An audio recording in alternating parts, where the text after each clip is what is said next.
hearing some background noise, so I think we should all make sure we're muted when we're not talking, please. Thank you. And it could be me for all I know. All right, we're recording. All right, we are live, everybody. Good morning. I am Barbara Boyer, and I am calling this meeting to order. Today is January 23rd, and this is our regularly scheduled quarterly board meeting of the Oregon Watershed Enhancement Board. I want to welcome you all and wish you a happy 2024 to all of my fellow board members and to all the staff. And everybody else online. I don't know who else is joining us. I don't have the full roster in front of me. And I just want to start out today by thanking you all for your contributions to today's agenda. We have a fun agenda today, not a lot of heavy lifting, but a lot of great information that I'm looking forward to. And with that, I'm going to pass the baton to Liza Jane, please. Well, you certainly are. Thank you, Barbara. It's time to wake up. Okay, I'm here. Well, great to see everybody's faces this morning. Hope you're all doing well. Dan Brown will be joining us a little bit later this morning, but I'd like to just get started with one of my favorites is your board member comments. So Liz, could we start with you this morning?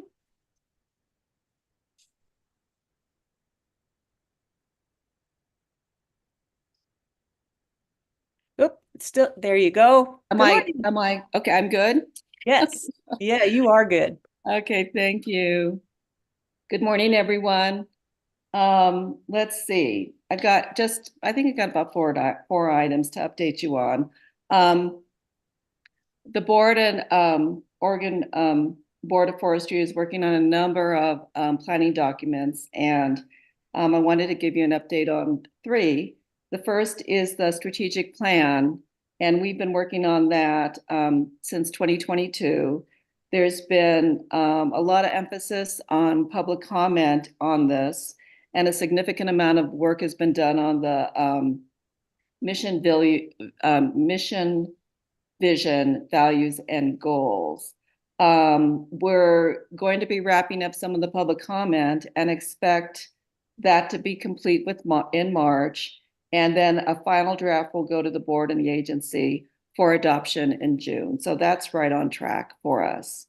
The second document and work that I want to update you on is on January 1st, the updated forest practices rules for the private forest accord went into full effect.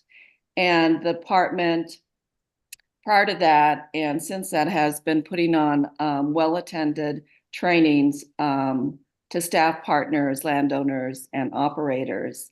And they have been proceeding on schedules. And as you know, the new rules will do more to protect water quality and by reducing sediment, preserving stream temperatures, and improving passage, particularly under forest roads. The last update I want to give you is on the Western Oregon State Forest HCP. We've gotten, just as you may know, a ton of input on that across the board, and it has been challenging for so many people. But the HCP draft still remains unchanged while the state forester and the board determine that path forward. Given that we have moved from comments on that from the meetings and online to what is going to be established as listening posts, where the state forester will go out to locations and invite more comment in through that process. So I'll leave that there. And then finally, I wanted to just let you know that in January, our early meeting, right after the new year, we gave our 2023 Operators of the Year awards.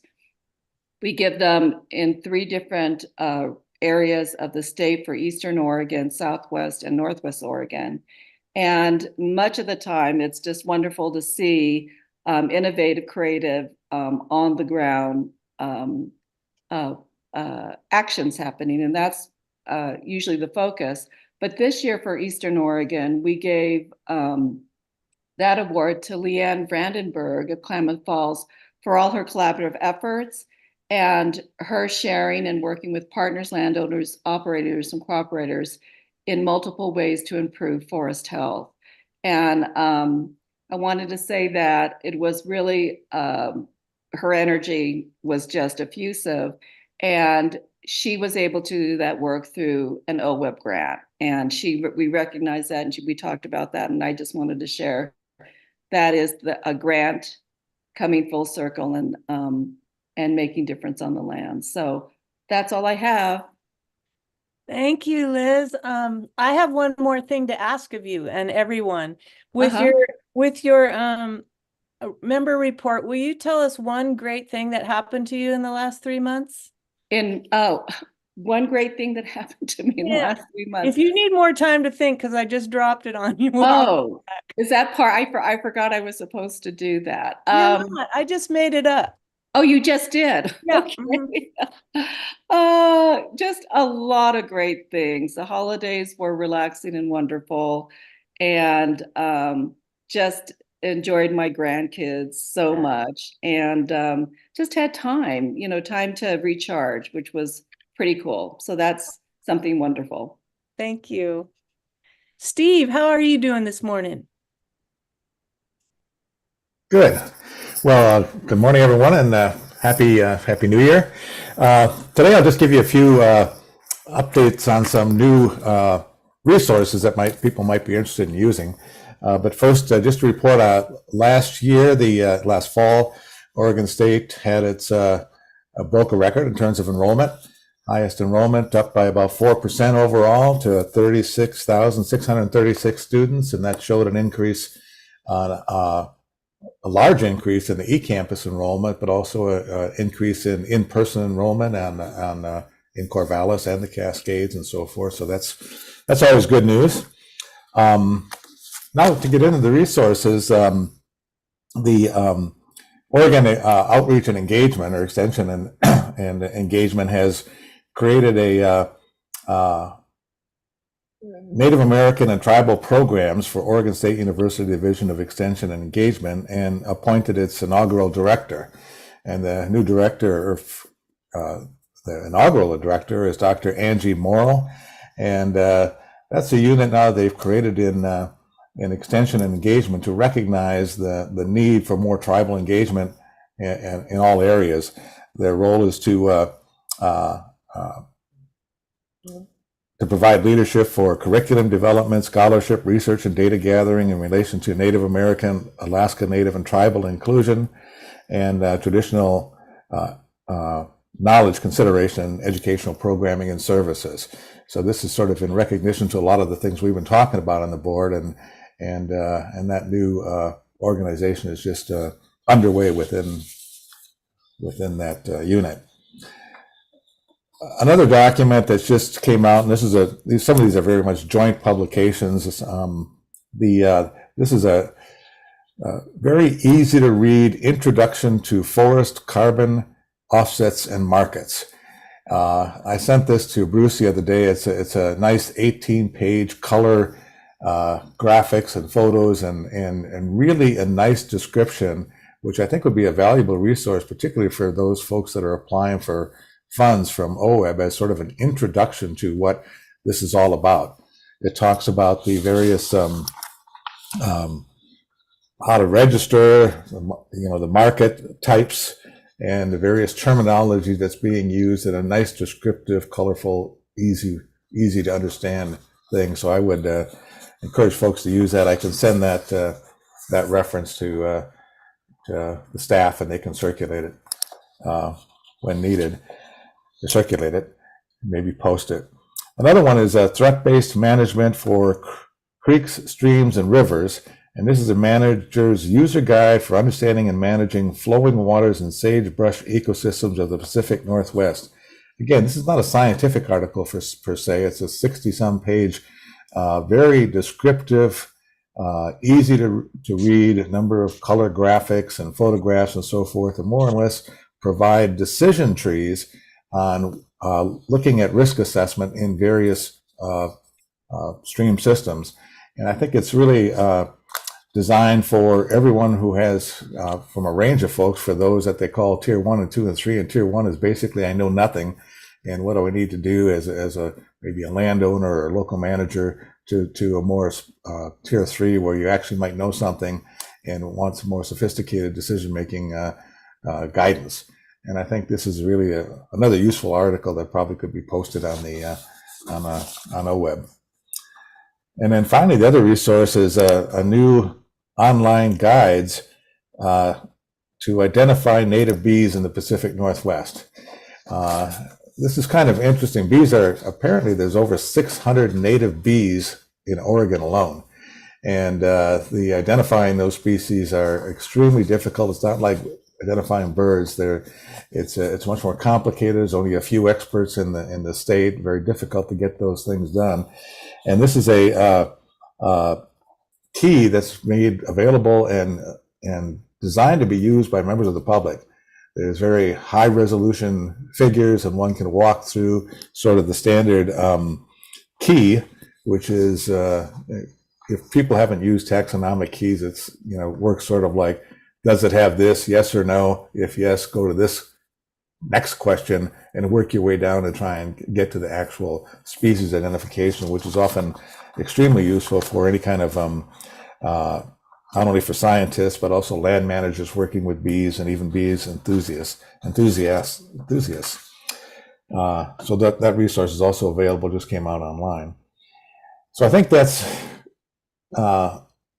all I had. I guess the news, I could talk about a lot of good things from I've just been appointed to a National Academy of Science panel, but more importantly, I've been told I'm going to be a grandfather.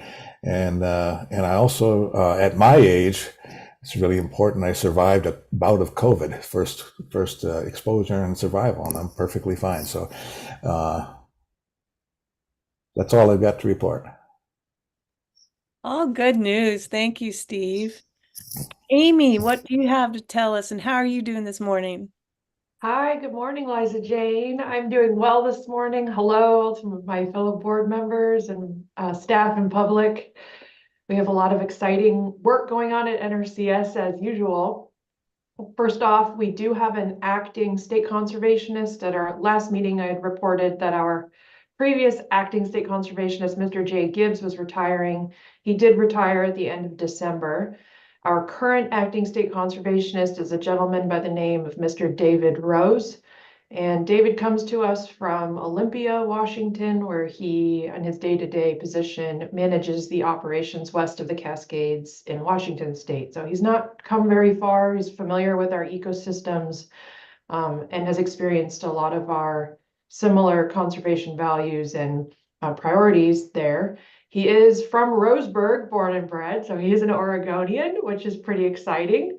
And so he is home for a 120-day stint here with NRCS in Oregon. So I will be connecting a few of you with him just through virtual introductions to say hello, and please reach out to him if you like. On the other front, we just completed our 2023 annual report. It's on our website, and there's some pretty incredible things happening at NRCS. We entered into one-on-one agreements with private landowners in excess of over $100 million in 2023. And we entered into partnership agreements with our very important partners, most of whom are represented in this group here, in excess of $200 million. So we are heavily prioritizing our partnerships, but the conservation investment that NRCS continues to support in Oregon and last year alone exceeded $300 million. So I think a pretty big successful year, really setting us up for future success, continuing to build those partnerships so that we can continue to invest in private lands conservation moving forward. So with that, Liza Jane, I'll pass it back to you. Oh, no, Amy, tell me something wonderful that happened. Something wonderful that happened. Yeah. Oh man. What you got to do? Just I'm continuing to transition into my role here in Oregon, not quite 1 year. And I'm very thankful for my team, my day-to-day staff and team, the ecological sciences team in my day-to-day role. I'm a state forester, a state agronomist, state rangeland specialist, state biologist. They're outstanding team of NRCS staff to work for. So I'm just thankful day to day that I work with such wonderful professionals dedicated to conservation and upholding our mission. Thank you, Amy. Let's see. How about Mark? How are you doing this morning? Doing well, Liza Jane. Good morning, everybody. Mark Labhart, and I have the distinct privilege of representing the Fish and Wildlife Commission on the OWEB board. I'll start off with good things. It's good and bad. The good is that we got 2 feet of snow, so our deficit is gone. The bad is it's not gone yet. It's all over town, melting. And I understand there's flooding going on in certain parts of eastern Oregon now that because the snow is melting too rapidly, but it's helping to replenish the aquifer. And then the other good thing I would say is with the others, my wife and I have been chasing grandchildren around, watching basketball and volleyball games, which is a joy of our life to watch these kids excel in their sports. Several things to talk to you about. Like Liz, we're updating plans too. I think I mentioned to you before, we're updating our mule deer plan, and we just completed our last webinar.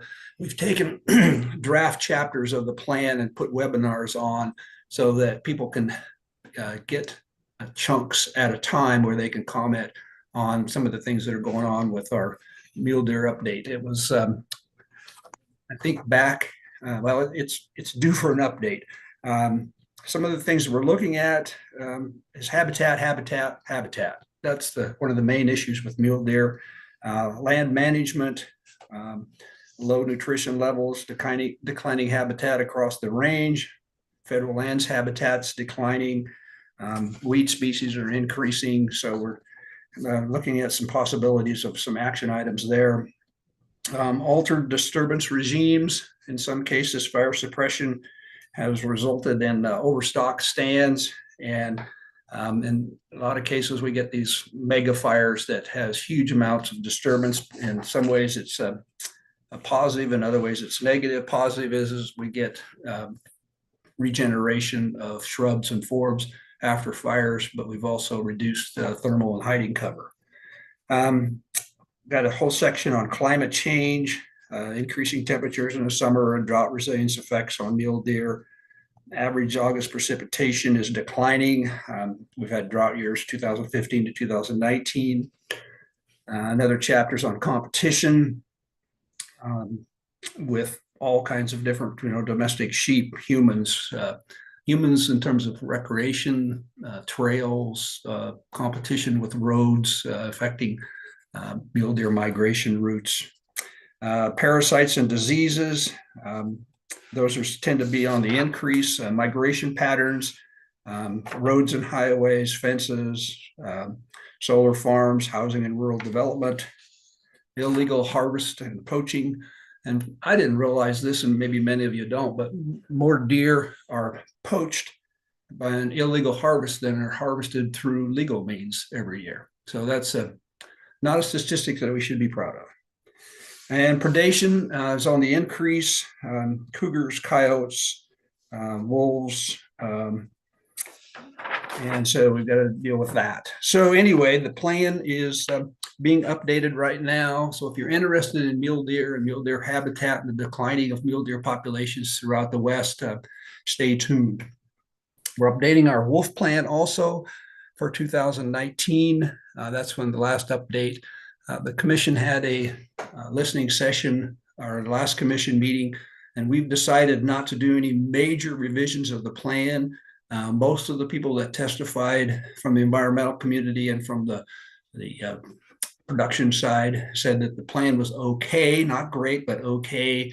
But we can do some better jobs with some of the implementation strategies, and that should work. So the commission voted unanimously not to make any major changes to the wolf plan, but do some significant things about how we implement the plan for the long term. We got some good news from the legislature. I think I've talked to you about this before. The Oregon Conservation and Recreation Fund, legislature gave us $5 million through a bond sale, which won't occur until 2025, but it's for migration corridors and overpasses and underpasses on highways to help reduce the amount of deaths that are occurring on Oregon's highways. Some other good news is the Minam Wildlife Acquisition Area has been completed, and that the project will conserve over 15,000 acres of habitat in Northeast Oregon, near the little town of Minam. On your way to Enterprise, you can see it as you come down off of the hill, the really steep hill there, and look up into the Minam River Canyon. Includes 114 miles of riparian habitat along the Minam River. Provides important habitat for our Snake River Chinook and steelhead, as well as bull trout and lamprey. The area will benefit elk and mule deer and provide recreation opportunities for Oregonians and visitors. So now we will have an access on the lower end of the Minam to get into the Eagle Cap Wilderness area with this acquisition. So that's really good news. Chum salmon reintroduction efforts, I'd like to highlight that. ODF's chum salmon reintroduction project was recently reestablished chum on the lower Columbia River Basin. And you can hear the interview with the reintroduction on OPB. They did a whole segment on that. And so it's a pretty good success story. Hopefully it'll continue. And then everybody's talking about the private forest accord, and we're going to talk about it later in one of our agenda items, but everybody's pretty excited about that. The first application period for the grants was closed at the end of December. We have 74 proposals that were submitted, and the grants will support projects, as the others have said, to conserve and restore habitat, fish and wildlife, and other aquatic species. And then the last, but some way positive but sad, Kurt Melcher, our director for the department, has announced his retirement. He announced that here in early January. He's been our director for 9 years, and I think that's the longest serving director the agency's ever had. He'll retire on April 1st. I'm going to read a little statement. Melcher's legacy includes a strong commitment to conservation, cooperative partnerships, and financial security. Some notable accomplishments include his work to conserve new properties across the state, the development of a cooperative agreement with the 6 tribes that give each tribe a stronger voice in protecting fish and wildlife, and reestablishing a habitat division, which will place an increased emphasis on fish and wildlife habitat benefits. And the commission is currently finalizing the plans to recruit for a new director. And as Liz just went through and hiring a new director, a state forester, we're going to be going through that process. We'll be having a meeting on the 22nd of January to finalize the process, likely a nationwide search, and we'll hopefully, we're going to move pretty fast. We've got a consultant hired, and we'll move pretty fast and hopefully have somebody on at the end of March, just prior to Director Melcher's retirement. End of report, unless anybody has any questions. Thank you, Mark. Bruce, how are you doing this morning? Tell us a story. Good morning, Liza Jane, and everybody.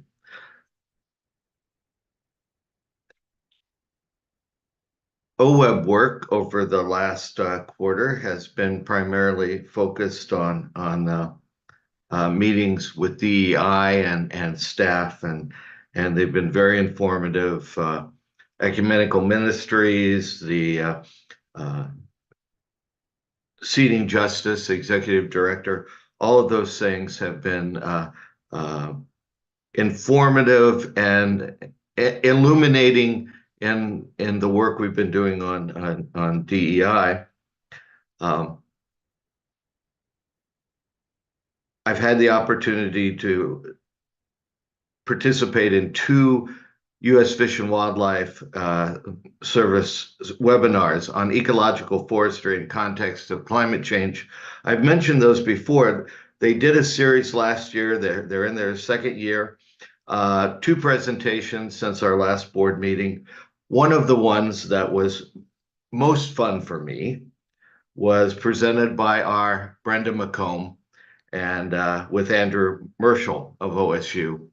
And I miss Brenda, and she did a great job. So if you have an opportunity to go online, the title of her presentation was Forest Disturbance and Its Relationship to Wildlife Habitat.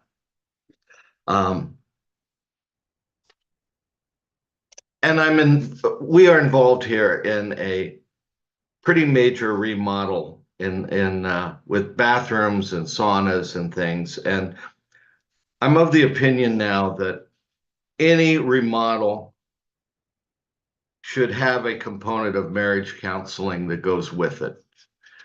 I didn't really, poor Mrs. B has had a hard time with me over the last couple months. And hopefully we'll get through this before our next meeting, and we'll still be there. Fun things. Mrs. B and I had the opportunity to put it on her car, received her pollinator Oregon license plate, and it truly is a beautiful license plate. So I know, I don't remember who mentioned bees, but Steve did. And so we've got the pollinator, and I'm anxious to tell her about that ID. Our entire yard is carefully planned for pollinators. As far as fun things, after 2 years of planning, I had the opportunity in November to visit a marine reserve in Cuba and the southeast corner. It's a 140-mile-long region. It's been protected since 1996. It has some of the most pristine and healthy coral reefs in the Caribbean, and some of the healthiest mangrove islands in the world.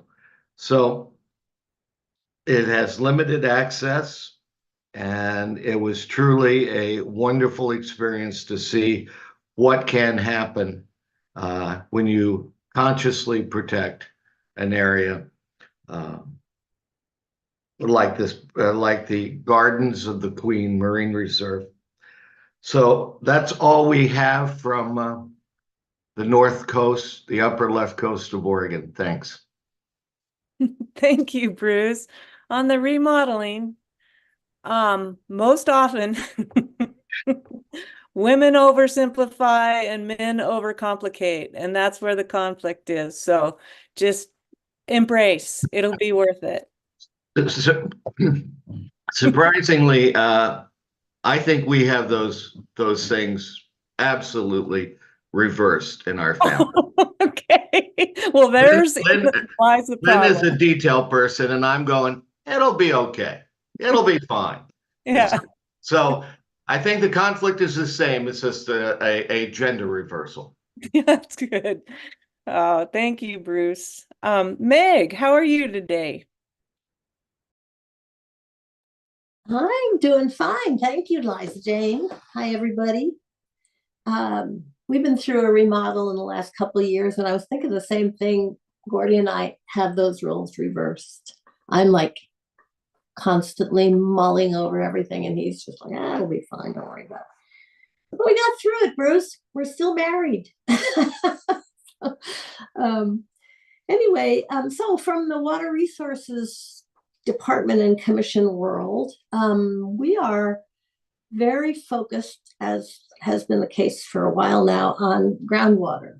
And some of you may have seen that the New York Times has been doing a series on groundwater status in the United States, mostly groundwater declines across the United States, and noting the fact that it's kind of, to the extent it's managed at all, it's done by the states, and it's kind of a patchwork, and state boundaries don't really match aquifer boundaries and all of that.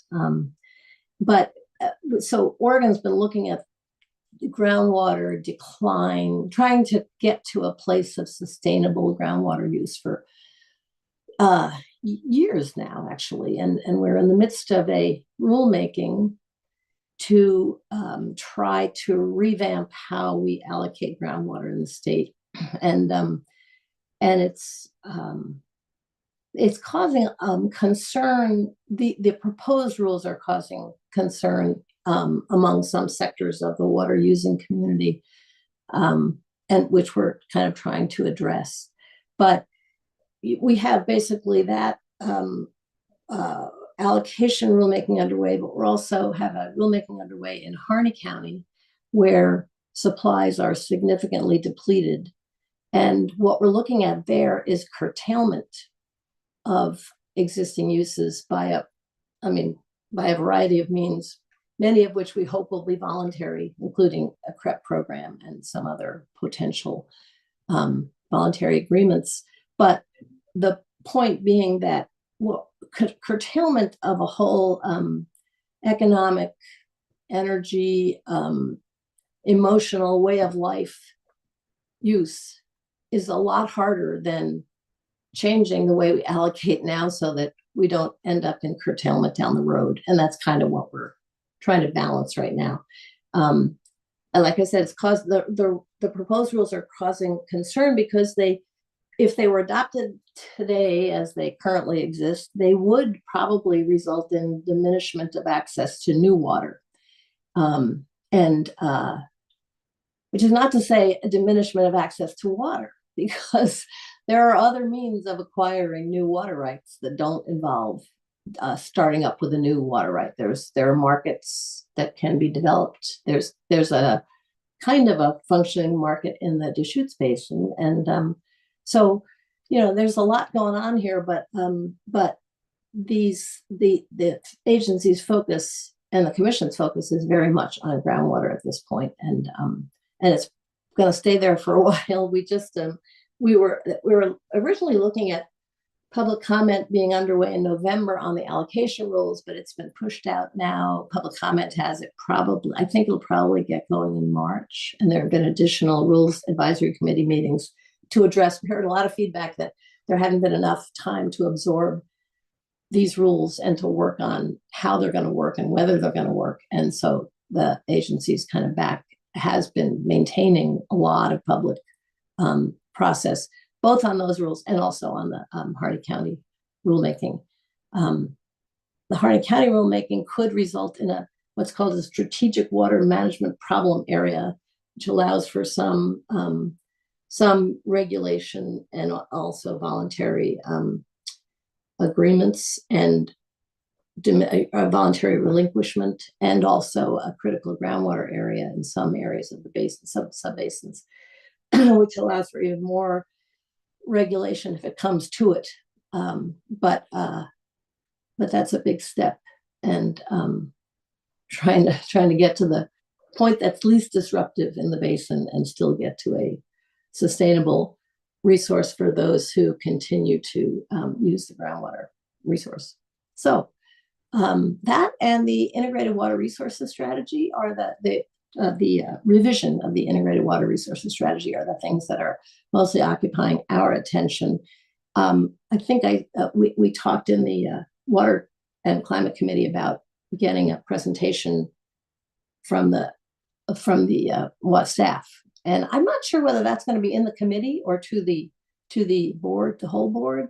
But it looks like the current schedule would have the draft go out for public comment in March. So we'll be seeing something of this sometime soon, I'm sure. And that's all. Oh, one thing.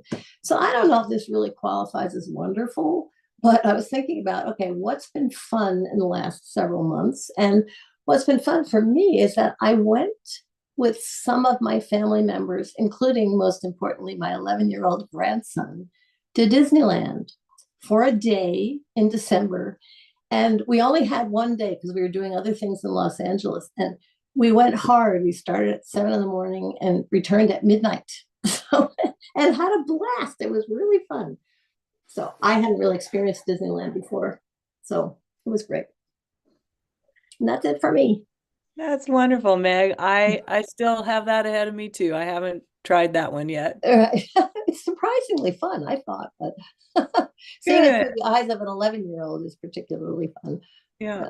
Well, thank you for the report. Good info. Mhm. Erin, how are you this morning? I am well, thank you. Nice to see you, Liza Jane and the rest of the board. Erin Curtis, representing the Bureau of Land Management in Oregon and Washington. A couple of national BLM updates that I'd like to share. Just last week, the BLM released a national scale environmental impact statement, which is reevaluating where the Bureau will consider future solar energy development. And so again, this project is not approving any actual on-the-ground projects. Rather, it's taking a higher level look at where on BLM managed public lands in the country are appropriate for further consideration of those types of projects. So this effort does include BLM lands in Oregon. This is an update from a 2012 environmental impact statement that the Bureau completed. But this version is including Oregon for the first time. So that's a major shift for us. The document is available for public review for, I guess, just less than 90 days at this point. It's not even a week old. So by all means, please feel free to get in touch with me if you have further questions or want some more information about that ongoing effort. And again, this is just the draft document that we're collecting public comments for, and we'll take those into consideration before anything is finalized. The next thing that will be coming up sometime in February next month is the BLM is releasing what we're calling a new public lands rule. And so essentially these are new federal regulations about how the Bureau is going to approach multiple components of its mission. And so in particular, it's going to do many things, but the key thing is it's going to update the way the agency conducts both land and water health assessments, and it's going to make those a little bit more consistent across the state. It is going to establish what we're calling a conservation leasing program in a formal way, which we don't really have right now. And then it's also going to update some of our national policies related to our identification and management of what we call areas of critical environmental concern. And so those are essentially places where the Bureau has identified we have at-risk nationally significant resources that need some special management attention in order to make sure that the resources are being managed appropriately. So again, that will be rolling out sometime in February. That's going to be a big deal for us nationally. But again, reach out to me if you have any questions on that. Next update, this is more at the BLM Oregon level now. Announcement, we just hired a new tribal liaison for our entire BLM Oregon Washington organization. Her name is Heather Ulrich. I'm really excited about her coming into this role. She's got lots of experience working with the tribe throughout Oregon and Washington. So that's going to be great. The next thing I wanted to share is that I'm looking forward to this new assignment that I've got, but I'm going to start coordinating the BLM Secure Rural Schools Title II grant program. So I think folks traditionally think of the Forest Service as our Secure Rural Schools Title II grant people, but the law actually does include BLM lands in Western Oregon. We typically distribute about $5 million every year in 18 Western Oregon counties where we have forestry programs, right? So that's really the intent of Secure Rural Schools, is to reinvest federal funding back into local counties, communities where timber production has been scaled back over the years. So really looking forward to that. We're going to be announcing the upcoming opportunity probably early February for folks to apply for new project funds. I think I'm still getting up to speed on the program, but I'm also certainly seeing some familiar names and partners that we all work with on our list of projects that have been awarded in the past. So really looking forward to leveraging some of my new OWEB connections on this new assignment for me. So stay tuned. I've already got some things up my sleeve for us. And last but not least, we are really looking forward to all of the on-the-ground work that is going to be occurring throughout this year with funding provided through the Inflation Reduction Act, bipartisan infrastructure law. We're getting to the phase now where the Bureau of Land Management, we're going to be turning some dirt, restoring some watersheds on the ground.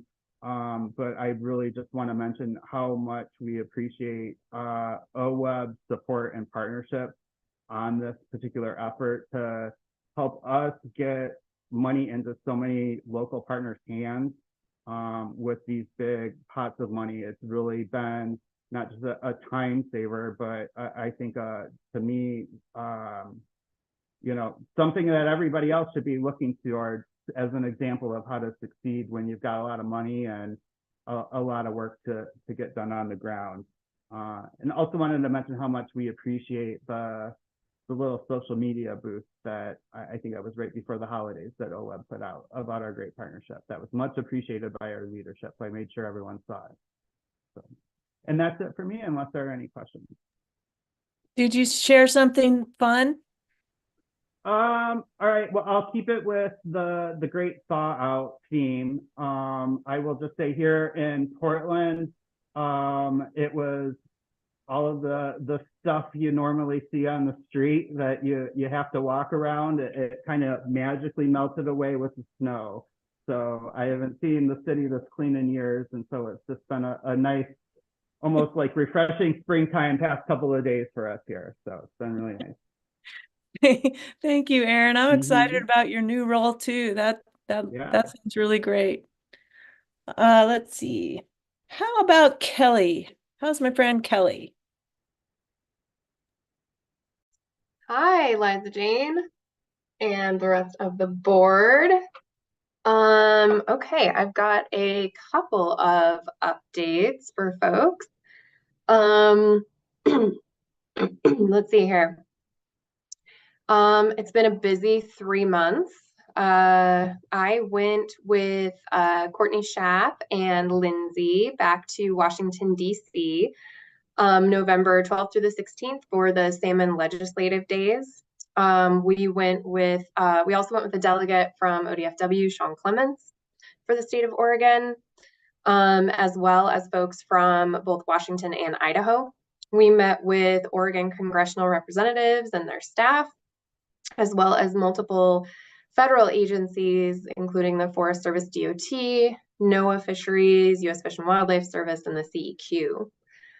We spoke with people regarding federal funding and work that's being accomplished by OWEB grantees with that funding. We discussed the need for, and Courtney was so great at this, continued funding moving forward, and that we need a sustainability plan once the IRA and the Bill IIJA funds end, because we're all ramping up our programs, hiring more people, getting a ton of work done on the ground. And then when that money takes a downturn, we're all going to have to cut back again, and we're going to go back to pre-IRA IIJA funding levels. And that might be kind of a hit to folks. So we need to start thinking about that. Which everybody back in DC was very receptive to and had it on their radar, which I was very happy to hear.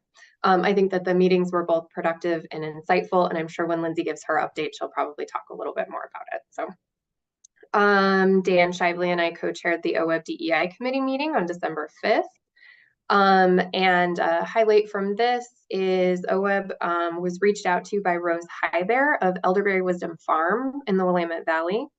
It's a Native American nonprofit corporation that's created to assist Native Americans with service learning, academics, and ecological knowledge and workforce development in pursuit of agricultural and horticultural career pathways. So Stephanie and I are planning to meet with Rose at the farm and learn more on February 29th, and I'm really excited about that. Tribes are tracking, as Meg mentioned, the updating of the Integrated Water Resources Study by the Oregon Water Resources Department. I know Cow Creek has had several meetings with the lead from OWRD on this, and we will continue moving forward. I attended the State Tribal Natural Resources Work Group meeting on December 7th, where we received updates from state agencies on a number of initiatives and funding opportunities. And I worked with Ken and Stephanie on this is a little foreshadowing for later on in the meeting, on a government to government tribal relations presentation for the board that you're all going to hear this afternoon. And this came out of a request from the board at our last meeting. So I'm really excited to share that with you all. And I will be attending the Affiliated Tribes of Northwest Indians meeting next week in Portland, specifically for their natural resources updates. So if there's anything that comes out of that that's pertinent for OWEB, I will let you all know. And then I've had a lot of really great things happen over the last 3 months, and I would say I have to share that my older daughter was in the Nutcracker Ballet for the first time, and it was amazing to watch these kiddos. The level of performance is like a professional performance. They had 8 performances, 2 dress rehearsals, and a technical rehearsal, and these kids were amazing. And I got to be backstage helping to chaperone, and I learned so much. And I think I have the Nutcracker suite memorized and know exactly when everybody goes on stage. So if anybody needs that, I'm here for you. And then I would have to say the other really fun thing that happened, I took some time off over the holidays and got to play a lot of games with my kids, board games. And my 5-year-old beat me at Guess Who 4 times in a row. So if you want to take an ego hit, play Guess Who with a 5-year-old and lose 4 times in a row. But it was really, really fun because I saw how much she's grown, and it was pretty good for her. And then the one time that I won, afterwards, she was like, I'm done playing. So that's my update. Any questions? Hey, thank you, Kelly. That's great. I'm not prepared yet to play that game. So I'll how about Eric? How are you today? Nice to see you. Yeah, good morning, Liza Jane, and good morning to everyone. I'd like to start out with some news on the Klamath River dam removal. The largest dam removal in U.S. history is fully underway at this point, with Copco Dam removed this fall and J.C. Boyle in the process of being removed right now. And this is really a historic partnership between tribal nations, NGOs, state, and the federal government. And we expect, obviously, this dam removal to restore the health of the Klamath River. And it's really going to benefit all of those people who rely on the river. And there's been a bunch of mainstream media coverage on this. If you'd like, some more details on that, I think a great success story for everyone involved. NOAA Fisheries Office of Habitat Conservation is happy to announce a $27 million of funding to restore salmon and steelhead in the Willamette River watershed. And this funding came in the form of 4 awards to the Mackenzie Watershed Alliance, the American Rivers, the Confederated Tribes of Grand Ronde, and the Clackamas Partnership. And these funds are going to be funding floodplain habitat restoration, removing fish passage barriers in the basin, reducing the risk of flooding and the risk of wildfires, and will produce jobs, educational opportunities, green space, and recreational opportunities for those in the basin and beyond. In December, NOAA Fisheries and the Independent College of Art and Design launched a community-based art project called Neighbors Along the Riverbed. And this is an 11-episode podcast on restoration of salmon habitat in urban and suburban watersheds in coastal California. So if you have the opportunity, definitely encourage you to check that out. Lastly, I'd like to highlight the work that we are doing with the Forest Service and the U.S. Fish and Wildlife Service on the wildfire crisis strategy. And we're really working collaboratively with those two agencies to try to streamline and smooth the regulatory process for these really important fuels treatment and other wildfire risk reduction projects that are going to be happening throughout the West. So really encouraging progress made on that effort. Also, I'll mention something that great that happened to me was during our recent freeze here in the Portland area. I had a couple of pipes freeze in my house, but they did not burst, as far as I know. So I'm keeping my fingers crossed that I don't find any leaking water, but was encouraged by that. So thank you. Thank you, Eric. Gosh, that's really exciting news. Just thinking about all this good stuff that's going to happen. That's great. I'm glad you didn't get flooded yet, too. How about Jamie? Jamie, how are you? I'm well. Good morning, everyone. And just to say to the public, I'm a board member serving the public at large. I'm also the co-chair, along with Bruce, of the Water and Climate Committee. I live in rural Central Oregon, and we, like in Portland, are recovering from some pretty intense ice events. Mark mentioned the snow, but we then had freezing rain and then are dealing with really hazardous conditions with the ice. So I work in emergency preparedness and community resilient building and affordable housing. And just wanted to say to those listening, there are resources available. So if you are in need, please reach out. Things like warming shelters and food banks that are available. And state agencies are working very hard to make sure that all Oregonians have access and are being served. And so that friendly reminder to the public in their time of need. I want to really commend Stephanie on a seamless transition leadership in engaging board members and informing and keeping coordinated on coordination with all the natural resource agencies. Yeah, and also maintaining OWEB's strong commitment to serving all Oregonians. It's part of the core of something that many of us who've served on OWEB for a few years now are so committed to, and she's just maintained that without a hitch. So really appreciate that work, Stephanie, to you and your team. And also, I was noticing, I mean, we've always had a really solid website, but I was noticing when I went in for this meeting, was downloading things, that Nicole, the public access piece, you've been doing a great job of making the website incredibly easy to access. So even in our committee meetings, I'll sometimes ask, how do people find that information?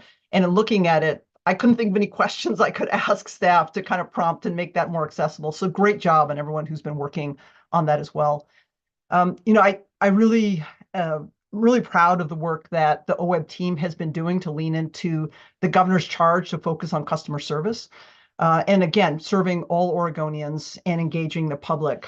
These partnerships are really key and also show the really great investment of public dollars. So just wanted to give a shout out there.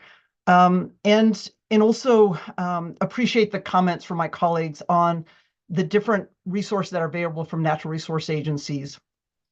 Steve mentioned a bunch, others have as well. And given OWEB's partnerships, I'd really love to ask about or reflect on this as a board when the time's appropriate. And this might be the end of day 2, but to see if there's an opportunity for OWEB to help get the links out on this information other than these simple reports out with little to no demand on staff time. So wanted to really recognize that as well. But there are these partnerships and this great information, and how do we make sure the public has access to it? I'm especially thinking of during the ice storm, some incredible impacts on the ag community and the farming community. And so there are resources available, and we've got partners on this call whose agencies provide those. Making sure that we're making it easy for Oregonians to access those resources, I think, is really important. And then also reflecting on Meg's comments about addressing the limited water resources in Harnett County. I'm thinking about high desert partnerships, long-term work to maintain community relationships while looking at limited resources. And during these times of growing conflict, this is really, really important work. I know OWEB's invested in it in the past.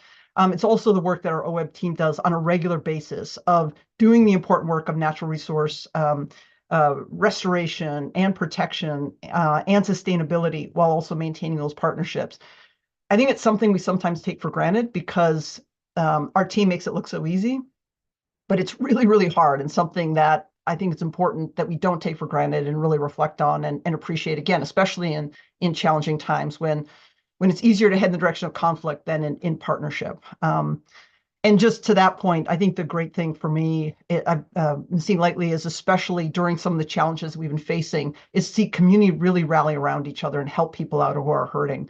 I mean, it's something that makes me so proud of the work that so many of our state agents do, but also as an Oregonian. I mean, it's a sense of leaning into community. It's something that I wanted to give a shout out to because it's often overlooked or taken for granted, and I think it's important to reflect on. So that always inspires me, and so that's something that's made me really happy in the past couple months.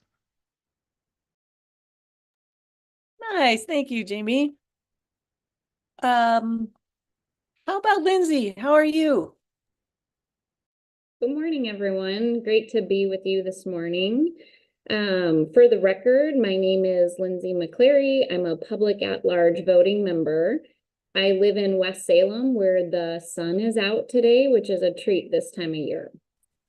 So I work for the Confederated Tribes of Grand Ronde's Natural Resources Department. And since our last meeting in Klamath Falls in October, I attended both the Grants Committee and the Climate and Water Committee meetings held in December. We did, during our Klamath Falls meeting, get to inspect the J.C. Boyle Dam. So we had heard that the decommissioning was happening in January. So Eric Murray, great update on that. It's good to hear that that's moving forward, and I look forward to future updates. Like my colleague Kelly Coates mentioned, I had the opportunity to travel back to Washington, D.C. In November with both OWEB and ODF&W staff to meet with congressional leaders and federal agencies on funding needs in the Pacific Northwest.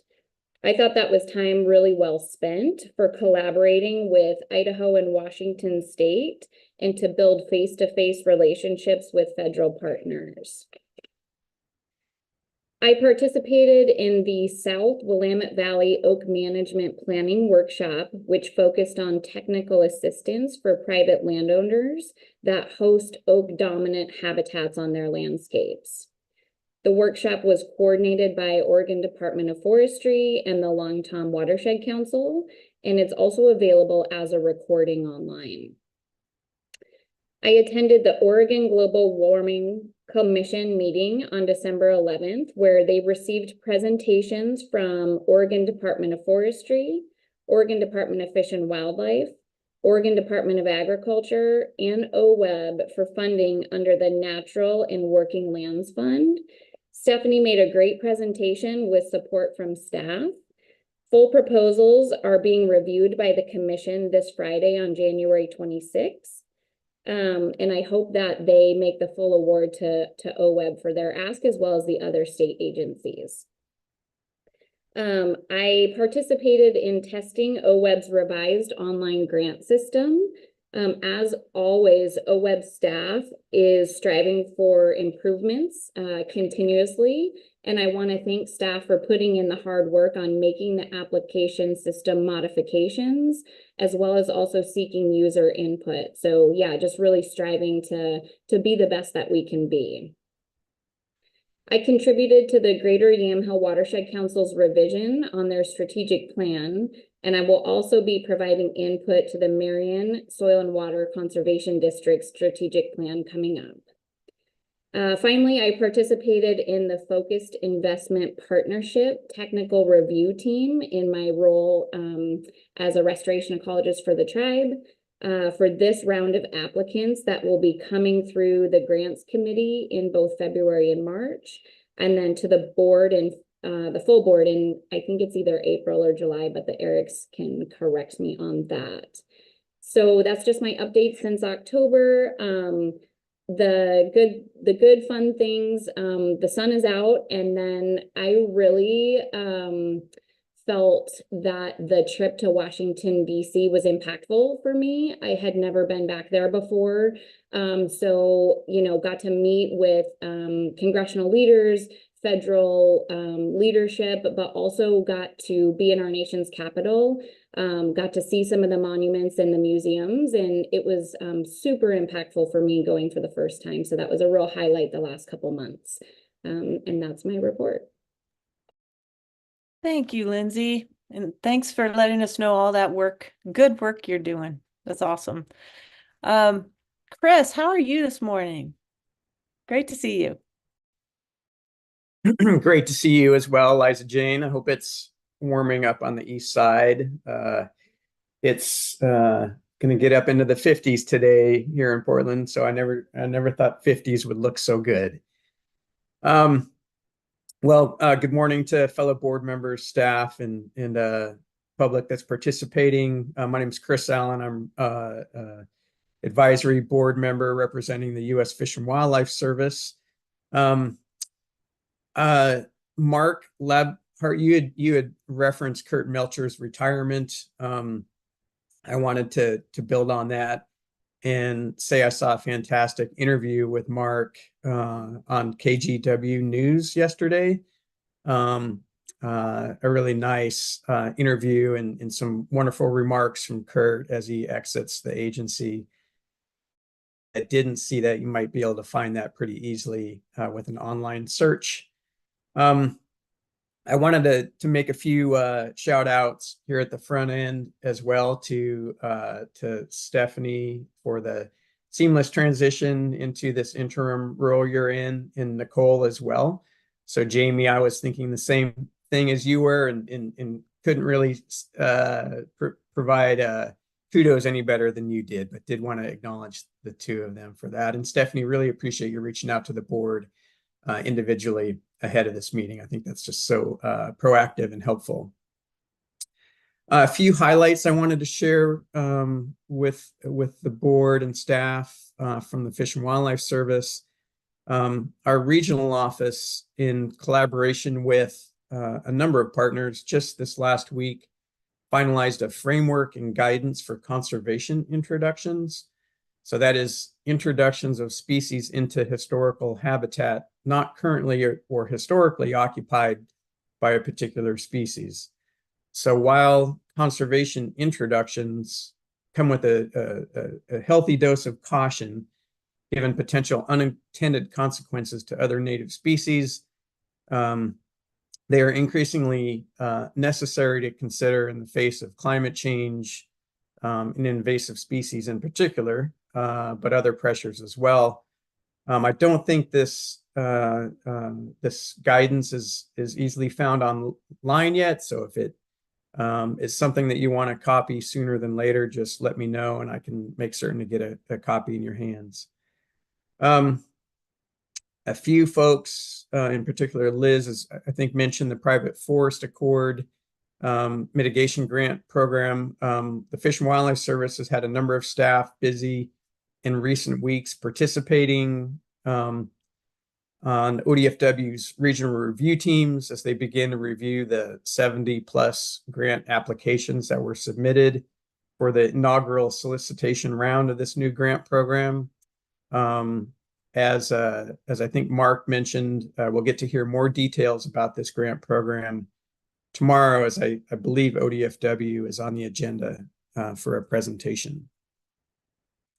My last update, I think at the last board meeting, I did mention an upcoming release of a draft barred owl management strategy and associated draft EIS. That 60-day public comment period has come and gone. It closed just last week. This effort is being led out of the service's Oregon office with plenty of coordination with our state, federal, and tribal partners. For those not tracking the issue, barred owls are not native to the Pacific Northwest and are an invasive and significant competitor with federally threatened northern spotted owl. Let's see. I think Meg may have mentioned, well, several people I think have mentioned Oregon Water Resources efforts right now to update their integrated water resources strategy. Myself and a couple other folks from our office have been involved in an effort to review that draft document. Again, that document guides management of water resources across Oregon and integrates the authorities and interest of many agencies, organizations, and tribes. The strategy was last updated in 2017, and our comments are being coordinated with ODFW in particular. As I believe was already stated, the draft strategy will go out for public comment in March. Let's see, I wanted to also mention that for some time I've been wanting to get out on the ground and have a better understanding of how the regional program review process works. And so I lined up a site visit with Katie Duzak and others last week. Unfortunately, we were foiled by the weather. I got to see Katie in improvisational mode, converting that site tour into a virtual tour, which still gave me a pretty good view of how that works. Not quite the same as getting out on the ground with folks, but I wanted to thank Katie for involving me. And hopefully this next year I can make it out on the ground with Katie or some of the other regional program reps. So I'm excited about that. Let's see, speaking of the regional review teams, I did want to mention that the Fish and Wildlife Service has a new representative on the, I think it's Region 1, the North Coast region, and that is Celeste Lebo. She's a new employee to our agency and new on that regional review team as well. I haven't met Celeste in person yet, but I've heard great things about her and I'm excited to have her involved on OWEB's Region 1 team. All right, so I guess in closing, thinking about a highlight from the last couple months for me, I would say, and this was touched on by Eric Murray, it would be the video footage that came out last week on J.C. Boyle Dam and the blowing of the plug. I don't know if that's the way to say it, but at the base of that dam to drain the reservoir as part of the larger effort to remove 4 Klamath dams. Absolute monumental effort, and one that was made more personal by our board's visit to J.C. Boyle last October when we were down in Klamath. So really appreciate OWEB scheduling that board meeting and getting us out on the ground to see that project at the front end, and really exciting to see that footage last week. And it's easily found on YouTube for anyone that hasn't seen it. And I think that's it, Liza Jane. Thank you very much.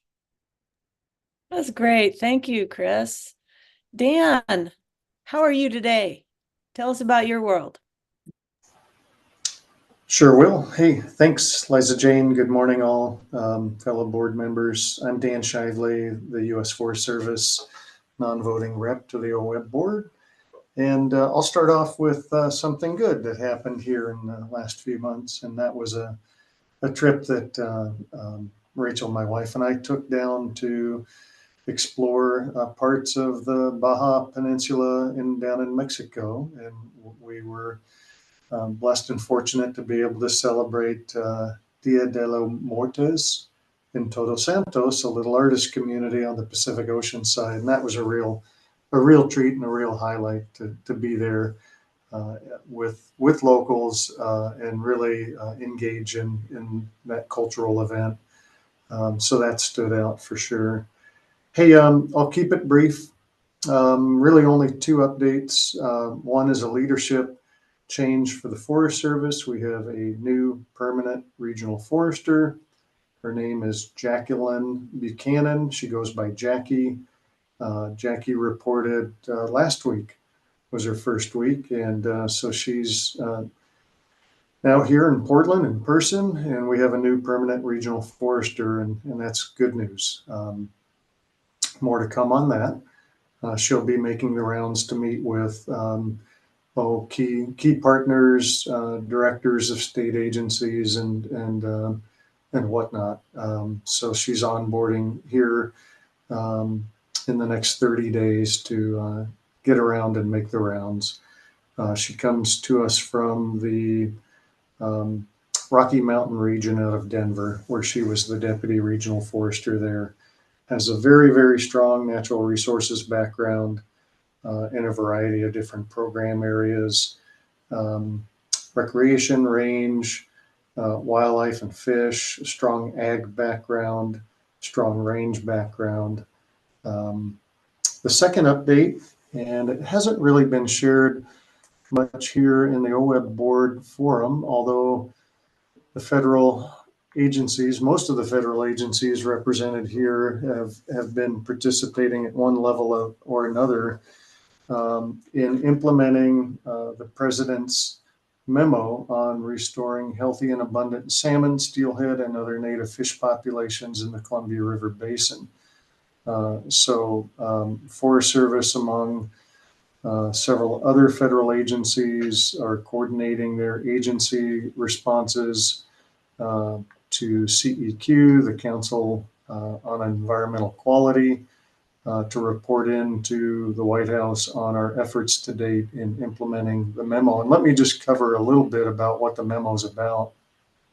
It was last year that President Biden issued his memo, really in a focused and concerted effort to draw attention to the need for sustaining a national effort and coordination among federal agencies to restore healthy and abundant salmon, steelhead, and other native fishes in the Columbia River Basin, including both the main stem and its tributaries, really recognizing that these resources are important to Americans inhabiting the Pacific Northwest and are essential to our tribal nations. Big emphasis around federal trust responsibilities to tribal nations through this presidential memo, as well as an emphasis to really bring together the federal agencies in a more concerted effort to leverage their programs and resources toward this cause with a lens around climate impacts in the basin.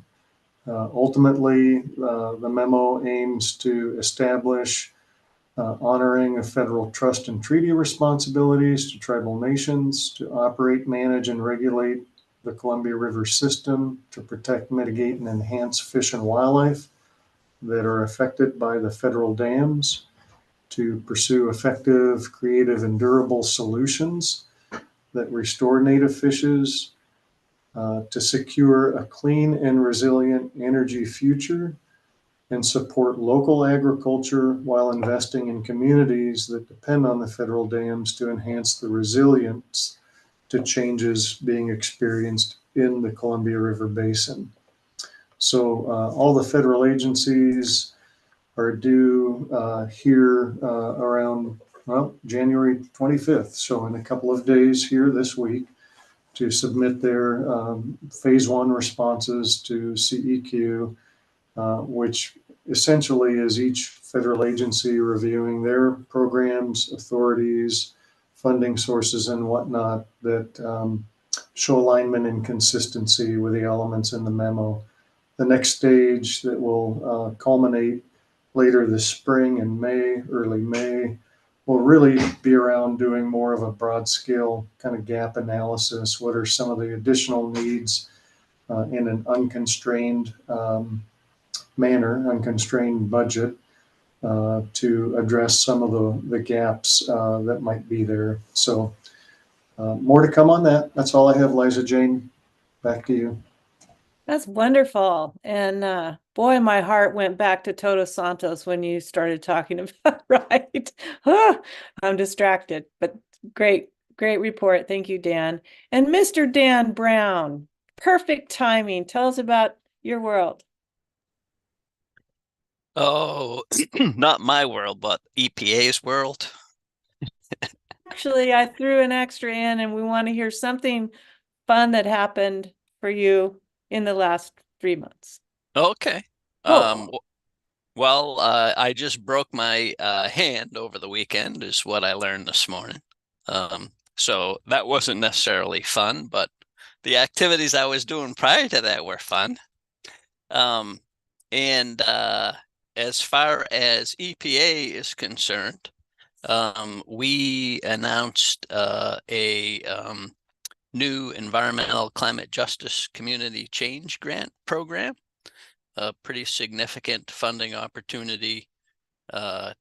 Liza Jane, you don't like these big numbers, but it's $2 billion with a B dollars in Inflation Reduction Act funds for environmental and climate change justice activities to benefit disadvantaged communities through projects that reduce pollution, increase community climate resilience, and build community capacity to address environmental and climate justice challenges. So it's a major effort by the Biden administration to direct funding directly to disadvantaged communities.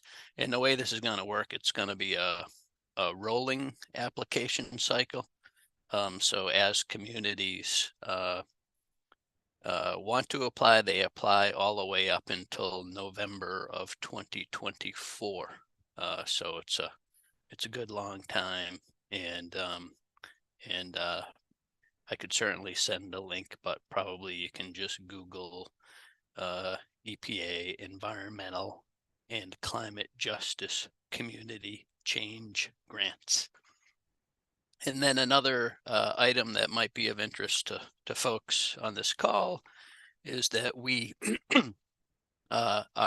our non-point source management branch just released a bioretention design handbook. And so again, in terms of sort of restoration activities that include bioretention, folks might be interested in that. Basically designed to inform about the latest approaches and lessons learned from bioretention design. Yeah, and I think I'll leave it at that. Well, I'm sorry to hear about your hand, and I hope it heals quickly. Is it your right hand or your using hand, or? Fortunately, it is my left hand, which is I am a right-handed person, and so okay. I can still hold my beverages, which is important. That's great. Well, thank you. I'm glad you could join us. You betcha. How about my lovely, brave, traveling co-chair, Barbara? Well, good morning. Thank you, Co-Chair McAllister. So last week we had our State Board of Agriculture meeting, and we had to pivot because of the weather. We were supposed to meet in Wilsonville, and we ended up going completely virtual. We were supposed to get a tour of the brand new lab out in Wilsonville, which I'm really bummed I didn't get to see. So we'll try and make that happen again in the future. At our board meeting, we are resolution heavy of a board. We visit our resolutions a lot, and I'm trying to pull some up to give you an example of what some of our resolutions are that we review. We picked 3 or 4 each meeting to go over, and one of them, coexistence of wolves and livestock on Oregon rural landscapes. We chose to table it so we could get a presentation from somebody on this topic with some of the new some new eyes on this particular situation. Another resolution is permitted uses on land use zone, exclusive farm use, and high value farmland. Another one is conservation working easements, and pesticide use for pest control, need for documentation agricultural workforce, collective bargaining for agriculture workers and employers, collaboration of the Board of Agriculture's Department, the collaboration of the Board of Agriculture and the Department of Agriculture with the Oregon Watershed Enhancement Board, and federal minimum wage parity, sorry. So these are just an example of some of our resolutions, and other agencies do use our resolutions when they're trying to they just use them in some of their package for POPs or legislative concepts. So I just wanted some of my fellow partners on the screen to know that these resolutions do work with some really great information from the boots on the ground, the Board of Agriculture. We also had 21 different industries give us a panel, we call it industry panel update, right before legislative session to talk about what their focuses are going to be. So that is always fascinating to me. And I always see there's definitely a common theme. We had a conservation easement panel. We had Farmland Trust, Oregon Ag Heritage, Oregon Ag Trust, Oregon Ag Trust, sorry. And a conservation easement hold private landowner that has a conservation easement on their property. Very early adopter in what was it? I guess 2001, early adopter of conservation easements for the state of Oregon. We also had an OSU update from Dean Simizich, so it's always a pleasure to sit with her. And one thing that stood out to me from her presentation to us was OSU has now surpassed Purdue and its research money that it has obtained. So that is kudos for OSU. And let's see, I had the pleasure of attending a listening session on the Natural Working Lands Easement Fund, and I got to review the proposals. So that was, I really enjoyed reading those proposals and learning more about them from this listening session. And I think that's it from my Board of Ag. I wanted to close to let you know why I'm down in Coos Bay. It's the only way I could make this week work because I have a 7:30 a.m. meeting on Thursday here in Coos Bay. And we are going to be touring the Coos Bay estuary, and the theme is past, present, and future. And it's let's see, Fish and Wildlife, Department of State Lands, Confederate Tribes of Coos, Lower Umpqua, and Sislaw will be conducting this tour, and I'm really excited to learn a bit. And I don't know if OWEB has given any funding towards this, so I will learn that. But it kind of has an OWEB slant to me, so I'm assuming that it might have received some funding at some point. So yeah, I'm really excited to tour this. And one thing exciting that happened to me in the last 3 months, I've been traveling a lot, but one of my highlights of travels, actually two, sorry. I got to attend my nephew's wedding, who's a deputy sheriff in Noonan, Georgia. And then from there, I went to San Diego and met up with 3 elementary school girlfriends who I haven't seen in over 40 years. So that was really exciting. Got to spend some time in Oceanside in the sunshine. And that's it. Oh, thank you, Barbara. Did I get everyone? I think we've heard from everyone, so I'll share a little bit about my world. You know, I've talked a little bit about, I'm involved with a group. They're calling themselves, you know, acronymness is NEO, and unfortunately, I just know it's Northeast Oregon. I think that's what it's called. But it's a group that's getting together on the wildlife passage and connectivity effort, and aimed at specifically Northeast Oregon.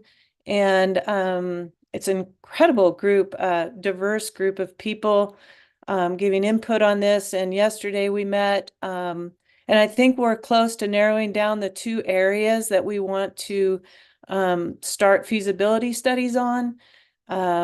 And that's going to be from Wallowa to Enterprise, and then the other one's up on Meacham in tribal land up there. So kind of the one on Meacham is more about connectivity.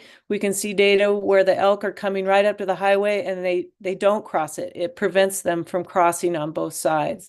So that's more of a connectivity. And then in Wallowa County and in this area, it's wildlife vehicle collisions, and real concerning because of our mule deer numbers, seeing them wiped out on the highway. And so I'm excited about this. I told Barbara, it feels like an apology to me when we do something like that, that we can say, sorry, we stuck this highway with these, you know, bullets running back and forth, and now you can cross. So I think it's great to see Oregon. We're way behind our neighbors. So love to see us getting something going.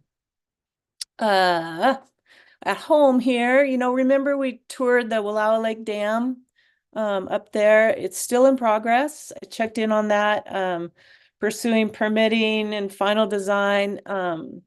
Nez Perce Fisheries are having some challenges with fish passage part of this, but working forward on that.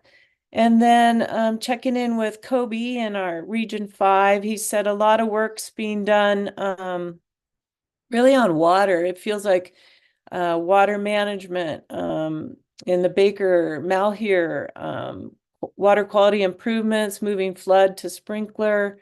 And then closer to home, more projects on, instead of the riparian restoration, river restoration work like we did here, he's seeing more work in floodplain, creating floodplain, working with beavers, that sort of effort here. I'll report, beavers have been busy here on the ranch. I got to see my first beaver ever in my life. And being an OSU beaver, I was thrilled to watch a beaver battle on top of the ice on a pond. Couldn't believe it. It was so cool. I thought those are the biggest muskrats I've ever seen. And they're beavers, and it was awesome. I'd like them to move to the pond of my neighbors where I lease instead of eating all my willows, but you know, I'm not in charge. So let's see what else. I'm going to I'm working as a consultant with American Farmland Trust on succession planning and going to go to Savannah, Georgia. It'll be an adventure for me. I'm looking forward to that next week to speak on a panel. Kind of in line with that is I learned a new word yesterday for me, bivocational. Has anybody heard bivocational? That means you have many vocations. And I thought one of the things about being in agriculture, and I think I can generalize to most people, at least in the West, we, as food producers, we're not able to do that without an outside income. And I think, I'm not sure that people, all us eating people, know that that's the case in agriculture. I have at least 2 or 3 jobs all the time while raising food. And I say that to this group because I think as we're all working with private landowners in agriculture, keep that in mind. That the work we're doing on the land, the conservation work, the food production work, it doesn't really pay. And I think in funds anyway. And so I think that's important as we work with folks to remember. And then the fun thing, there's so many fun things, but I got to do something I've tried to do for a long time. I got to participate in the Christmas bird count and in Wallowa County. We've been doing it here for 46 years. And I had an absolute blast. I've got a good eye, but I have no idea what I'm looking at. So I'm learning. And we saw 86 different species that day and 6,600 birds. So I'd want to know about bees too, but I'm working on identifying the birds for starters. So that was really, really fun. So Stephanie, do you have anything, or do our staff that's joining us today want to introduce themselves quickly? And Great. Yep, we can definitely go around and do introductions. And in fact, we have a new staff person on with us this morning who I'm excited to introduce you to. So I'll start. I'm Stephanie Page, Acting Executive Director at the Oregon Watershed Enhancement Board. And I'm going to pass the baton to start with Courtney to introduce our new staff person who's joining today. Good morning, everybody. I'm Courtney Schaff, OWEB's Monitoring and Reporting Program Manager, and I am super, super, super excited to introduce to all of you Shane James, who's our new Cultural Resources Specialist. I want to give a big shout out to Kelly Coates for helping with the interview panel process.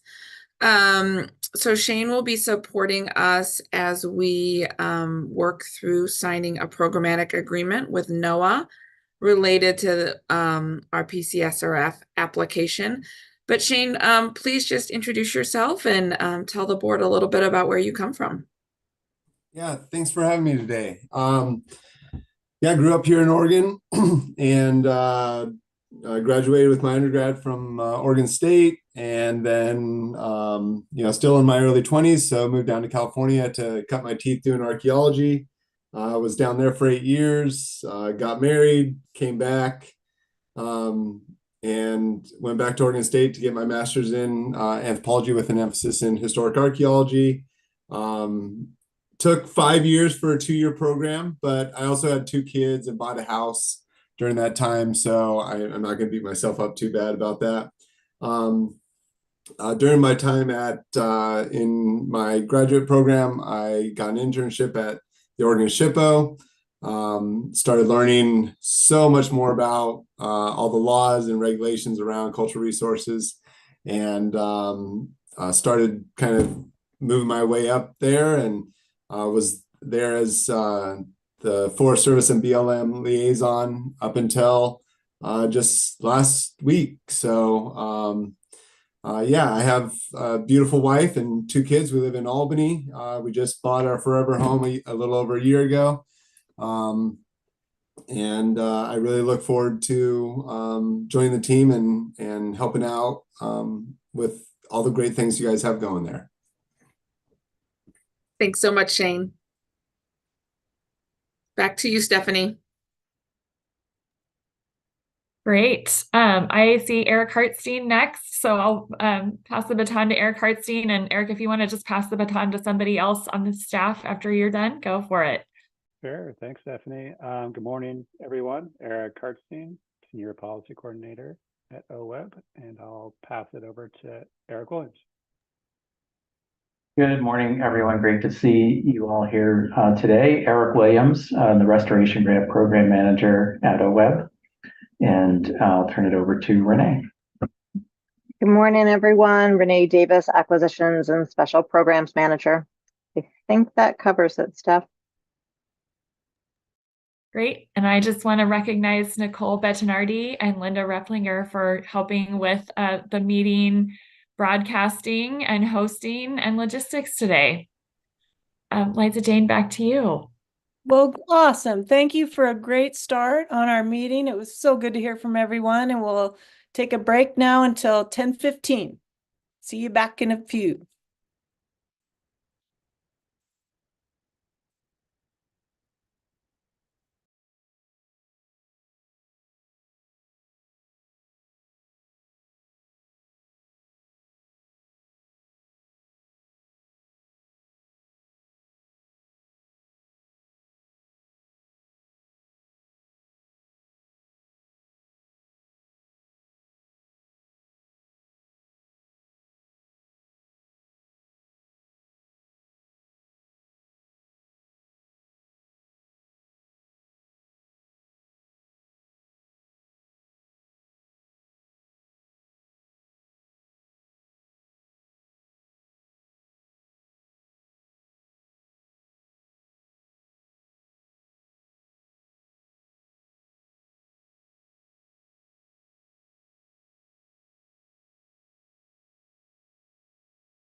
All right, everybody, it's 10:15. I would like to resume our agenda, please. And we are down to agenda item B, review and approval of our last October 2023 board meeting minutes. Are there any, hopefully you've all had a chance to review them and checking to see if there's any questions or comments.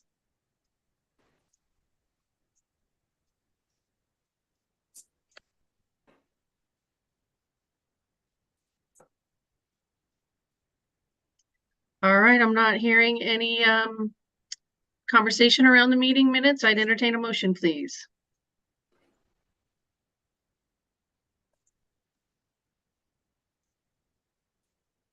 Madam Co-Chair, this is Jamie. I move that we approve the meeting minutes as presented. Thank you. Is there a second? I'll second. Liza Jane. All right, it's been moved by Jamie, seconded by Liza Jane. Is there further discussion? Hearing none, all those in favor say aye. Aye. Aye. Aye. Aye. Aye. All those opposed, nay. All right. So Nicole, please note that Meg was not in on that one, just for the records, please. Thank you. All right. Moving on down to the next one, Liza Jane, please. Right. We get to hear from the public comments next, and I believe we have our land trust folks, starting with Andrea.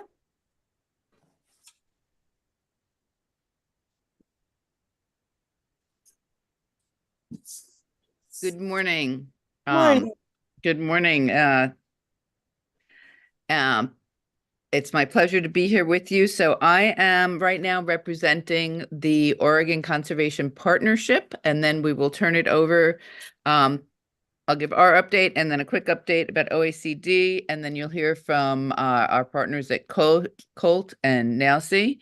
A quick update on the partnership. As we're waiting for the next grant to go through its whole approval, through DOJ, we wanted to let you know about the one new item, the new element of our grant, which will be the grant hub. We're working right now on finalizing the position description and announcement, but as soon as the grant's released, we will get that out. And the grant hub is to help our member organizations, the watershed councils, the conservation districts, and the land trusts to access money to the new IRA and IIJA and state NCS funding, assisting them in identifying and accessing the new sources of funding to support and match the work being accomplished under Measure 76 funding. So what we're going to do is we're going to hire a consultant to build the capacity of our member groups to access these opportunities for funding, restoration, and protection work. So there'll be a database, a listserv, or some other efficient way to share information to the organizations. And the Grant Hub will also serve as a resource to field questions about grant opportunities, any necessary materials, deadlines, to give the support that our member organizations need in order to get, more boots on the ground work accomplished and accessing this funding. So that's the main thing on the partnership.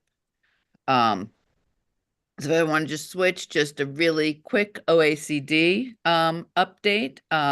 You're going to see some more conservation districts at our future in-person board meetings. We're going to be making a concerted effort to get folks out so they can tell you about the great work that they're doing with OWEB funding. And as part of that right now, I'm getting out to all our districts, meeting with district director chairs, getting out to annual meetings and getting my own tours of the projects being done. So that's been greatly useful and exciting to see the work on the ground. And I will wrap up my time and pass it on to whoever you have next on the list. Thank you, Andrea. It is exciting to think about what is actually going to happen after we get all this money out, right? Yeah, great. How about Marty? Are you ready? Hello. Hi, everybody. My name is Amanda Martino. I go by Marty, and I'm the executive director at Blue Mountain Land Trust and the incoming board president for the Coalition of Oregon Land Trust. So obviously, I'm not the face you're used to seeing for COLT. After 11 years of outstanding and dedicated service to the land trust community, our executive director, Kelly Beamer, has transitioned to a new position leading the East Multnomah Soil and Water Conservation District earlier this month. We appreciate all of her years of advocacy on behalf of Oregon Land Trust to achieve the mission and vision of the Measure 76 funding and wish her the best in this next phase of her career. But during this time of transition at COLT, I will be attending these OWEB board meetings and providing testimony on behalf of our coalition. You'll also hear from COLT's amazing staff who continue their work supporting and advocating for land and water conservation efforts and resources. For COLT, we have formed a transition committee that is composed of staff, board, and member representatives to see the organization through this time of change. We have engaged a consulting firm, Nonprofit Professionals Now, to support our search for a new full-time executive director. We are also currently interviewing candidates for an interim executive director position to provide support for the staff over the next few months. I will keep OWEB and COLT's other partners apprised of any hiring decisions, timelines, or major milestones. We remain committed to supporting OWEB and our partners statewide in land conservation and are excited for this next change and step in COLT's leadership. Previously, you will have heard COLT has submitted written testimony and Kelly provided some public comment on OWEB's strategic plan that will guide the agency's work for the next 5 years. So we just wanted to take another moment to appreciate the time and energy that's gone into this strategic plan, particularly the emphasis on climate and DEIJ efforts. But we want to advocate again for the incorporation of land protection more explicitly in subsequent versions. Measure 76 explicitly states its first purpose is to protect and restore water quality, watersheds, and habitats for native fish and wildlife for current and future generations of Oregonian. Land protection projects further restoration efforts, secure public investments and habitat improvements, and play a vital role in our state's future availability of clean water, quality fish and wildlife habitat, and health of our human communities. We encourage OWEB to boldly take innovative action in your strategic planning that you're going to be discussing later today to tackle these challenging climate issues that are facing all Oregonians. Coalition of Oregon Land Trust and Oregon's Land Trust members are ready, willing, and able to step up to these challenges with you. You'll hear some additional testimony from Carson Kendrick, COLT's Conservation Program Manager, later about COLT's programmatic work. And I just want to thank you for your time today, and I look forward to working with you all in the coming months on behalf of COLT, and look forward to moving together. Thank you, Marty. Okay, we'll hear from next Carson. Do I say that right? Yes, ma'am. Thank you. Hello, everyone. Thank you for the time to provide some comments today at the first OWEB board meeting of 2024. My name is Carson Kendrick, and I'm the Conservation Program Manager for the Coalition of Oregon Land Trusts. As a reminder, we represent 31 land trusts, soil and water conservation districts, and conservation organizations that work across Oregon to protect our working lands, water, and wildlife habitat. Today, I wanted to provide some general programmatic updates from the coalition as we begin the new year and deal with our executive director transition. So each year, our coalition compiles a policy platform that is reflective of land trust priorities across the state. At our December 2023 annual meeting, I'm happy to report that we finalized a 2024 policy platform that we will be releasing on our website and through our e-newsletter this week. It may come as no surprise to this board, but our top priority this session is securing funding for the Oregon Agricultural Heritage Program. We've been working with the House Agricultural Committee in the interim to run a committee bill, HB 4060, that would provide $10.8 million for OAHP before the end of the biennium. And in our conversations with OWEB, the agency has assured us that they can expend that amount in 2 grant cycles before the biennium ends. And from the land trust side, I can assure you that there is more than enough demand to expend this funding. But the timing is crucial here. Many farm and ranch protection projects in Oregon have already secured federal funding through the Natural Resources Conservation Service to protect these lands, and they are waiting on the state funding source to complete these projects. Overall, we have about $7.2 million that's already committed through NRCS that must be matched or will be returned to the federal government and reallocated to other states. And we are at a crucial time for agricultural conservation and protection in general. At Colt, we are stepping up to meet this challenge and access all that federal funding coming down through the Inflation Reduction Act and Infrastructure Act by hiring a shared position with NRCS Oregon.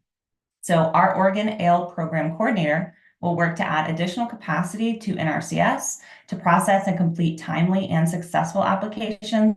They will also work with eligible entities like our land trusts to build relationships and set up regular communication between land trusts, landowners, and NRCS. We're in the middle of round 2 interviews this week, and we hope to make an offer by the end of the month. So we're really excited at Colt for this new capacity and opportunity to deliver conservation outcomes on our working lands and have seen the success of positions such as this one in other states. Finally, this session, we will be working to restore recreational immunity protections for private and public land that is open for recreational opportunities. Following City of Fields versus Newport, we will work to pass updates to the Public Use of Lands Act that provide additional protections for land trusts and other entities that offer public recreation. So thank you again for the time to comment today, and we will follow up with additional written testimony for the board's review. Thank you, Carson. And Kristen, what can you tell us? Hello, can you guys hear me? Okay. Good morning, OWEB board and staff. My name is Kristen Walls. I'm the executive director at the North Fork John Day Watershed Council. I'm also the board chair of the Network of Oregon Watershed Councils, NALC. I just wanted to stop by today and say thank you, say hello, and thank you for your continued support for watershed councils around the state. We could not do our work without the partnership with OWEB. The NALC board is still stepping in to fill in essential tasks and work, as we have not hired a permanent executive director for NALC. And we're still shooting for spring to hire for this position. I don't have anything specifically to comment on at this time, but I'm looking forward to hearing discussion over the next couple days. Specifically, we want to hear what the conversations around the rulemaking process that's going to begin in winter of 2024, and then discussions surrounding OHAP. So thanks again for all that you do for Oregon watersheds, and I hope you guys have a great meeting over the next couple days. Thank you, Kristen.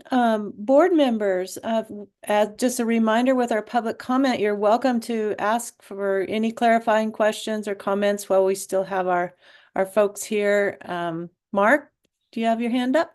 Yes, Kristen, just a quick question. I understand that there's some pretty significant flooding going on in the Grant County area. Could you elaborate on that a little bit?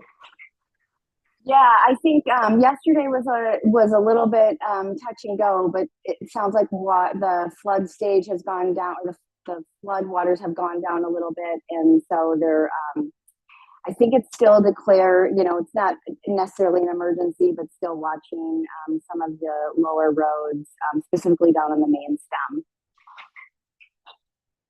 Thank you. Good luck. Yeah, we went out for a little field trip yesterday just to check things out, and checked out some culverts and just project areas. And so, yep, water is high for sure. But I think the worst of it was yesterday. Okay, thank you. Jamie. Two things, Madam Co-Chair. One is, I believe we got an email, but just for public information, I don't believe there were any written comments. So just to confirm that for the record. And then Andrea, really exciting, your comments about the grant hub. We've been talking about that actually in part of our committee meetings. And so I'm not really sure if this is a question for you or for our interim director, but is there going to be an opportunity for OWEB to help point people to that once And I don't know if that's going to be just an individual working on that, the grant hub, or if it's going to be something on a website that we can point to, because it's a tremendous resource. So at this point, we're going to be hiring an individual contractor for a year. We have funding for the program for a year in the grant, and my hope it'll be a web-based resource. So whether it will be a website we can point people to or not has yet to be seen, but we will definitely keep you all in the loop as it develops. Thank you so much. Great, thank you. Any other comments or questions? Okay, seeing none. We did have a break scheduled in our agenda, but we're just cruising along. And so if it's all right, co-chairs would like to move right into director updates, and then we'll take our break. Good. All right, thanks, Liza Jane. So Acting Director Stephanie Page will update us on agency business, please. Great. All right. Well, good morning, everyone. Again, Stephanie Page, Acting Executive Director. I wanted to start by noting some written materials in the meeting packet. There's reports including the Oregon Plan for Salmon and Watersheds Biennial Report that our staff have been working on over the last few months. There's an update on the status of Klamath Dam removal, which a couple of you referenced during the board member updates. There's an update on development of the new land acquisition program for source water protection that was included in OWEB's budget this biennium. And then there's a regular quarterly activity report on OWEB's existing strategic plan. One more note on the Oregon Plan Biennial Report. I wanted to note that we're reaching 25 years of the existence of the Oregon Plan for Salmon and Watersheds and of OWEB as a state agency. And a lot of the things that we take for granted today, just the level of interagency coordination and collaboration around watershed restoration, the network of watershed partners that we have all over the state doing watershed restoration, the monitoring protocols that we have in place, just the networks and the body of data that we have, and the knowledge of watershed restoration techniques and the effectiveness of those. All of these things were emerging at the time that the Oregon Plan was created and that the agency was created. And I just wanted to take a moment to celebrate everything that the broader partnership has accomplished during the plan's existence. So, and to thank all of you for your roles in that.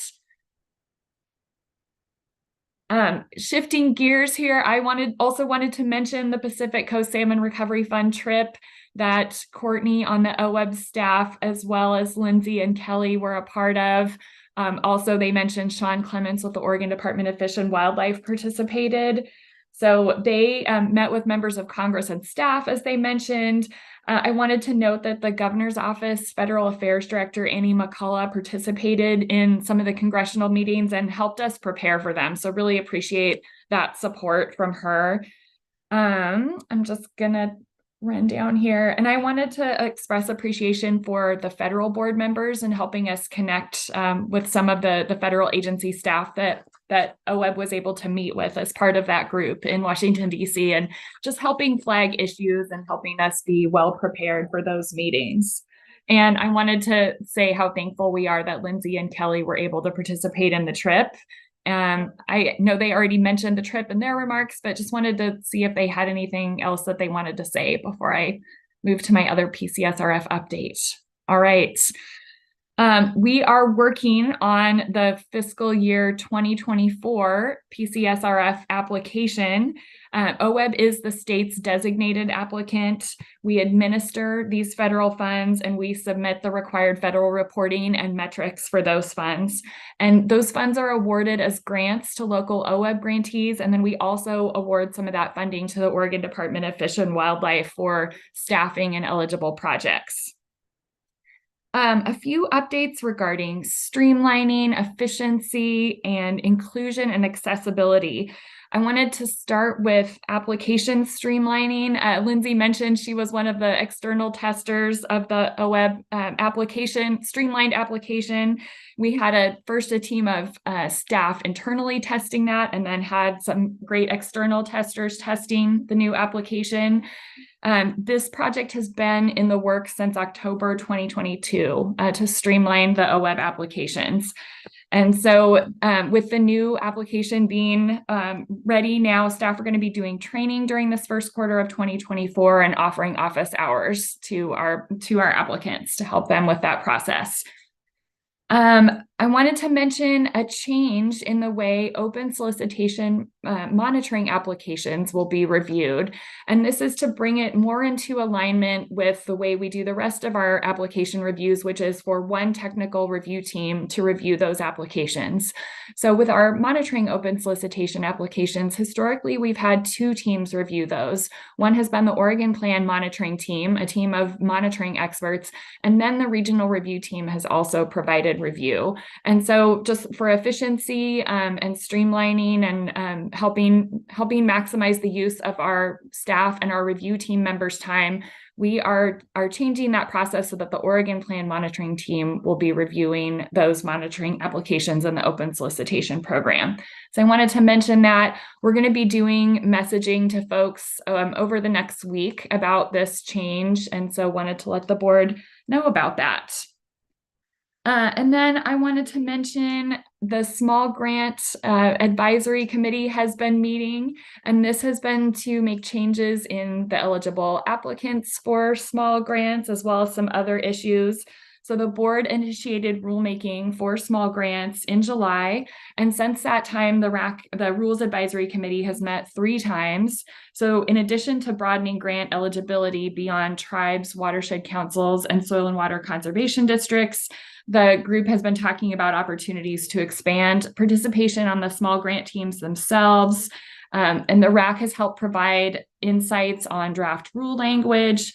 And so just wanted to express appreciation for the advisory committee that we've had and the staff that's been working with that RAC.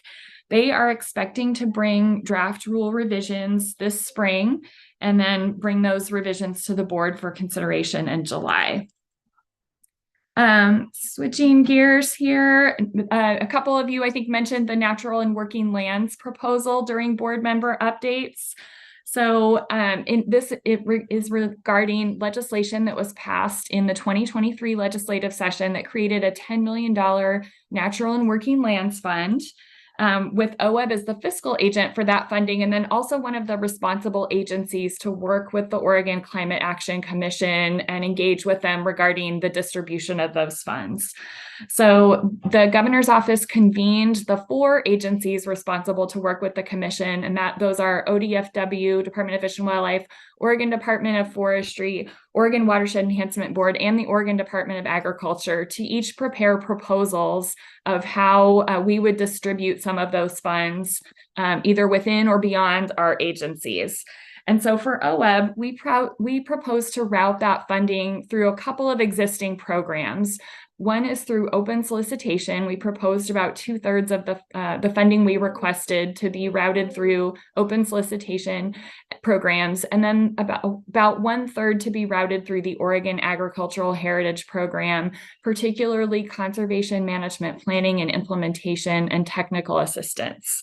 So we, as you heard, we'll be presenting our proposal at the Friday meeting of the Oregon Climate Action Commission. And then after that, assuming those funds are distributed to the agencies as proposed, we plan to do additional engagement regarding how to distribute those funds. So more to come on this after the meeting on Friday. We requested a total of $2.5 million, again, with about 2/3 going to open solicitation and 1/3 going to Oregon Ag Heritage Program. And then as allowed by the legislation, about 10% in administrative funding for OWEB. Changing to some staffing updates. I'm very excited that you got to meet Shane this morning. His first day was yesterday, as you heard. Some sadder news that is great for our staff, but sad for OWEB, and that is that Jessie Kirshner has accepted a position with OSU Sea Grant as their Associate Director of Extension and Engagement. And so her last day is going to be next Friday, February 2nd with us. She's done an amazing job implementing the board's climate resolution, helping assist grantees as they navigated the climate questions, and I'm just so thankful that she's been here and during the time that she has. So I'll really miss her. I know that you all will miss her too, but I'm excited for her, and I know that we'll be continuing to work with her in her new role. Let's see, you got to meet Shane, so I won't talk much more about him other than we're thrilled to have him on board. And then I have one late breaking staffing update that I don't think I shared by email with you yet. That is that we have a new person in the position of drinking water source protection specialist who will be starting in a few weeks. Her name is Audrey Squires, and she brings a variety of experience to this role, including assistant water master in Pendleton, project manager at the Middle Fork Willamette Watershed Council, and most recently the Umpqua and Rogue River Siskiyou program coordinator with the National Forest Foundation. So this is the new program that provides grants for land acquisitions for source water protection, and she will be our inaugural employee in that new position. A couple updates on Governor Kotek's expectations of state agencies. OWEB submitted our required succession plan at the end of December, and we also submitted a plan for our IT strategic plan. So we'll be working with the Department of Administrative Services Assistant State CIO in further developing that IT strategic plan. And then the next big item that is due for OWEB is the strategic plan, which we'll be working on later on during this meeting. Actually, I'm going to pass the baton now to Eric Hartstein for some legislative updates, and then I will take the mic back after Eric's done with some updates on the budgeting process for 2025 to 2027. Eric, over to you. Great. Thanks, Stephanie. For the record, Eric Hartstein, Senior Policy Coordinator, and I'll just provide I think a really brief overview of the 2024 legislative short session. So the session is set to begin on February 5th and must adjourn by March 10th. And given this time available, only a really limited number of budget requests and bills will be considered during the session.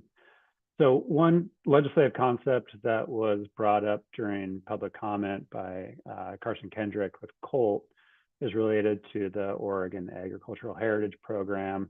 That's legislative concept 56, or it will be turning into House Bill 4060 that was introduced as a committee bill in the House Agriculture, Land Use, Natural Resources, and Water Committee. And it would appropriate $10.8 million into the Agricultural Heritage Fund for grants and administration of the program. So we will be tracking this legislation and any others that might involve OWEB in the short session, and we'll be sure to provide a full update to the board in April. So unless there's any questions, I'll turn it back over to you, Stephanie. Great. And I wanted to make one clarification regarding the Oregon Ag Heritage Program before I start to talk about 25 to 27 budgeting. And that is that OWEB commits grant funds when we make grant awards, but it takes time to expend those funds. So that was a point of confusion during the 23 to 25 budgeting process and legislative process. So just wanted to mention, when we make a grant award and develop a grant agreement with a grantee for Oregon Ag Heritage, especially when we're talking easements and covenants, it takes about 18 months for the easement to get secured, for the closing to occur, and so forth. And so even though those funds are committed, they are not necessarily expended for a couple of years. So again, I think that has been a major point of confusion in the budgeting process. And so I just wanted to provide a clarification on that. And I see Meg has her hand up. Go ahead, Meg. Thank you, Stephanie. My question was actually about the budget request for the Ag Heritage Program and or the funding request. It got me thinking about the February session, and I don't know how the session works with respect to the governor's asks versus somebody else's asks. And is there like a short version of what happens during this session? Sure, I can talk about that with regard to state agencies. So state agencies, unless there are special circumstances, we don't request legislative concepts or budget items during the short session. So those are all externally developed. There is a process for technical adjustments that we're allowed to request as we need to. And so we do have a couple of technical adjustments that are I won't bother you with because they're just technical in nature, but that's really agencies engage and respond to legislation that's proposed and budget requests that are made by others. And not advocating, but providing information at the request. That's right. That's right. Yeah, great question. So in general, we do not take positions on legislation and would need to request permission from the governor's office to do so. But we are able to respond to questions, prepare numbers in response to requests and so forth. Okay, thank you. Jamie, you have your hand up? Yeah, just as a follow-up to that, and Stephanie, appreciate you making it really clear that OWEB and OWEB staff cannot advocate for specific agenda items coming before the legislature. But if a member of the public were interested in engaging in that, so we've talked about potential funding for Ag Heritage Program, and our community partners were just talking about that as a priority. How can we inform the public? Do we say these agencies are interested, you might want to reach out to them? If a member of the public wants to engage in advocacy, since OWEB can't do that, what's the best process for the public? I would refer the public to Coalition of Oregon Land Trusts. You heard from them during the comment period that they're planning to advocate. So that, because as you noted, the agency can't take a position. So yeah. Thanks for the question. All right, I don't see any other hands up, so I'll take a moment here to talk about the 25 to 27 budgeting process. It is a little different this time than in past biennia, and I would say in a good way, and we're all, I think, eager to see how it rolls out. So typically in previous biennia, agencies would conduct engagement around this time during the biennium regarding legislative concepts and policy option packages or new funding requests for the 25 to 27 budgeting process. This time around, we are actually submitting that request early to the governor's office. So we submitted an initial list of policy option packages to the governor's office last week. They have 10 days to review our request and provide feedback to us, and then we'll have a sense of which items we can move forward on and then conduct partner engagement on. So a little different than the past processes. The nice thing is we're able to have earlier coordination with the governor's office on what is likely to move forward, what is likely to be included in the governor's budget versus what's just a non-starter due to budget limitations. And so I think it'll be a more efficient process. We won't be submitting things in our agency request budget, which is due at the end of August, that aren't likely to proceed forward or that aren't part of the governor's priorities. So I appreciate that opportunity for earlier coordination, and it won't affect the time frame in which we usually conduct board engagement around our list of proposals. Last biennium, we did that in April. We brought an initial list of packages to you to have some dialogue about in April. And so that's our plan this time around as well. So I'll just pause and see if folks have any questions.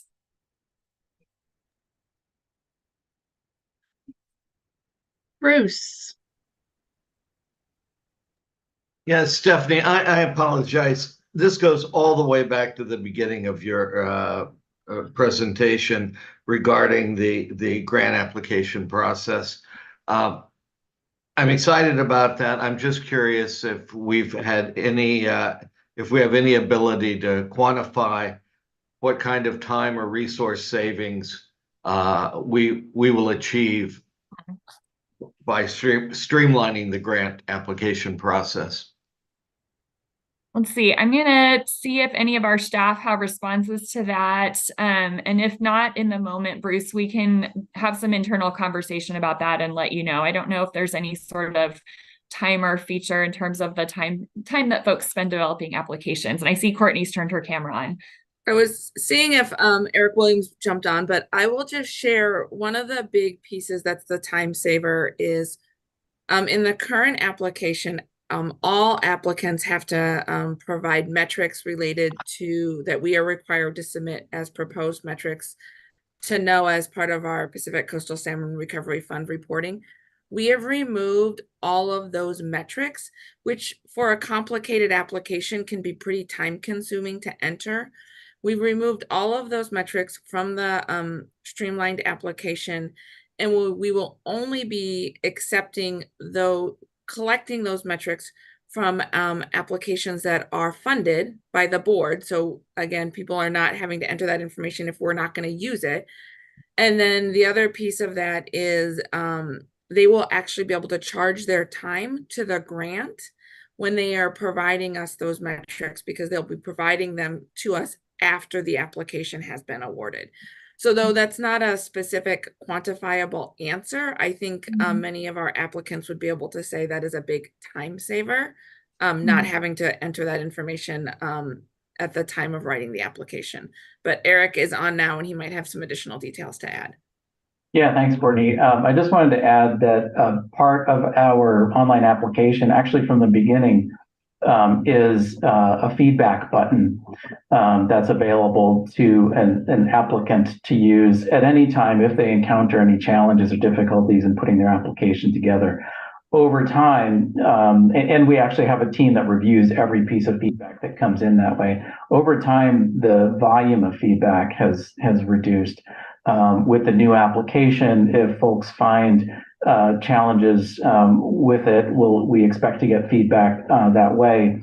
And also another thing I'd point out is this is really phase one of streamlining the applications for what we've been referring to as the core 4 application types: the restoration, technical assistance, engagement, and monitoring. There are parts of our online application that are the same across all application types, and that includes the administrative section and the budget section.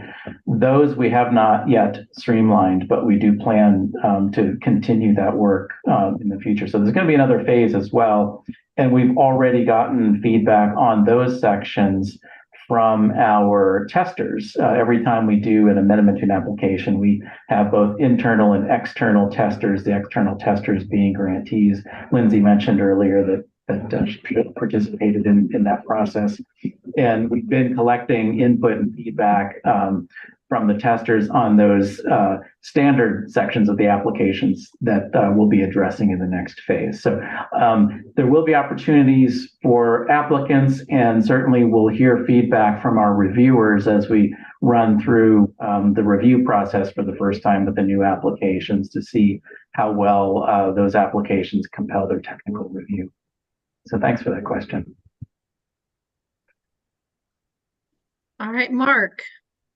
Yeah, apologies. I had to step away for a phone call for a little bit. So you may have covered this, Stephanie, but is there a status report on the filling of the director's position, a timeline, or any kind of status report you can share with us? I don't have a status report today. I might have some more details later on this week. I think the plan is to have someone submitted for confirmation during the May legislative days. That is the initial plan, but I may have more information for you later this week in terms of the process and so forth. Thank you. Liz. Yeah, I don't know if I got a real question here, but it just goes back to the new process for, submitting the POPs. And now you have this sort of early filtering piece. And I just I wonder about, it just seems that, POPs that are just directly under the signature of OWEB probably will get, good consideration. But I'm just kind of curious about those things that we've talked about that were mentioned, like impacts on recreation as an indirect kind of thing. And I'm just, I get concerned that those get filtered out really quickly, and yet they may not be under the they may have, many agencies may have that purview, but not as a primary. So not a question, but just maybe thinking about, as you go through this first piece, you know, what kind of strategies will you want to consider, you know, in that process after you go through? Just so, no question, just a wandering thought.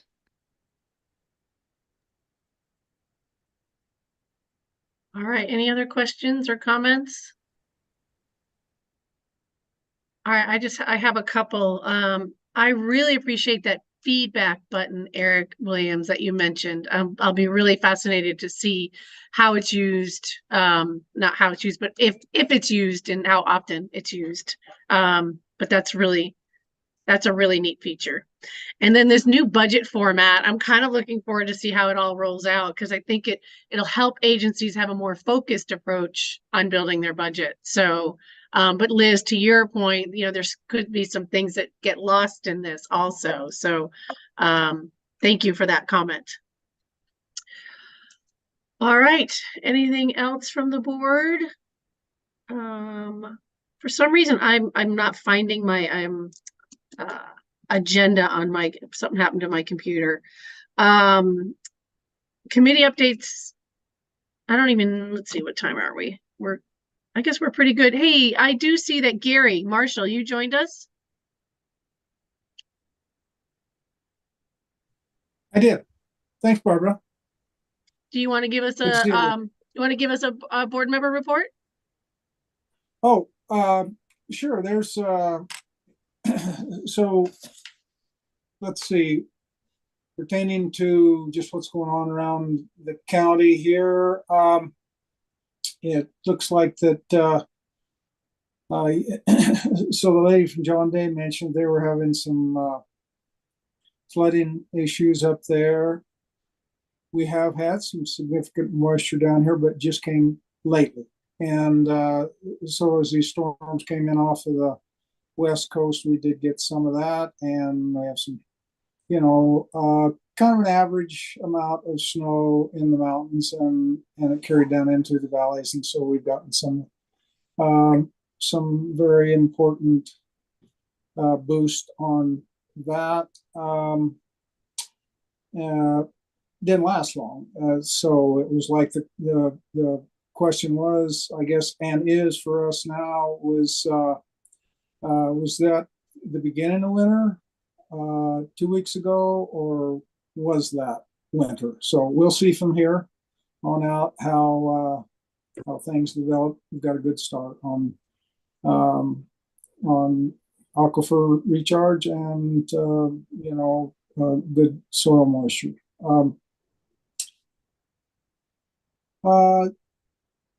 There's I don't think I have anything else to bring the board up on right now. Thanks, Barbara. All right, thank you. I'm glad you're with us today, Gary. Thank Oh, you. actually, Liza Jane wanted, all of us had to do this. Tell us something exciting that's happened to you in the last 3 months. Oh, it's very exciting for my wife and I. We are we've decided to just stay right here until we're on the ranch till we're 110 years old. And so we are building a house. We're right in the middle of it's we're calling it a major remodel, but it's pretty much a whole new construct. So that's pretty exciting for us.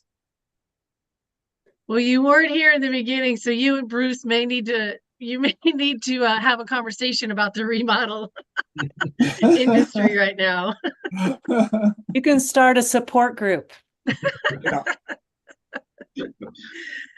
All right, thanks, Gary. Thanks, Barbara. All right, I will pass the baton to Liza Jane for the next agenda item, please. Yes, which we're gonna have a break. How about that? We skipped it, but we're doing great. And so you want to come back? Gosh, that's 25 minutes. How much do you want? 20 minutes? Everybody need a 20-minute break?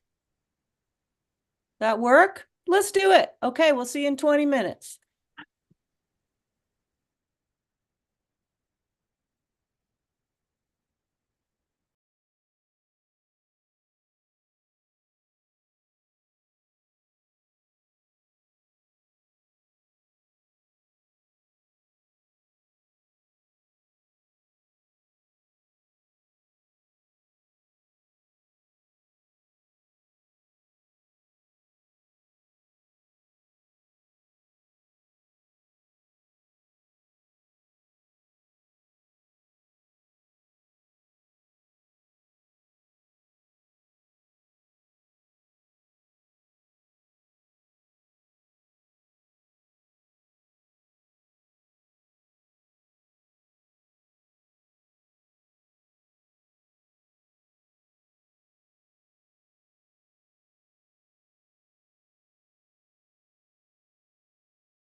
Ding, ding, ding, ding, ding. Welcome back, everybody. We just got note Dan Shively's having some troubles with his internet stuff in his office, so he'll be with us but may not be on video. I think might have to get on an old-fashioned phone, but he's still listening and able. So we're at agenda item E, which is to hear about the good work our committees are doing. And we'll start with the DEI committee, please. Thanks, Liza Jane. So Dan, do you want me to go through the committee update since you're having some technical difficulties? Hey Kelly, Dan here. Yeah, I'm here by phone and that would be fantastic. I can listen in and participate that way, fill in the gaps. It would be better if you could take the lead. Thanks. Perfect, got it. This is why I enjoy our co-chairship. It's very helpful. Okay, so the DEI and Diversity, Equity, and Inclusion and Environmental Justice Committee met on December 5th, 2023. Jesse Kirschner, our climate coordinator, provided an update on the work of the Environmental Justice Council, including an update on the environmental justice mapping tool created through HB 4077 and the uses for the mapping tool. I'm going to give highlights here because you have the written committee report, so I'm not going to go through everything. OWEB staff updated the committee on efforts to reach out to non-traditional partners. OWEB staff continue to do that. They were able to connect with 1, 2, 3, 4, 5, 6, 7 different organizations. And then we reviewed our latest draft of the DEI resolution, which incorporated feedback from the Racial Justice Council, Environmental Equity Committee, the State Office of Cultural Change as well. The committee's recommendation was to share it with the full board and then post it to the OWEB website. The updated statement and resolution are attached, so they're in your board materials under the committee update section. Eric Williams, Restoration Grants Manager, provided a brief overview of the strategic plan update for us all, including revised priorities and what to expect. So it was a good meeting, lots going on, lots to talk about. And then I was going to ask, because we do have the, well, actually, I'll pause there. Dan, do you want to add anything? No, that was really thorough. Thanks, Kelly. Okay, so we do have the draft of our diversity, equity, inclusion, and environmental justice resolution. And I just want to do a process check really quick here because I checked the agenda and it looks like now would be the time when if folks had comments or feedback that we would be taking that. But I wanted to check in with the co-chairs and Stephanie that I am assessing that correctly. That's correct, Kelly. Okay, great. So you can pull up the draft resolution. Like I said, it's in the item E committee updates right after the DEI committee written update.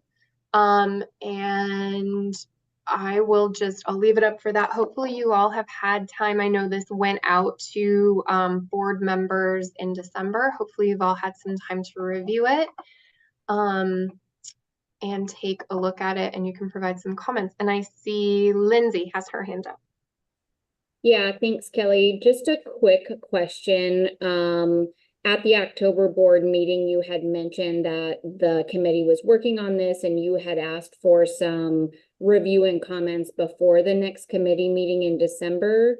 And then I think I saw maybe some activity from Bruce to kind of streamline kind of taking out some of the framework part of that resolution in the beginning. So I guess just a process question for me. between now and early December, about 6 or 8 weeks ago, has the committee made significant changes to the resolution?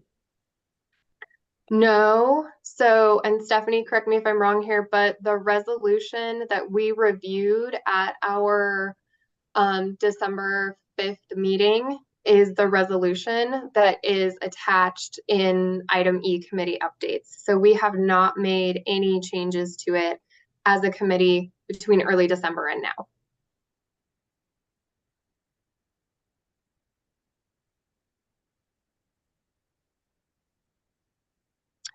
Liza Jane. Thank you, Kelly. I probably should have seen this earlier, and I apologize if this is one of those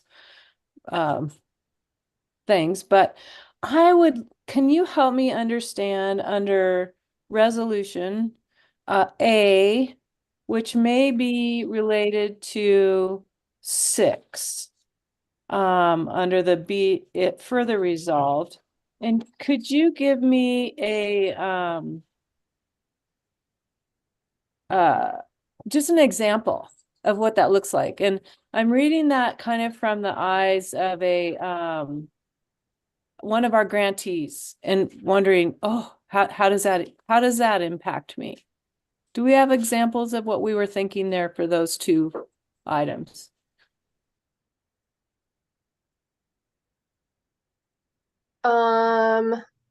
So sorry, I'm just reading those now to make sure. Eliminating disparities in distribution process, landowners, amending budget and budgeting processes to address. Okay, so in my eyes, and I would love it if Bruce or others from the committee or staff would like to speak up on this as well, but I will take a first crack at this one. One of the things that we had looked at, and one of the things that we have already done, is eliminating match requirements for specific grants to make it easier for folks to apply for things, kind of eliminating that disparity there when it's kind of hard to come up with sometimes match or specific match requirements. So that would be one of the things that we would that comes to mind with this. Anybody else want to throw anything out there from the committee that they were thinking?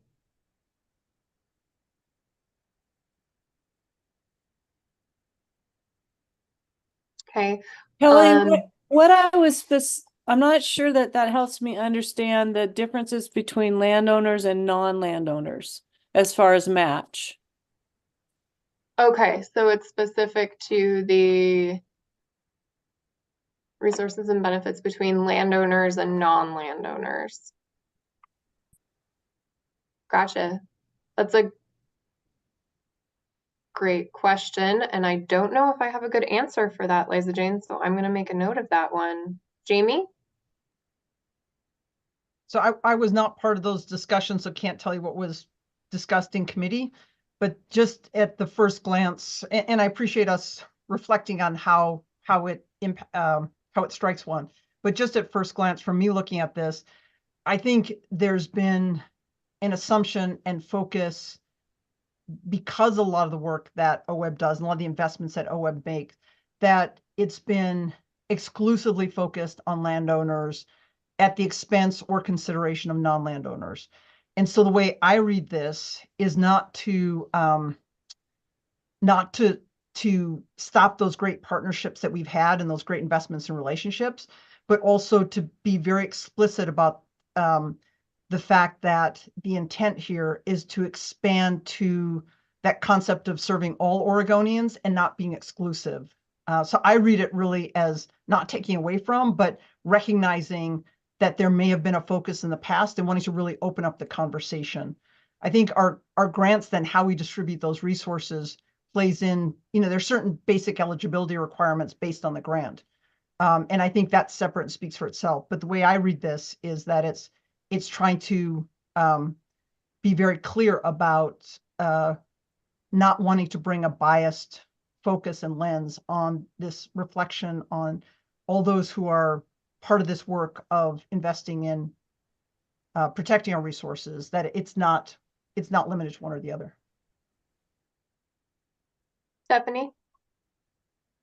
One question I've been thinking about with regard to that element of the resolution is if a landowner hosts a project on their land and receives reimbursement for that project, and it's not something they would have done but for that funding, I guess who would we see them being the beneficiary when it's a net zero revenue award to them? Would we see it being the broader community? Kind of how would we characterize the beneficiary of a project like that?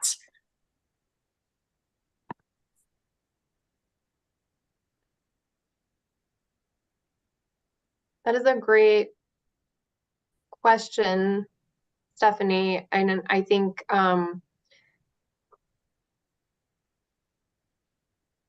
in my mind, something I think about with that is if it is a land improvement project for the landowner, then it is beneficial for them, but it's also beneficial for the ecosystem and the wildlife and water. So it almost sort of is like a bit of like a net, almost like a net zero, or the benefit is so spread out, that it kind of encompasses a little bit of everything, which is what we're looking for, right? Is like a holistic perspective on it. But great question.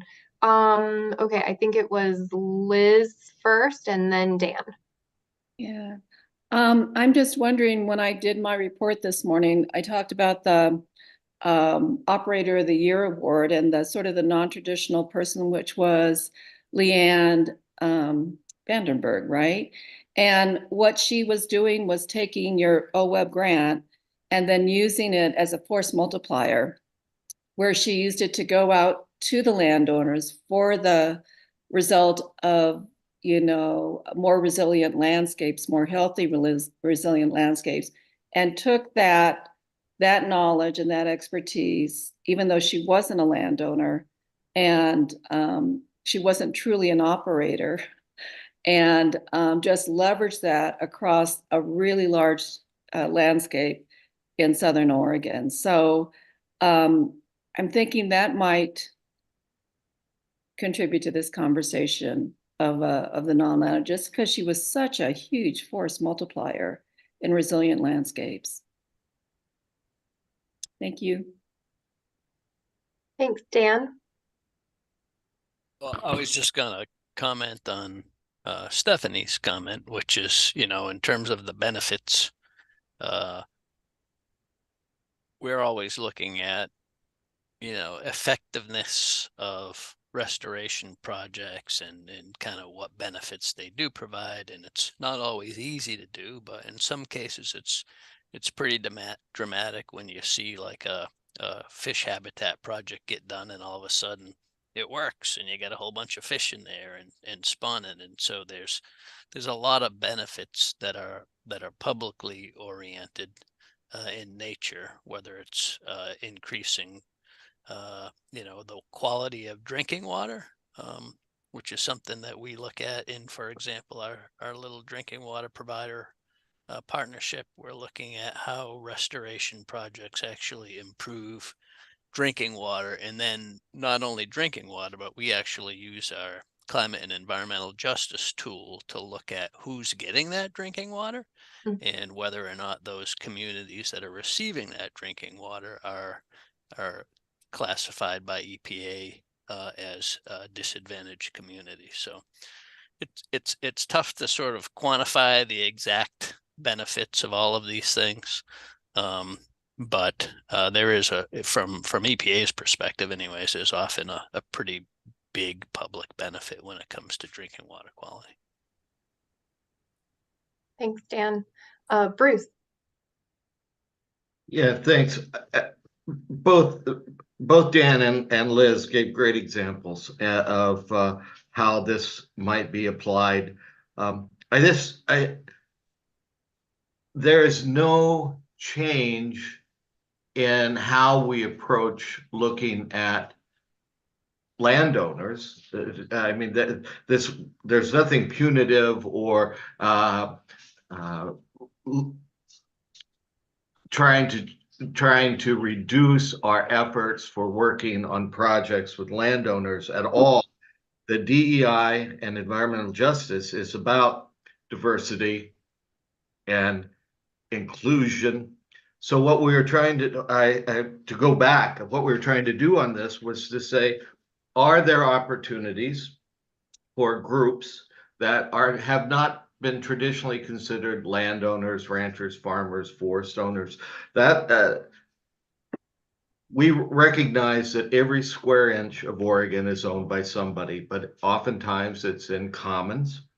They are working, we just want to have the opportunity to expand our vision of who we might be able to work with across Oregon.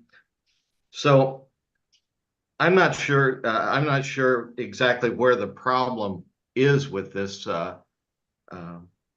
what the concern is, Liza Jane. Maybe you can explain a little bit more why this is bothering you, or why it might be concerning you. Yeah. And actually it's almost the opposite, which is fun that we went that way.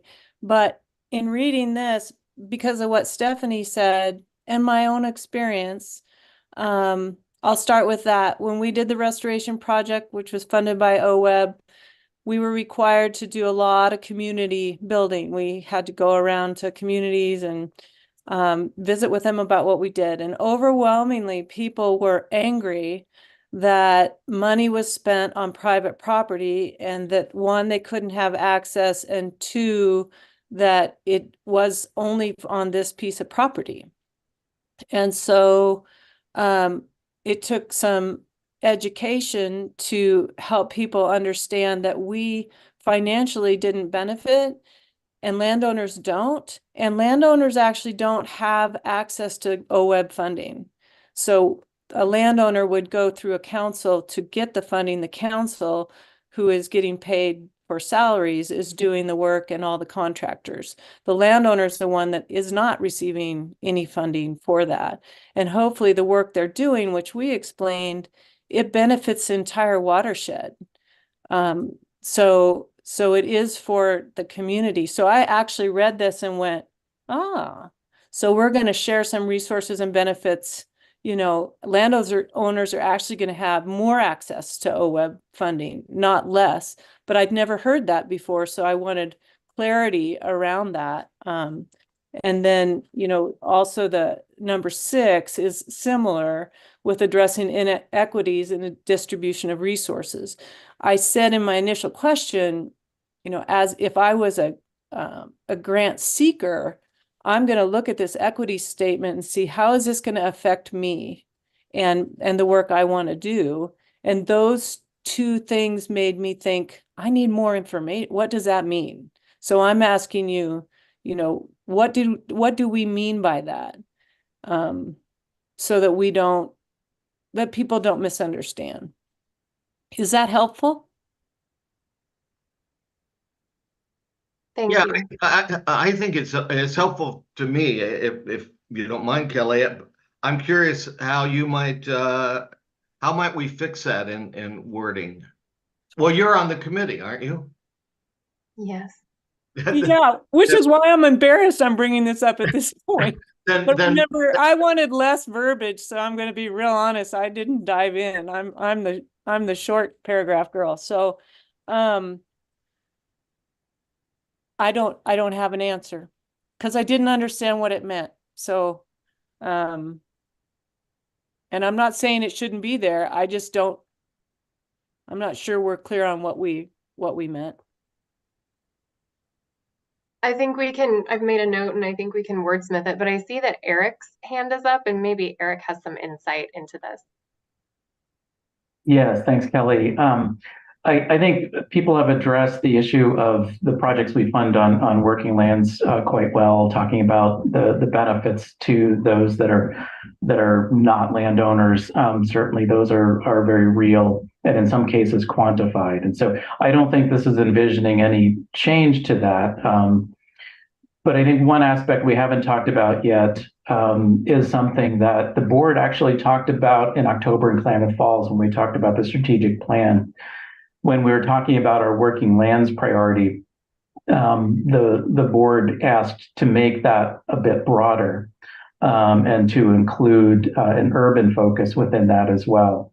And so you'll see that reflected in the strategies, the draft strategies that have been prepared for tomorrow's strategic plan discussion under that priority. That includes a little bit of definition around what we mean by both urban and working lands in our grant making. So I think we'll have another conversation about this tomorrow, but that's one aspect of, I think, what the language in this resolution means about looking at the disparities in distribution of resources and benefits, because I think that it was the board's sense that we hadn't really had much to claim for work in urban landscapes, where almost all of our granting focus is on working lands. And so again, it's not to subtract from working lands, but rather to add some urban focus to our grant making. Thanks, Eric. Dan? I just wanted to say I appreciate the question, Liza Jane.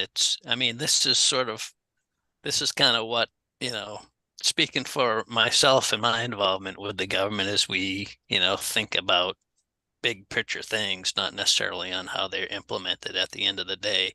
But I did want to offer a practical example of where EPA put something like this in practice. We had a grant program for diesel emission reduction work, and we realized that we were getting all these applications, and tribes were not competing very well because they were up against other applicants that had, tremendous amount of resources and grant writing skills. And it just, whenever we scored these things, we just noticed, this is an important, group of another sort of group that wants to participate, and they're at this disadvantage. So what we ended up doing was using our budgeting process, et cetera, to kind of carve out a separate portion of that money to be competed only among the tribes. So it was sort of an equaling of the playing field, so to speak. So that's potentially one kind of practical example of how you could sort of use these kind of tools to address an inequity that you're seeing. I don't know if that's helpful or not, but I figured I'd share it. Yeah, but we're not allowing landowners to access OWEB grants directly. And I hear what you're saying. Absolutely. Yeah. But thank you. That's a good example. And I understand that. I just don't think that we've been clear in our intentions there, maybe, or we could. Yeah.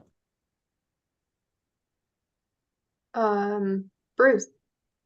Yeah, I think we can clean up that language to make it easier to understand. House Bill 3409 relating to climate expanded the definition of natural and working lands to include lands for recreation, parks, trails, green belts. I'm reading it off the notes I have here. Consisting of trees, vegetation, soils, urban, near urban areas, urban watersheds, street trees, etc. So I think this was an effort to expand what was a narrow focus on working lands to the new definition. It also gave us the opportunity that if we had urban projects limited to only the small grant category, that it would prescribe a fragmented approach. We would have to have multiple funds. So we wanted to open up the possibilities for a larger inclusion of landscapes and watersheds within the state over the old traditional definition of working land. So I appreciate what Eric had to say, and at the next committee meeting, I'll be happy to distribute these notes so we can take a look at them. Great. I like that, what you said. A greater landscape. More. Not divisive. So thank you. Yeah.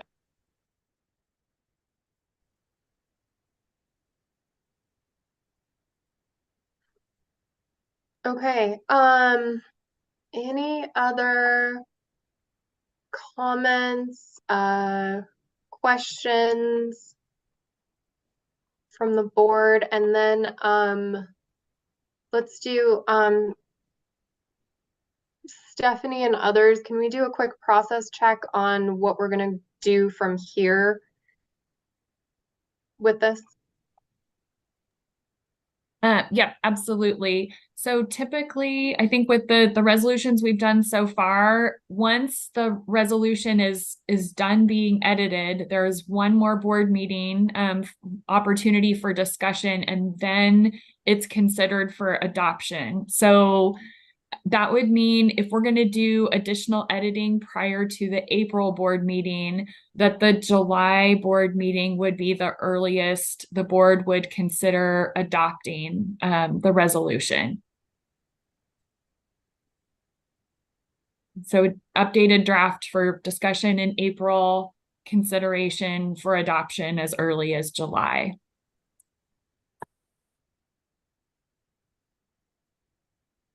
Okay, so when would folks need to have their comments in then?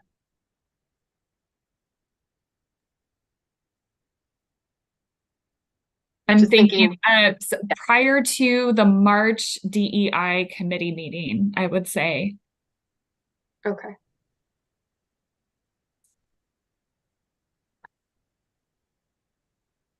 Okay, so then if board members have any, and I see your hand, Jamie, and I will get to you. I just want to get through this process really quick. So if board members have any additional comments, edits, questions, please submit those before the March DEI committee meeting. What day was that? Calendar? Let me double check, and we'll send instructions and a follow-up email too, just so everyone's got it in writing, what you need to do. It looks like it's March 5th on my calendar. Okay. And then updated draft at the April meeting, and then action in July if we're feeling comfortable at the April meeting. Okay, great. Thank you for that process check. Jamie. And I appreciate the comment you just made about providing comments separately, but given this is something that Liza Jane raised, and I was thinking that summation, Liza Jane, you made about the intent, the board's intent is to really ensure that all Oregonians are served by this resolution. If we even included a statement like that in the whereas section, would that speak to your concern? Because the whereas, I think very rightfully so, call out when there have been disparities. And I think it's very important to acknowledge that. But your point of saying, hey, our whole goal here is to ensure that we are serving all Oregonians. And the next piece of that is we recognize that hasn't been the case in the past. Would something as simple as that included in whereas the statement help to address your concern of our overall intent and focus? And then if any folks have comments on that suggestion. I think so, Jamie. I think I'm just trying to stay whole instead of parceled out in our language, because that I believe is our intention. And when we say these people and not these people, you know, it doesn't fit for me. So wherever it makes sense to the whole board in this document, I apologize if there's wariness on looking at this, but it shows that we are actually serious about it in my eyes. So yeah, I think that's a good suggestion, Jamie. I look forward to hearing from the board before our meeting, and we can, as we all give it a little more thought, another look through and see what we can do there. Thank you, Jamie. Thanks, Jamie. Gary? Yes, thank you, Gary Marsh, for the record. Thank you, Liza, for bringing that up. Actually, when this we first got the draft of this, I passed it on to some community members, and they had some of these same reactions. So I can tell you that it's not, not just a question in your mind, Liza Jen, but there's other people that have looked at it and have wondered some of the same things we're talking about here. So I would say there probably needs some work and clarity. And Jamie, I think your point of doing that possibly with a statement or something is a good one, so that make sure that we're not being exclusive here or selective, but broadening it rather than narrowing it. So thank you. Thanks, Gary. Amy? Yes, thanks. The resolution is wonderful, and I really like the definitions, the explicit clarification in there of what the terms mean. There are a couple other terms in here. Once this resolution, I'm thinking ahead, once it is approved or completed as intended, that could be misinterpreted down the road. And I've seen this happen with USDA time and time again. The intent is very good, and then the product is handed off to staff, and then they make their own interpretations of what certain terminology means within the document. So that might be something to consider specifically for that term of urban. And this has been a stumbling block USDA has experienced over and over and over again. There are different interpretations of what that term means, who is included, who isn't included, what lands are included, what lands are not included. So just wanting to share some of the tripping blocks that we've experienced with USDA with this group as well. We have chosen to not define urban at USDA to be as inclusive as possible, but that has taken very, very, very intentional steps in not defining it, because it then becomes exclusive. So I just want to throw that out there for what it's worth. Thank you. Thank you. Always appreciate learning from other people's experience. Hey, thank you, everybody. Kelly and Dan, is there any more to report there for that committee? If not, we'll move to the Water and Climate Committee. Are we good, Kelly? I think we are good. Appreciate you all taking the time, and know that we took up the majority of the committee report out time today. So thank you to the other committees for that. Yeah, it's worth it. It's worth it. Okay, Water and Climate, please. I'll kick off and then have Bruce follow up with anything I missed. And this is also really good. It's not taking away time, Kelly, because one of the things we do talk about in our other committees, the intersectionality between committees and overlap. So this was time well spent, and thanks for all your committee's work on that. I want to just go back to something that Stephanie mentioned earlier, and that is to thank Jessie for her remarkable impact on moving the climate, the resolution forward, on her incredible work on the Water and Climate Committee, making the work more accessible, climate action activities accessible to more partners, especially through the mapping tool that OWEB developed. And I think she helped shepherd and also presented and walked us through at the last committee meeting. But she's had an amazing impact. I'm so excited that Oregon gets to keep her, and then we get to work with her in a different capacity. But her commitment to public engagement best practices was so appreciated by our committee. And then just a quick reminder, there's what we covered was in the written packet but that are the purpose of the Water and Climate Committee is to really provide a more in-depth review of some of these issues, both specific water and climate focus, but also some of that overlap and intersectionality that impacts OWEB's work and our partners as well.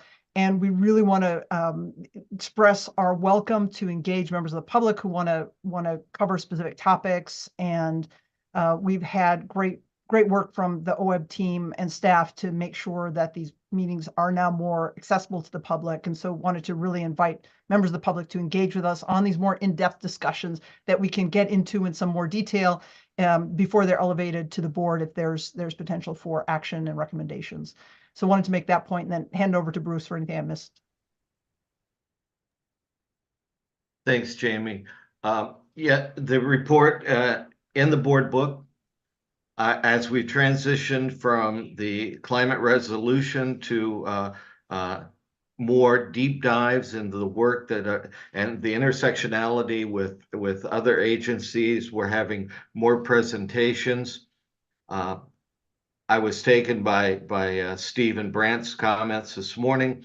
He highlighted 3 different potential tools that might be of benefit to our projects and people working on projects that we can add to potentially that we can add to our website. So the work that the committee is doing moving forward, increasing our knowledge, looking for intersectionality, but also important is the fact that we will continue to evaluate and look at tools that may make our project proposals easier for people to address climate and water actions. Thanks, Jamie. Thank you. Does anyone have questions or comments for this committee? Oh, okay, great work. How about our grants committee? So Lefty, I'm going to let you take this one since I didn't attend the last meeting. I couldn't make the last grants meeting. And what we did talk about during our December 7th meeting is a lot of what we're going to be talking about the rest of today.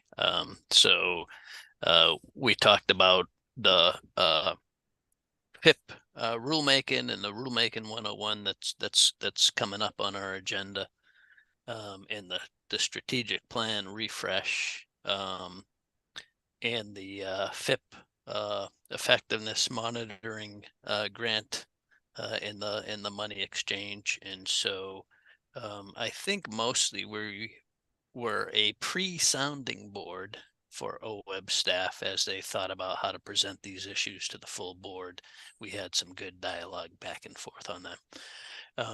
And all of that's reflected in the write-up, the brief write-up in the board ebook. One thing that's not there that I will mention, I guess it is there, my reminding of the grants committee. We have a pretty heavy lift coming up here when we're going to be working with staff on evaluating the cohort 4 focused investment partnership proposals that are coming in. And so looking forward, that's going to be a big part of work for the grants committee. And anybody who was on the committee want to add anything to that, please do. Otherwise, that's it from me.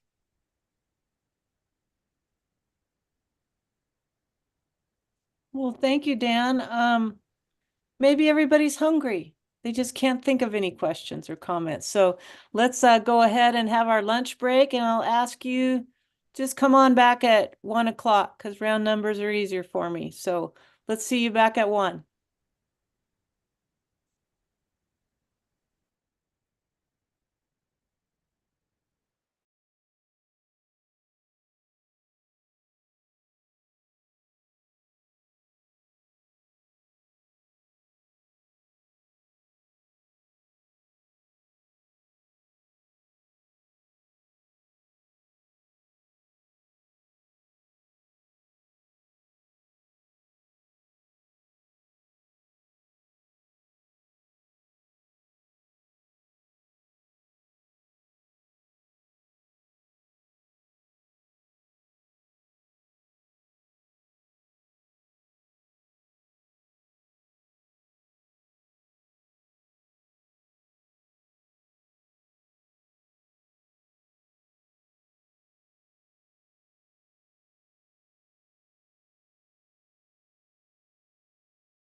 Hey, Stephanie. Hey, everybody. Can you guys hear me? I'm just going to test my audio Yeah. real quick.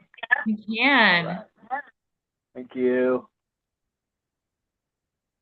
And I think I'll go ahead and pull up the PowerPoint as long as folks are okay with me sharing my screen, because I can't talk and pull a PowerPoint up at the same time. I'm afraid to try. All right.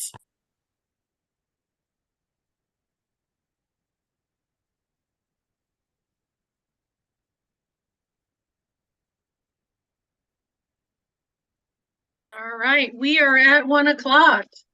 Welcome back from lunch, everybody. I hope it was satisfying. And get us ready for our afternoon's agenda. So next up on our agenda is item F, Tribal Report and Government to Government Relations. I am thrilled to be hearing this today. I've been a curious bystander for many years on this topic. So I'm really excited that we get to dig a little bit deeper into it and then open it up for questions. So Ken, are you taking this one? Actually, Madam Co-Chair, I will kick things off and then I will pass the baton to Ken. Awesome. Thank you. Looks like everybody can hear me okay and see the slides in presentation mode. So I'm really excited to introduce Kelly Coates, Director of Natural Resources with the Cow Creek Band of Umpqua Tribe of Indians and the Tribal Representative on the OWEB Board, and Ken Fetcho, Effectiveness Monitoring Coordinator and Tribal Liaison, to present to you today. OWEB has a special relationship with the 9 federally recognized tribes of Oregon and the Nez Perce tribe. We have both a government-to-government relationship and a grantor-grantee relationship. And you'll hear about both aspects of that relationship today, but the focus is on that government-to-government relationship. And that includes state laws and policies related to government-to-government relations, and OWEB's policy and philosophy and how we approach that relationship. Kelly will speak to her tribal perspective on what the government-to-government relationship looks like for the Cow Creek Band of Umpqua Tribe of Indians and OWEB. And then lastly, the state's government-to-government law requires an annual report that each state agency must submit. And you'll hear some highlights from OWEB's 2023 annual report. So with that, I will pass the virtual mic to Ken. All right. Thanks. Can everybody hear me okay? All right. So hello, co-chairs and members of the board. For the record, my name is Ken Fetcho, and I am OWEB's Tribal Liaison. And so as we heard Stephanie in her introductory remarks, OWEB's government-to-government relationship is defined by 3 key policies. There's an executive order, Oregon Revised Statute, and OWEB's tribal policy. And so I'll provide a brief summary of these 3 guiding policies. And they're also included as attachments in item F of the staff report. It's in your e-book. And so first I'll talk about the executive order. If you could advance the next slide, please. Thank you. So on May 22nd, 1996, Executive Order 9630 was developed with tribal input and signed by Governor Kitzhaber, officially recognizing state tribal government-to-government relations. The purpose of this executive order was to formalize the government-to-government relationship that exists between OWEB's Oregon Indian tribes and the state to establish a process which can assist in resolving potential conflicts, maximize key intergovernmental relations, and enhance an exchange of ideas and resources for the greater good of all Oregon citizens, whether tribal members or not. This executive order also ordered additional actions, including but not limited to the following. The governor's office is to convene an annual meeting with state agencies and tribes. Each state agency must develop a tribal policy that promotes dialogue with the tribes, and each state agency should provide training to their staff to better recognize Indian issues and to understand and respect the legal status of tribal government. Next slide, please. So during the 2001 legislative session, Senate Bill 770 was enacted, creating Oregon Revised Statute 182.162 through 168, which basically codified key elements of the executive order. This legislation also added a few things. It defined tribe to mean a federally recognized tribe in Oregon, and it listed the 9 federally recognized tribes by name in the revised statute, and added the requirement that each state agency is to provide this annual report that we're talking about today, and provide that to the governor's office and the Legislative Commission on Indian Services. So now I'd like to hand it off to board member Kelly Coates to share her perspective on this topic. Thanks, Ken. Kelly Coates for the record. So, tribal sovereignty. I get questions from folks a lot about what tribal sovereignty is. And I want to just kind of go through for my part of this and talk about it from my perspective, being the Natural Resources Director for the Cow Creek Band of Umpqua Tribe of Indians. So I'm taking my OWEB board member hat off and I'm putting my Natural Resources Director hat on. So what is tribal sovereignty? If you look up tribal sovereignty, you're going to find multiple variations on definitions. I think this hits some of the key things within what tribal sovereignty is. But the essence of tribal sovereignty is the ability for tribes to govern and protect and enhance the health, safety, and welfare of their tribal citizens within their territory. Tribal governments maintain the power to determine their own government structures, enforce laws through police departments and tribal courts.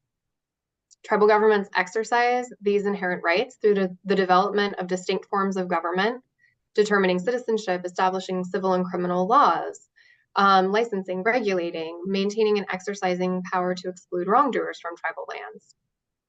Tribal governments are also responsible for a huge range of activities on tribal lands that include education, law enforcement, judicial systems, healthcare, environmental protection, natural resources management, development and maintenance of infrastructure, housing, roads, bridges, public buildings, etc. So it's really, tribal sovereignty sets us up as a government.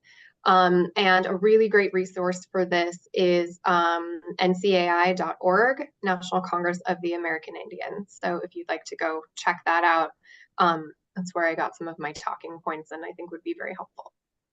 Next slide. So what is consultation?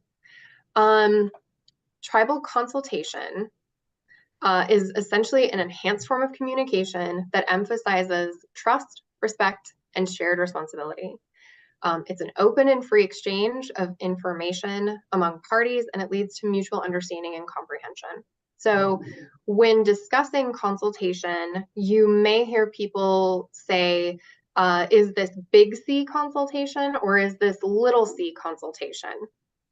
To make it easier to understand what level the communication should be at. So for me, you guys know I have young kids. This reminds me of the Dr. Seuss ABC book. So when you get to that point, when you get to the letter C in the Dr. Seuss ABC book, it's like big C, little c, what begins with C, camel on the ceiling, C, C, C. I've read it a few times. I kind of have it memorized. For tribes, if we were in the Dr. Seuss book, it would be big C, little c, what begins with C, consultation, consultation, CCC. So let me explain the difference between big C and little c.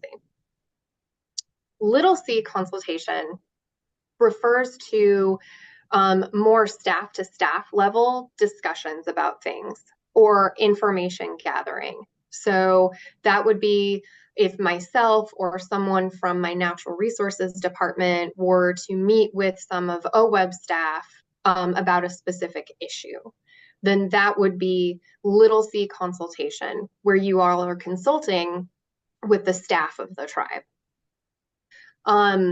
Big C consultation is when our highest level of government gets involved in the conversation. So that would be our board chair, our board of directors, our highest levels of leadership. So tribal consultation is going to be different with each state agency. OWEB, for example, is not a regulatory agency, it's a funding agency. So most of the consultation with OWEB is little c or at that staff to staff level. However, if there is a proposed project that may affect tribal lands or have a bigger impact, tribal staff may decide to elevate the discussion to tribal leadership, which would then kick it into that big C consultation. So I just wanted to clear that up in case anyone hears that term big C and little c. True consultation is the big C consultation where we have our leadership involved, our highest level of government. The other thing I would say about consultation is that communication with tribes should be early and often. So for OWEB, communication occurs most of the time at the staff to staff level, whether that is Ken reaching out as the tribal liaison to me or my staff about information on our rulemaking advisory committee, or now that Shane is on board, Shane reaching out to my heritage department about a project that's within our traditional homelands that he wants to see if we have any questions or concerns about. So that's typically the level that we will have with OWEB. Next slide. So cooperation. As Ken mentioned, Senate Bill 770, which informed ORS 182.164, was drafted because the state should have clear and accountable policies to engage tribes as sovereign governments on issues that impact tribes before policies are proposed or actions are taken that will affect the tribe. The goal of the policies should be cooperation on the front end to minimize conflict and maximize mutually beneficial policies for both governments. Our tribal government staff is committed to working with OWEB and other agency staff to revise and strengthen tribal relations policies and to have these early and often conversations so we can all be on the same page. It's ethically and legally necessary, we feel, to better define the steps and goals of engagement of the agency prior to consultation and create clear expectations for formal consultation if it's needed between tribal officials and the state. That just clarifies roles and responsibilities ahead of time and minimizes any issues that might come up or concerns.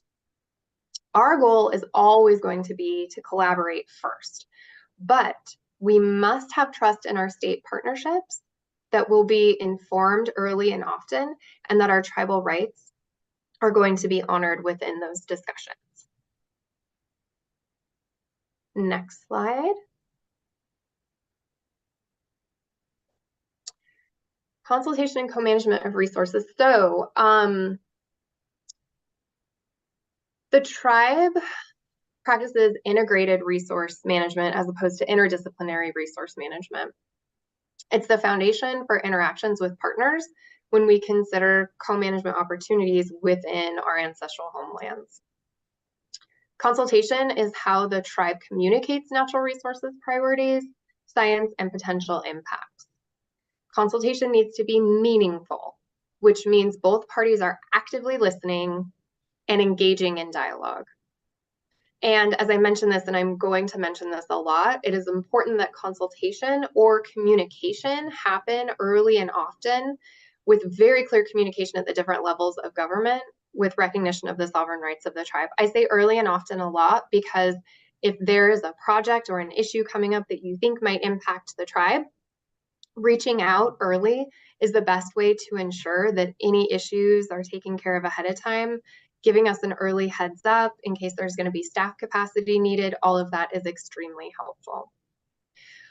So I've given some trainings to other agencies on tribal consultation, and some of the kind of tips that I would give folks are think about response time. So tribes are governments. So any action or response you would like a tribe to do has to go through multiple levels of governmental review. So that time needs to be built in the schedule. We can't respond really quickly, especially if you're asking us to commit resources. or travel staff capacity to things, a week's notice is not going to be enough. Especially if we have to take it to our board of directors that meets twice a month. So really what I ask for folks is to give us 30 days notice at least on things. And that's kind of an at least. Tribes are governments. We're not members of the general public. So attention, respect, and communications should reflect this position.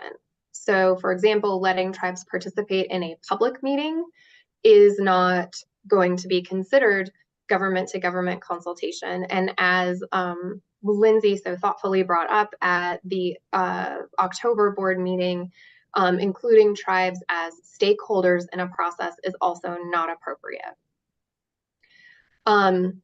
We also, when we're involved in something, notice participation and incorporation of tribal comments is really appreciated. If we are asked to participate in something or give feedback about something, and then we don't see that feedback reflected in the final product, we take notice of that. I would also say, don't be afraid to have hard conversations. We may not always agree on things, but if we come to the table with mutual respect and respect for the resources, then we can work toward a solution. Next slide. 7 generations into the future. So any chance I have to put a cute photo of my kids up on the screen, I totally will. I am that mom 100%. But what I want to convey with this is that tribes and the Cow Creek tribe, we plan 7 generations into the future. And the work OWEB does helps all Oregonians plan for 7 generations into the future. We all may not see the benefits of the work we do now, but our kids and our grandkids and so on will. And I think it's really important to recognize the alignment of goals that the tribe has with OWEB. So OWEB's mission and vision, the vision of OWEB is a leader in the conservation of Oregon's natural resources and enjoys strong public support for its contributions to community-based conservation, watershed health, and local economies. The mission, to help protect and restore healthy watersheds and natural habitats that support thriving communities and strong economies. Now I'd like to share with you the mission of the Cow Creek Tribe's Natural Resources Department. Our mission is to protect and enhance tribal lands, natural resources on these lands, and the tribe's Aboriginal and cultural heritage, ensuring that all natural and cultural resources are managed in a sustainable, well-balanced manner that reflects the ecological, cultural, and economic priorities of the Cow Creek Band of Umpqua Tribe of Indians. Now, if you can't see the mission alignment in that, it's pretty clear. So I really want folks to understand that we all, I think, have this common ground of wanting to do the best that we can for all Oregonians and see that vision happen 7 generations into the future. And we really have that common platform to build from. And I see that every day with OWEB, and I appreciate it so much. Next slide.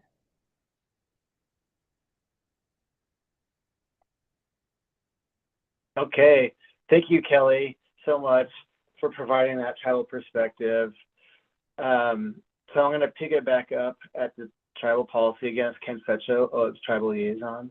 One thing to mention on the word consultation is that the state legislature passed House Bill 3173 during the last session that establishes a task force on tribal consultation to identify and clarify requirements of state agencies to engage in tribal consultation. And this task force will report findings and recommendations on tribal consultation to an interim committee of legislative assembly by September of this year. And these recommendations will greatly help OWEB, other state agencies, and tribes in understanding our obligations related to tribal consultation and how best to do it, which is something tribes and agencies have been asking for quite some time. And right now there's a lot of consultation guidance, but it's from the federal government for federal agencies, and we're a state agency, so you can't always just apply that one-to-one. And so that's why this is so important. Let's see here. So now I'm going to hit the tribal policy. The other guiding document on how OWEB engages in government-to-government relations with federally recognized tribes in Oregon is OWEB's tribal policy. This tribal policy was first developed in 2007 and then revised in 2018 with tribal input. The goal of the policy is to maximize tribal relations and collaborative efforts and to resolve potential concerns by enhancing the exchange of information, ideas, and resources.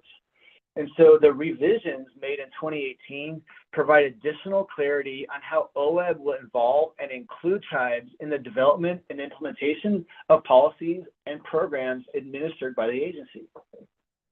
And again, our policy is included in the staff report. It's also included in the when new board members join the board, we include that in their onboarding packet and I provide a little bit of briefing on the policy so that our leadership is well aware of the tribal policy at the highest level.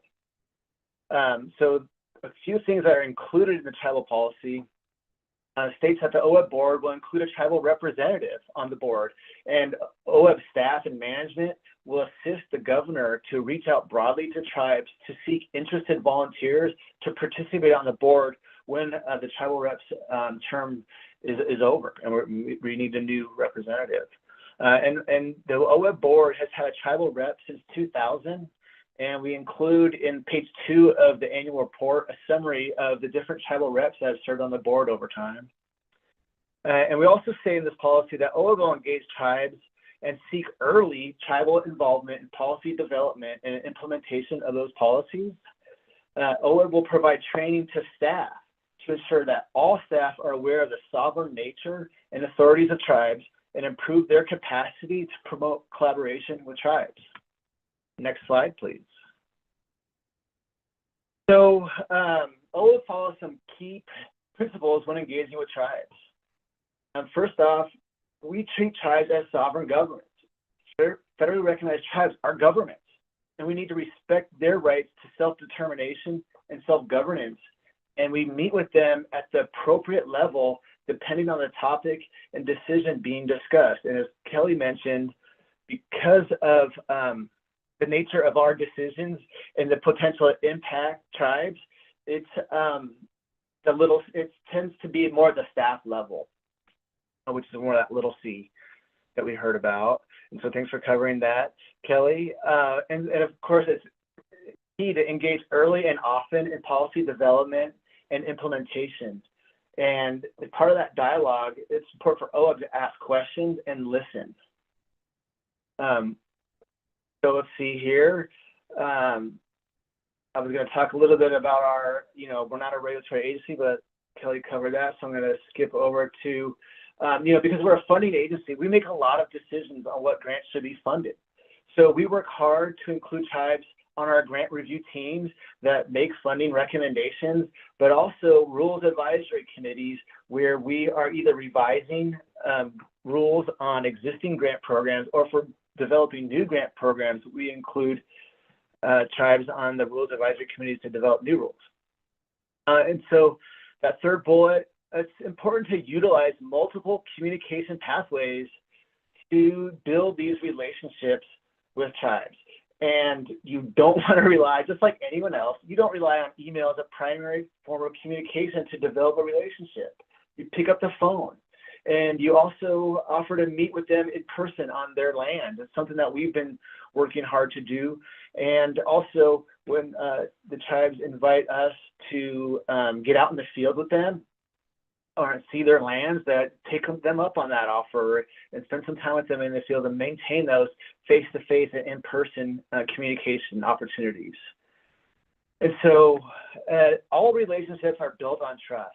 And one way to accomplish this is by doing what we say we're going to do, and don't overcommit to something that we can't deliver on.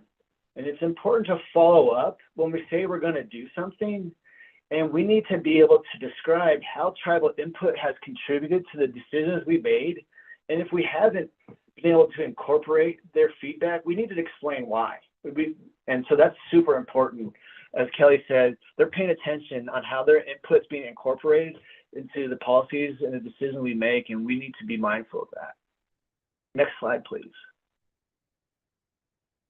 All right, so now that we've covered some of the background on the legal mandates of state agencies, government-to-government relationship with tribes, and we heard a tribal perspective on this from Kelly, I'm going to provide some highlights from the 2023 annual tribal report that we submitted to the Legislative Commission on Indian Service and the Governor's Office at the end of last year. And the tribal report, annual report, is the last attachment, attachment D in item F, staff report. And so, you know, there's just a ton of great information in here, and I'm only able to highlight a few things today due to limited time. So I encourage you to read the report when you get a chance if you haven't done so already. I just want to give a special shout out to Linda Replinger, where she helped us just make this document look great. She helped us format it, include those photos that we received from tribes to illustrate the tribal projects that we are helping to support.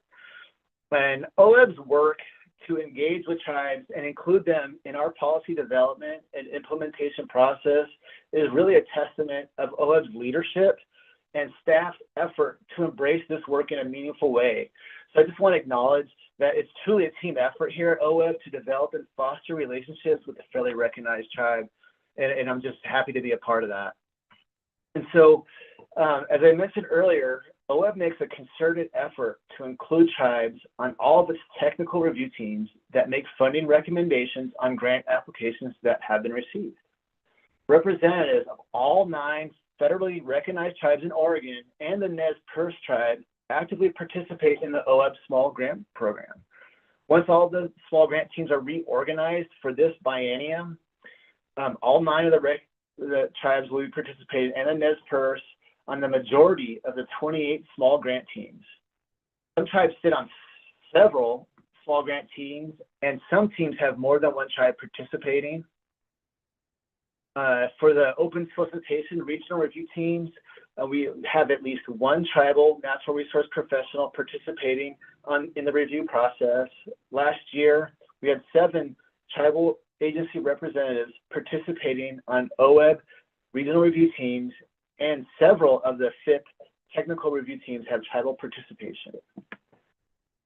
We also had tribal participation on the Climate Resolution Rulemaking Advisory Committee, or RAC, that developed climate criteria to be incorporated into all of our grant programs, which was adopted by the board in July of last year. In addition, we have tribal participation on the Small Grants Rules Advisory Committee that was started last year and continues to meet in 2024. Next slide, please. So a couple things also we included in the report. In 2023, staff continued to make a concerted effort to address recommendations to reduce barriers to tribes to accessing OWEB funds. In April, OWEB hosted a meeting with tribes to begin to address the administrative barriers that were identified in the 2021 tribal assessment. We discussed several topics with tribes, including the challenges related to jointly reporting PCSRF funded projects and how OWEB can support the tribe's interest in incorporating Indigenous knowledge into OWEB projects. Board member Lindsay McCleary attended this meeting, and she shared with the group how a 3-phase restoration project that OWEB has funded over several years has allowed the Confederate Tribes of Grand Ronde to partner with the Institute of Applied Ecology to increase their capacity to plant and harvest culturally significant plants in the Willamette Valley. And we're encouraging tribes and our partners to incorporate Indigenous knowledge into their projects as they see fit and comfortable doing so. And we're going to be working with staff and our review team members to understand that that's something that OWEB values, and we are interested in funding if they're interested in including that in their proposals.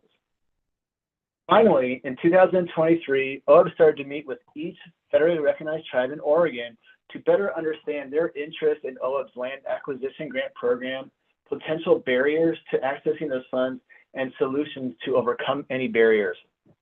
And I'm almost finished meeting with all the tribes. I'll be done in February, and we'll summarize that feedback and present it to our leadership and then the executive team will consider next steps on that process to how those recommendations may be able to be addressed. Next slide, please. So learning opportunities. Last year, OWEB management and staff attended multiple learning opportunities to improve their capacity to promote collaboration with tribes. And in April, the Restoration Grant Program Manager, Eric Williams, and 5 additional OWEB staff attended the week-long Cultural Resources and Archaeology Awareness Training that was hosted by the Oregon Parks and Recreation Department in the Dalles. Later in the year, myself and Greg Cianella, the Central Oregon Regional Program Representative, or RPR, had the honor to attend the Intertribal Ecosystem Restoration Partnership Peer-to-Peer Learning Tribal Summit. This summit that OWEB helped sponsor provided a historic opportunity to gather with the goal of increasing tribal inclusion in landscape scale restoration initiatives through peer-to-peer learning. And the Restoration Grant Program Office Specialist, Ivy Clark Henry, and the Publications Specialist, Linda Replinger, attended a cultural competency in Indigenous knowledge workshop that was sponsored by the Pacific Northwest Aquatic Monitoring Partnership, or PNAP.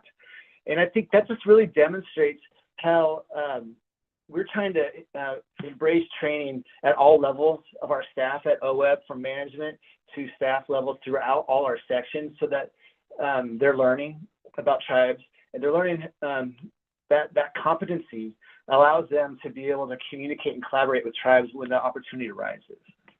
Next slide, please. All right, so connecting with tribes. So, of course, connecting with tribes is a great way for OWEB to develop and foster relationships. So I continue to attend the State Tribal Natural Resources Workgroup meetings. These meetings, these forums, are established by Legislative Commission on Indian Service and the Governor's Office over 20 years ago. These regular meetings that we meet quarterly provide an opportunity for tribes and state agencies to have government-to-government conversations around topics of mutual interest. And this work group focuses on natural resource issues, and there are others that focus on specific issues such as cultural resources, public safety, and education. And in the future, now that Shane James, our new cultural resources specialist, has been hired, we plan for him to regularly attend the cultural resources cluster as OWEB begins to assume responsibilities under the National Historic Preservation Act based on a programmatic agreement with NOAA and the State Historic Preservation Office. And so we also participated in a few in-person meetings with tribes last year. There's a few photos there.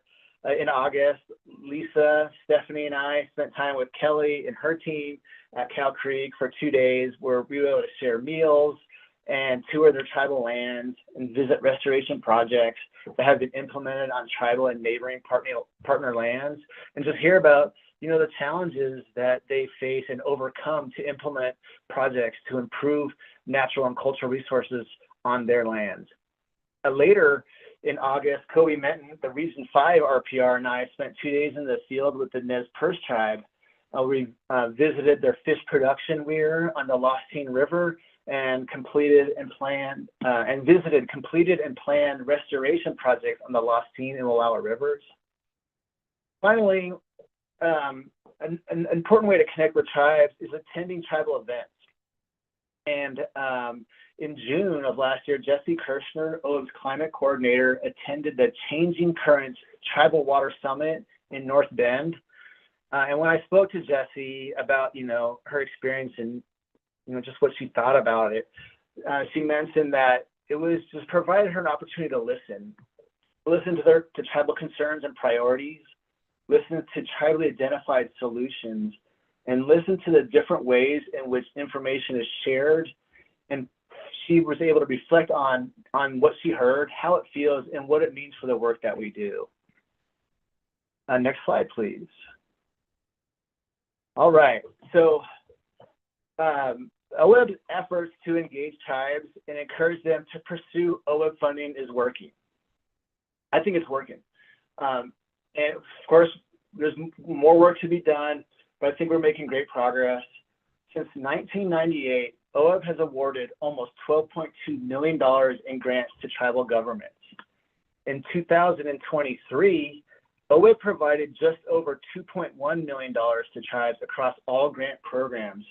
This is an increase of approximately $430,000 from last year, and is the most we have provided to tribes in a single year. And this graph illustrates the funding OWEB has provided to tribes since 1998. And I'd just like to credit Bruce Buckmaster for requesting this graph last year during my presentation. So thank you, Bruce, for the feedback. I think it's a great graph. It demonstrates how our investment in tribal projects has increased over time. So I hope you like it and interested in any kind of questions you might have. But I'm done here talking. In 2023, there were 12 completed grants that included tribal match contributions. Tribes provided just under $1.7 billion in cash and just over $76,000 of in-kind support to OWEB grants. This underscores a key way tribes participated in implementing restoration projects in Oregon. Not only do they receive OWEB funds, but they're providing and porting match funding to other grantees to help them leverage to help get more work done on the ground. In 2023, almost a quarter of open solicitation applications that were submitted had tribal participation. Tribes participate in applications and proposed projects in several ways. They may be applicants, they provide cash match, they might be the landowner on a project, they might serve as a contractor for a project to implement it. They also might be board members of an organization that submitted the application, or tribes may just support a letter of support advocating for the project to be funded. In 2023, applications with tribal participation had a 78% success rate, are funded, compared to applications without tribal participation, which have a lower success rate of 62%. So now that I hit several tribal highlights, I'm going to turn it back to Kelly to make some final remarks before we open it up for discussion. Thank you. Thanks, Ken. Great job. And I just want to say, for those of you that were listening to my portion of it, where I was hitting on all these things that tribes look at when you talk with us about things, and then how Ken said, this is what OWEB is doing, and that OWEB is walking the walk, that we are making sure that we are building trust, and we do that by listening and doing what we say we're going to do. And I just appreciate that so much. For tribes, natural resources management, we consider ourselves co-managers of natural resources on state and federal lands. Our natural resources are cultural resources. We're stewards of the land, and we are inextricably linked to these places. So natural resources are cultural resources to our tribe. So if we're working on a habitat or specific species restoration project, such as a lamprey or coho or elk or huckleberry restoration project, we are always thinking of that resource in the context of our cultural connection to it and the relationship of reciprocity that we have with the lands or that plant or animal. So for tribes, for our tribe, it's more than just a natural resources restoration project. For us, it's a cultural restoration project. So all of the work that OWEB does funding these amazing restoration projects, and I'll bring it full circle to the conversation that we had about the DEI resolution today and the benefits that we get. Not only are we having benefits to our natural resources, not only are we having benefits to the local economy, but we are also having benefits to culturally significant species for tribes, which is huge for us. And so I just want to leave folks with that notion that for us, it's a bigger picture and it has a deeper meaning. And with that, I think we're ready to take any questions anyone has. All right, thank you, Kelly. Thank you, Ken. I'm going to open it up for any questions or comments. Lindsay, please. thank you. What an excellent presentation. Wow, just really impressed. Both Ken and Kelly, thank you for such a great presentation, and to the supporting staff that made that happen. I knew OWEB was really good at walking the walk, but seeing these annual reports just knock it out of the park for me. I mean, OWEB is just phenomenal in this realm, and I hope that we are a model for other state agencies. So thanks for all of the hard work and synthesizing it in just a really great presentation. Thank you, Lindsay. Bruce? I'd like to echo what Lindsay said. Ken, it was a great graph. Thank you for doing that. It shows me that we're on the right trajectory. I have two questions. Okay, I have two questions, and they both fall under the: is there any difference? Is there any difference between OWEB's fiduciary responsibility with OWEB funds awarded to tribal entities by either law or statute? So that was one. And the second is, in DEI-EJ as applied, is there any difference in our DEI and EJ as applied to federally recognized versus non-federally recognized tribes in Oregon?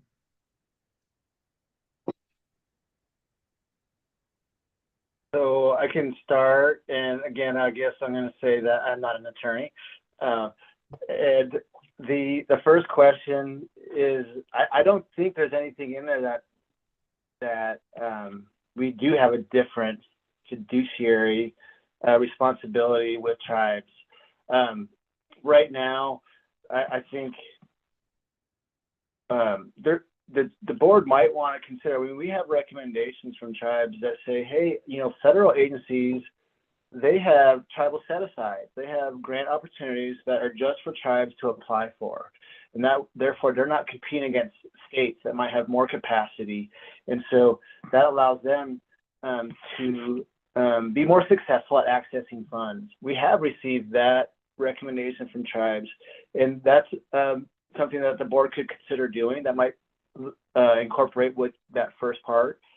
But it's one thing that we've seen when we enter into a grant agreement, and Lindsay, I might ask you to help me on this one, is tribes,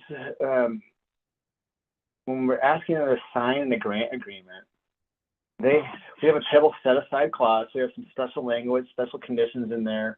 And tribes have asked us to make other amendments to grant agreements that talk about signing this agreement does not waive their sovereign immunity. And so I think that may fall into that first category that you're describing. Again, I'm not an attorney, but Lindsay, it's something I know that Confederate Tribes of Grand Ron recently worked with us on that, and Department of Justice was able to incorporate some of these conditions into that grant agreement. So they were comfortable signing it. Okay. Seeing that was in the second question. So when we work with tribes, fairly recognized tribes, we're not doing it as part of diversity, equity, inclusion. We're doing it because they are sovereign nations, and we have, like I talked about earlier, we have a state law, we have executive order, and tribal policy that dictates that. Okay. Now, non-fairly recognized tribes, we can work with them, but just not as a tribe, right? We can work with them as members of our community. We can work with them. Some have nonprofit status and may be eligible applicants. And so we can work with them just like any other concerned community member that wants to improve the health of their watershed. And so I think they could be considered disadvantaged communities, right, in some of that climate criteria, and that OWEB should engage all community members, including non-fairly recognized tribes, to participate in our grant programs. Thank you, Ken. Mark, you got your hand up. Yes, thank you, Barbara. Great presentation. folks. Well done. So my question is probably for Kelly and Lindsay. Could you tell me or the rest of the OWEB board how many state agencies have had a similar presentation by the tribes, whether it's your tribes or other tribes? In other words, I'm trying to figure out, do we have a need to get this to other state agencies? And I emailed you, Kelly, with a request from ODF and W. But anyway, how many have been similar presentations like this? So I'll start, Lindsay, if that's okay. So for me, I have participated in previous tribal trainings with OWEB. We've also had NRCS come to Cow Creek, and we have had trainings with NRCS on working with tribes. For the tribal water team that was meeting, we essentially, all the tribes, all the 9 tribes and all of the 9 agencies participating on that state tribal water task force, we all gave presentations to one another. And in my presentation, I hit a lot of the points that I hit today with that as well. So I would say it's been a handful of times. I was able to reach a lot of the state agencies in that presentation with the Tribal Water Task Force, but specifically being asked by a board, like OWEB, not as many. We did just do, Nathan Jackson and I from Cow Creek did just do a presentation last year to the Oregon Board of Ag that Barbara was at. So it's kind of depends on if we get an invitation to come and talk with you all. So I will definitely look at that invitation from ODFW. Lindsay? Yeah, thanks. I would just like to respond to that question. So I don't know that answer, Mark, because I personally haven't provided any presentations, so I can't speak to our Natural Resources Department manager or other staff. But what I will say is Grand Ronde does host every October a History and Culture Summit, and that's usually a 2 to 3 day workshop that is intended for state, federal, and other agencies to come and learn about consultation, learn about cultural resources, learn about communications. And so I do know some folks, partners that have attended those summits, and they have found them to be very helpful and informational. And I would strongly encourage all state employees to be able to attend that. So I'll say it because you guys can't, but it sounds like the state of Oregon still has a long ways to go. Thanks. Thank you, Mark. Liz? Yeah, I think I have a comment and a question. And Bruce, thanks for asking for that graph. That was a great graph. And, you know, I just, my comment and just my, my gratitude is around how you incorporate, you just step out there and incorporate traditional tribal knowledge or indigenous knowledge on these projects. And I'm trying to think about, is it because this OWEB, you know, restores the landscape, and because y'all do, you walk on the land, you meet on the land. It's like that slide that you showed. But it looks like it's just, and I know it took effort and there's opportunity and challenge, but you did it so effortlessly. And I just think it's the beginning of building some body of knowledge that not only can be expanded in OWEB, but to other agencies. So kudos for that. That is great. So continuing my question on traditional tribal knowledge or indigenous knowledge, is I noticed on one slide that I think, Ken, you were talking about consultation, and you said you're communicating natural resources priorities, science, and potential impacts. And I'm just wondering, so this is my ask in 2023 and for you maybe in 2024 report, is there a way to integrate the traditional tribal knowledge into some of those priorities. It sounds like you're already down that road, but just to have it succinctly would be kind of wonderful. And just keep on moving on that. It was a really great presentation. Thank you. Yeah, I think that is the intention. So that I understand it right, that you'd like to see the OWEB's priorities that the board's helping us develop, incorporate that in an intentional way. In an intentional way, because I think you're already doing it. Yeah. Yeah, I think it's that's the intention, but how to do it is we just need to be really mindful of it. And we're a funder, right? And so we want tribes to be comfortable submitting applications that do that on their own terms. And they don't always tell us what that indigenous knowledge is. If they want to disclose it and talk about how they're doing that, then that's fine. And then also, indigenous knowledge is very popular. It's a buzzword right now in some ways. And our grantees, some funders are asking for, explicitly in solicitations, are asking for our partners to incorporate it and into projects. And that takes time, right? And so now you have nonprofits, watershed councils, soil and water conservation districts asking tribes to partner and incorporate business knowledge into their projects. And that is only done with trust. And maybe I'll ask Kelly and Lindsay to speak to it. And so we don't want to rush that. It needs to be done. They need to do that, and we'll value it.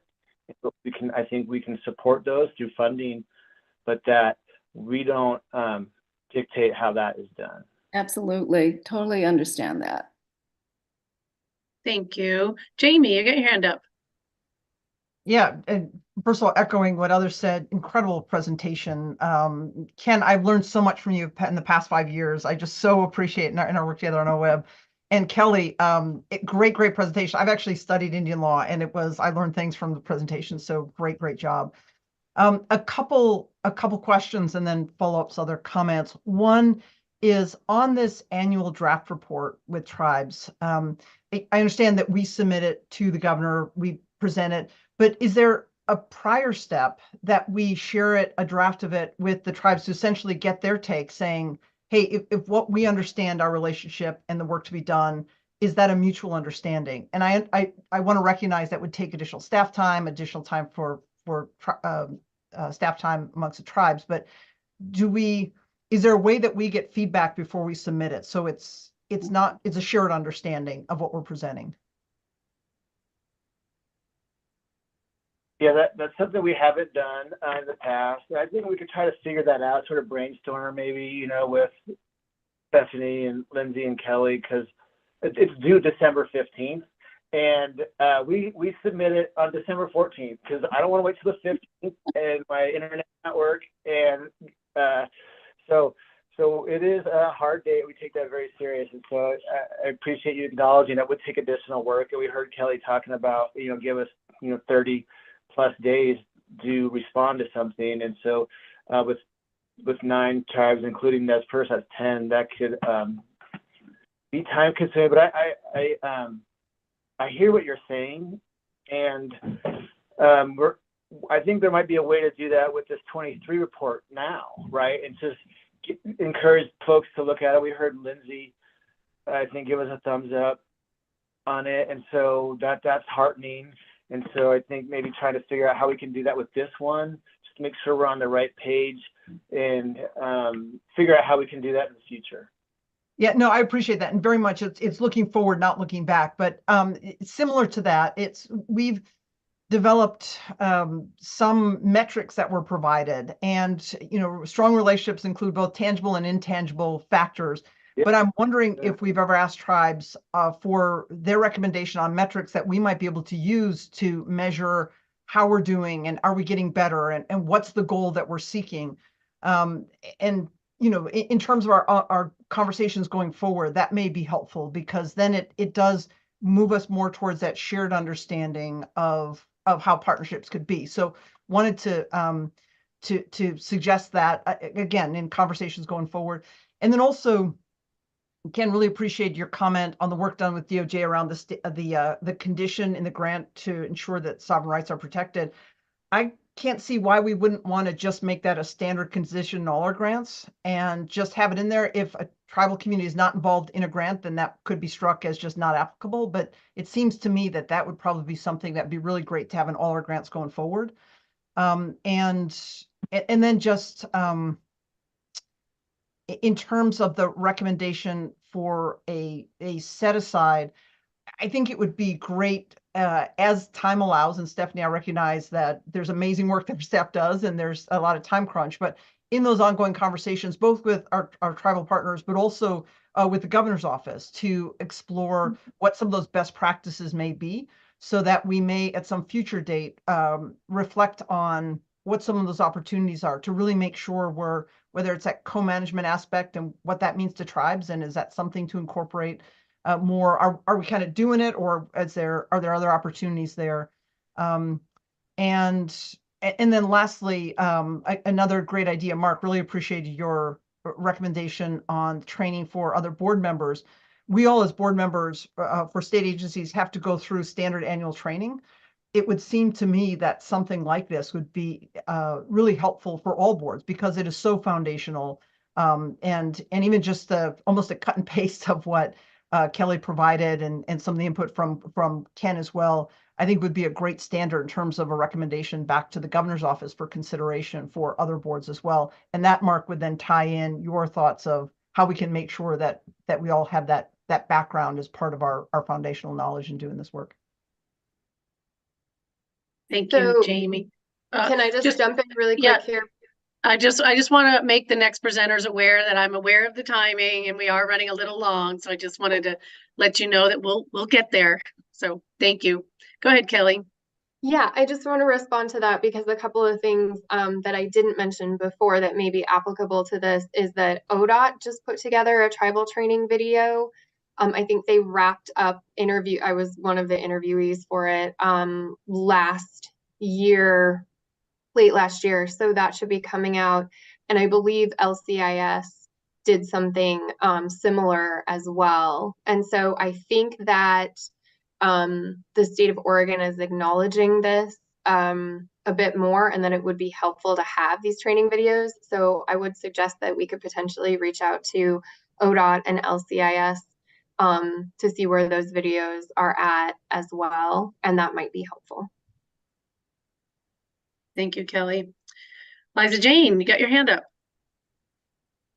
I do, thank you. Quick, when I'm reading through this report, Ken, which was good, and it always is good, there's a couple things that popped up for me.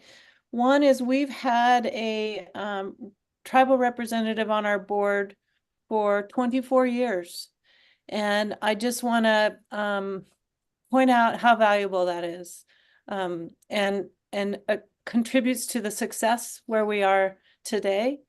And Ken Fecho, I want to, give you credit for that peak. That's an incredible graph. It's the right direction, and it's a gigantic leap. And I don't know how hard that is, but I believe, the work to get tribal members on all of our review teams, all 6, and it's really hard. It's not easy, and it's important. And I think you're doing a great job. So thank you to everybody. Yeah, thank you. And it's a shared effort by everybody at the agency. It really is. It's truly kudos to our staff and leaders at the agency who really take a great pride in working with the tribes and including them in our decision making. Okay. Well, thank you for that presentation. Actually, can I go? I had a couple of just questions real quick. So I never want to assume anything, but I think I know the answer to this. So tribal liaisons are tribal members also? No. Oh. No, no, I'm non-Indian. I don't have any Indian heritage in my family. And so they're appointed by the director. Maida appointed me in 2017. At the time, our tribal liaison was Juniper Davis, and she went back to Montana, and there was a vacancy, and I told Maida that I'd be interested in doing this. Prior to working for OWEB, I worked for the Yurok tribe for 12 years. The Yurok tribe is the largest tribe in California. And so as a non-Indian working for a federally recognized tribe, I feel like I had valuable experience and perspective that the agency would benefit. And so Maida took me up on that. And then shortly thereafter, she enrolled me in the professional certificate in tribal relations at the Institute for Tribal Government at Portland State University. That's the first university in the nation to have this sort of class where they're training tribal liaisons to be more effective, and I benefited from that. And so those are the kind of education experience that I bring to this position to benefit the agency. That is fascinating. I had no idea. So thank you. And then to piggyback on Mark and Jamie, there was one thing that just really was missing in all of this executive orders is training for boards and commissions at the state level. So that jumped out at me right away when I read this, when the board packet came. So I'll probably tug on some ears on that particular point. So with that, no other questions or comments. Thank you both very much. I learned a lot, and I look forward to learning more. So Liza Jane, I'm going to pass the baton to you. All right. We're moving on to agenda item G. I'm very excited to hear about this. I don't know if you all know that I worked as the preserve steward for about 5 or 6 years on the Zumwalt, and I got to work with these specific projects for the food web study and pollinators. I know when I was there, they found a bumblebee that they had never known about before. So I'm just really excited to hear about this story from Audrey telling our restoration story. So I'll turn it to you. Thank you, Liza Jane. And for the record, Audrey Hatch, Conservation Outcomes Coordinator. Liza Jane, are you seeing the screen clearly? Yes, I am. I'm seeing flocks and all kinds of. Yeah. I want to just make a couple quick points and then hand it over to Dr. Sandy Dabano, who is with OSU Extension and joining us from Hermiston today. But real quick, I want to hit on a couple of things in the staff report. As a reminder, OWEB has a targeted grant offering that's called Telling the Restoration Story that helps grantees evaluate existing data from restoration projects and produce outreach materials that describe those outcomes. The outreach materials often include fact sheets, videos, online content such as story maps. The audience for these products includes the OWEB board and legislators. And in addition, each grantee develops materials that can be used to communicate with a specific audience, often landowners or restoration practitioners who are working to restore similar landscapes in Oregon. 9 projects have been completed under the grant offering so far. Several projects have been highlighted with the board, and all products are available on OWEB's website. And a quick status update. Currently, staff are actively exploring additional projects. And there are 5 Telling the Restoration Story projects that are funded and with work underway.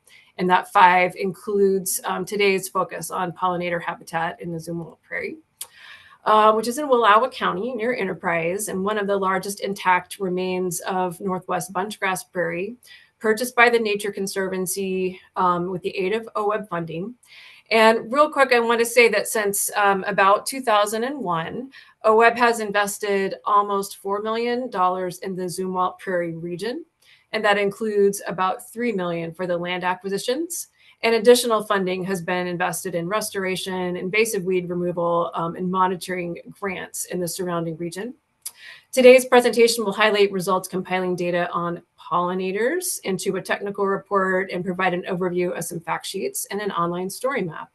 Dr. Sandy DeBono with Oregon State University in Hermiston is the project lead. And next, she will describe how she's leveraged the expertise of many, as well as OSU Extension, to really help guide and target the publications, and with professional advising from the Nature Conservancy. So Sandy, I'll hand it over to you.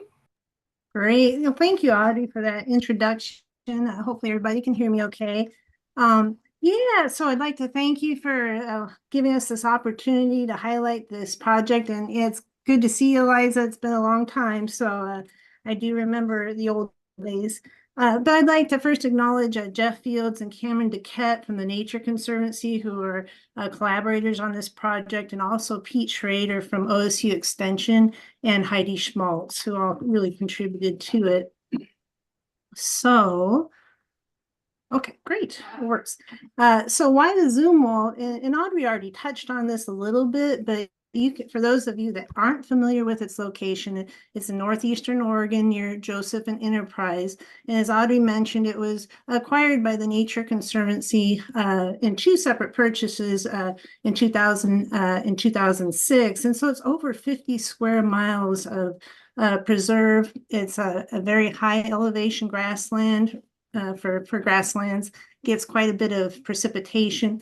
And it's dominated by bunch grasses, so like Idaho fescue, blue bunch wheatgrass. And until recently, in the last decade, it didn't have a lot of annual invasive grasses. Unfortunately, about a decade ago, Vitternata dubia, which is also known as North African wiregrass, began to invade the preserve, and so it's actually a bit of a problem now. Okay, great. And so some of the highlights of the Zumwalt Prairie, I'm sure a lot of you already know, it's well known for its birds. And so it's got diverse raptors, grassland songbirds, has some mammals of interest, squirrels, elks, wolves. It's home to the largest population of a threatened plant species, Spalding's catchfly. And as Audrey mentioned, it's the largest remnant of the once extensive Pacific Northwest bunchgrass prairie, which covered over 200 million acres historically. So it's very important. And the Nature Conservancy, when they acquired it, began monitoring efforts right away. And as Audrey described, did a lot of restoration efforts. Much of that was aided by OWEB contributions. And then Oregon State University began collaborating with the Nature Conservancy back in 2003 and 2004 when Pat Kennedy, who's an ornithologist, began those collaborations. She's since retired, but it was her who first reached out and began the research projects. Okay, so why pollinators? We began, like Liza mentioned, pollinator research at the Zumwalt back in 2007. It was really the first systematic study of pollinators in Oregon east of the Cascades. And so, and as I think everybody here knows, why I look at pollinators, it's because they provide a really important ecosystem service of pollination. And lots of plants require cross-pollination, or they experience higher fitness with it. And even though there's many types of pollinators, including vertebrates, invertebrates are by far the most important. And the project I'll tell you about today focuses primarily on bees. And this is because, partially because they're the most efficient pollinators in most systems. And so they pollinate over 75% of flowering plant species globally, including 35% of our crops. And if you just look at North America and native bees, so not honeybees, native bees pollinate about $3 billion worth of crops.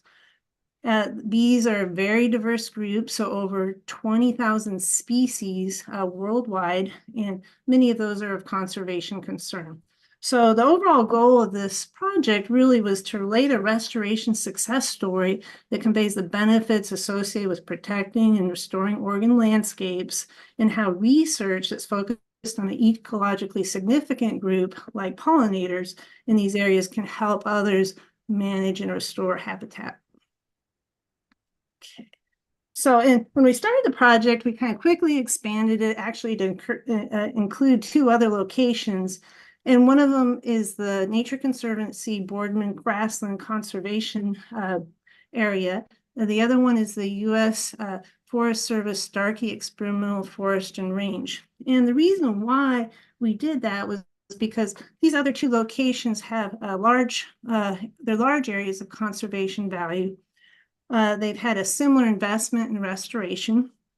And we've been conducting parallel research at the three different locations. So we felt like it would broaden the inferences and applicability of the project. Okay, so I'll tell you just a little bit about the Boardman Preserve.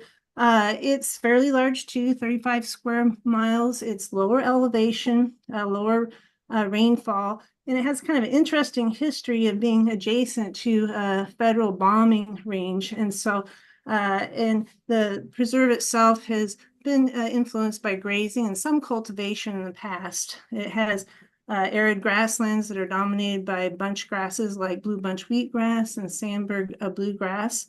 It doesn't have Vitinata dubia there, but it does have some areas that are heavily invaded by cheatgrass and Medusa head.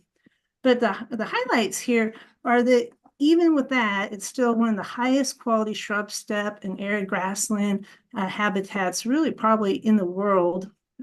Has some well-known animals, including the burrowing owls and long-billed curlews.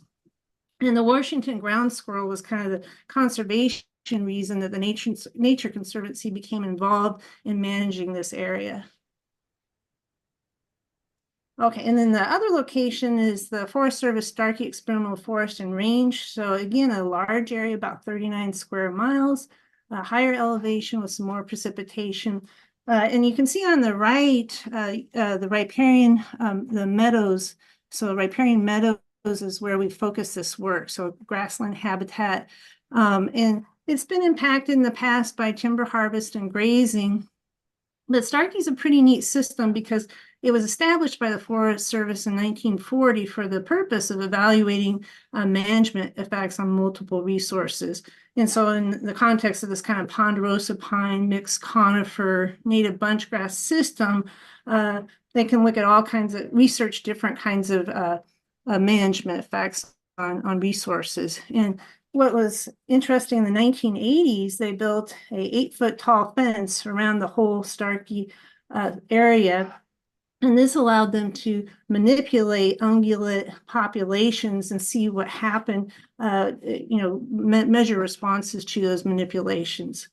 Another interesting thing that happened in 2013 and 14 was that the Forest Service implemented a very large restoration project at Meadow Creek and planted over 40,000 native trees and shrubs.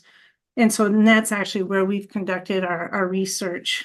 And they also built an enclosure system that allowed us to look at the effects of native ungulates like deer and elk and livestock simultaneously and tease out effects of those two types of ungulates on various response variables. We were looking obviously at pollinators in plant communities. Okay, so the overall objectives then of this project was to compile 15 years of research results and data sets to generate an overall view of what we know about pollinators in Eastern Oregon grasslands and what we've learned about managing them. And then we were using that information to develop 4 types of products. One was a technical report, an extension publication, 3 fact sheets, and an interactive web-based story map. And so what kind of data did we use for this? We used 15 years or so of native bee data. We had butterfly data from the Zumwalt Prairie for 2 years. We have lots of associated data on plant communities and soils. And then we have over 4,200 plant native bee records. And we get those using behavioral observations. And then more recently, we started using a technique known as pollen metabarcoding.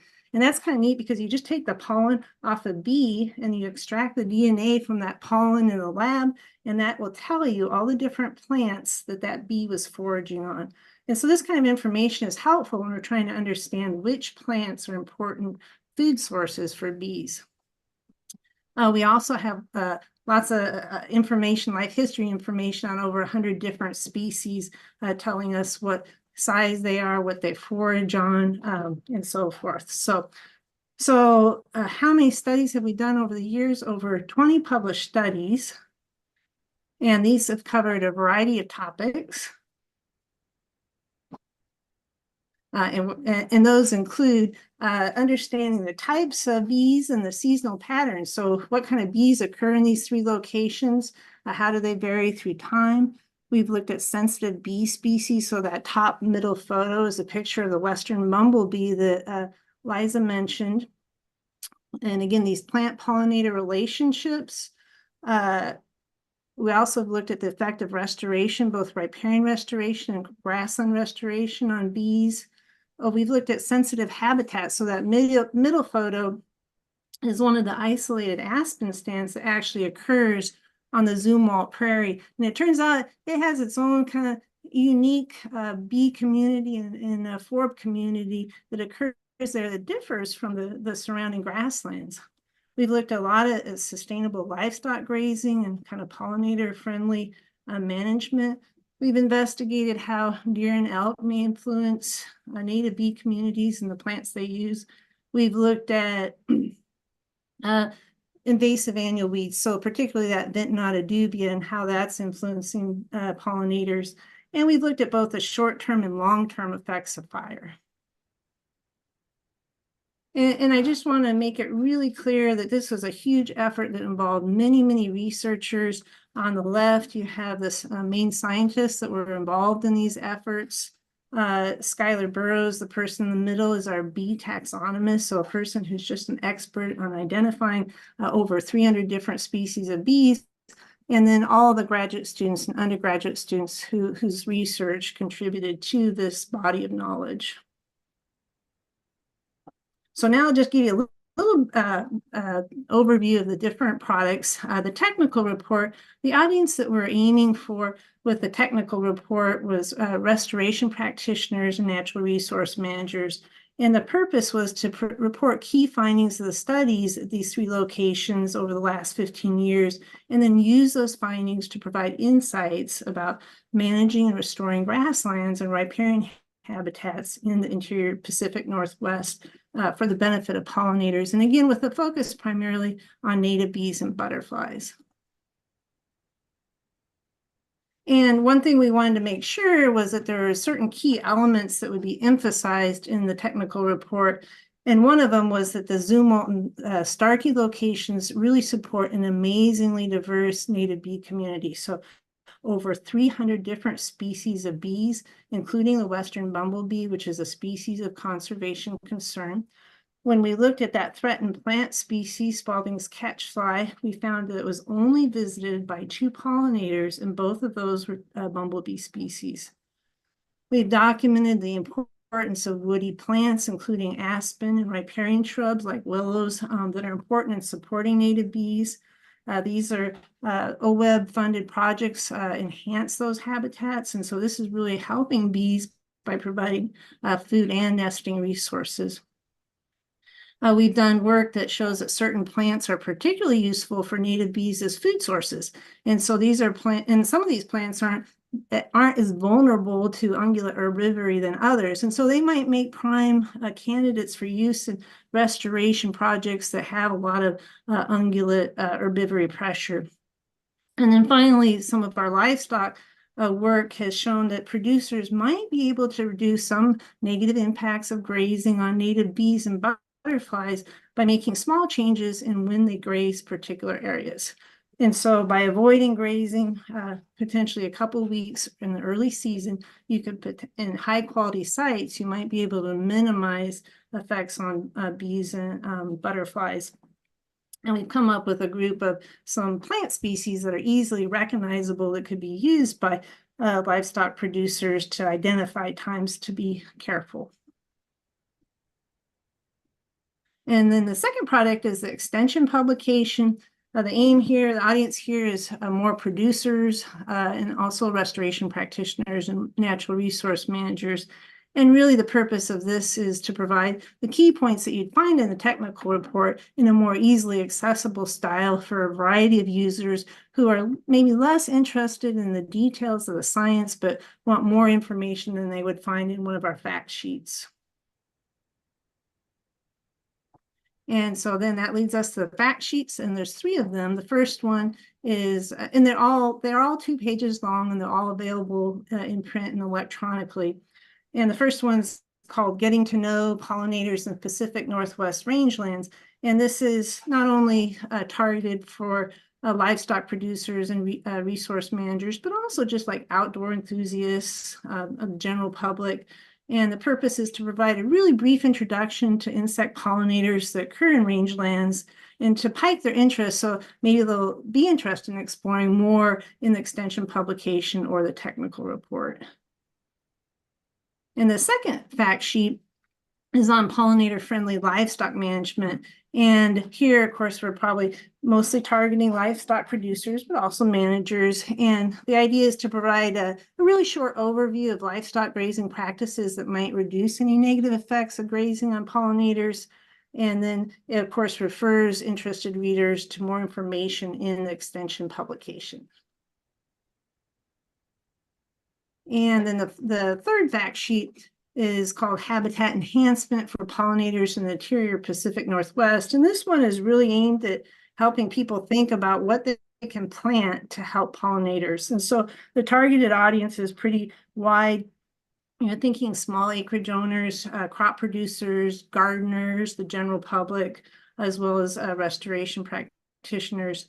And the purpose here is really to respond to what's a high demand by the public for science-based, regionally targeted suggestions for enhancing pollinator habitat. And then readers are referred to the extension publication and the technical report for further information.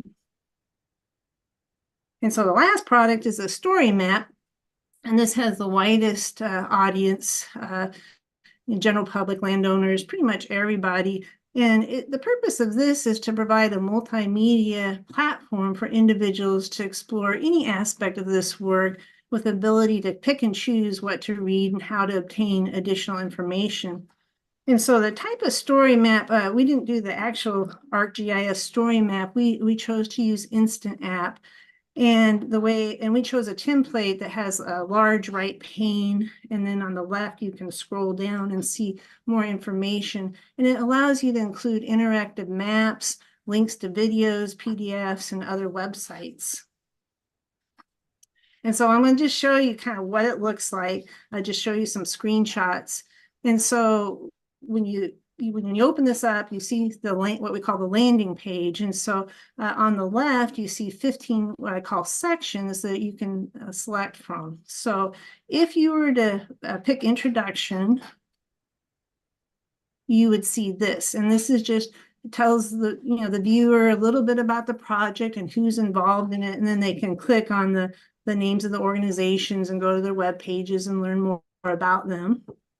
And then the next slide, this is an example of an interactive map. So this is called Unlocking the Mysteries, and it just gives an overview of the research. And I don't know if you can see, there's the three locations there on the map. There's Boardman, Starkey, and the Zumwalt. Yep, exactly.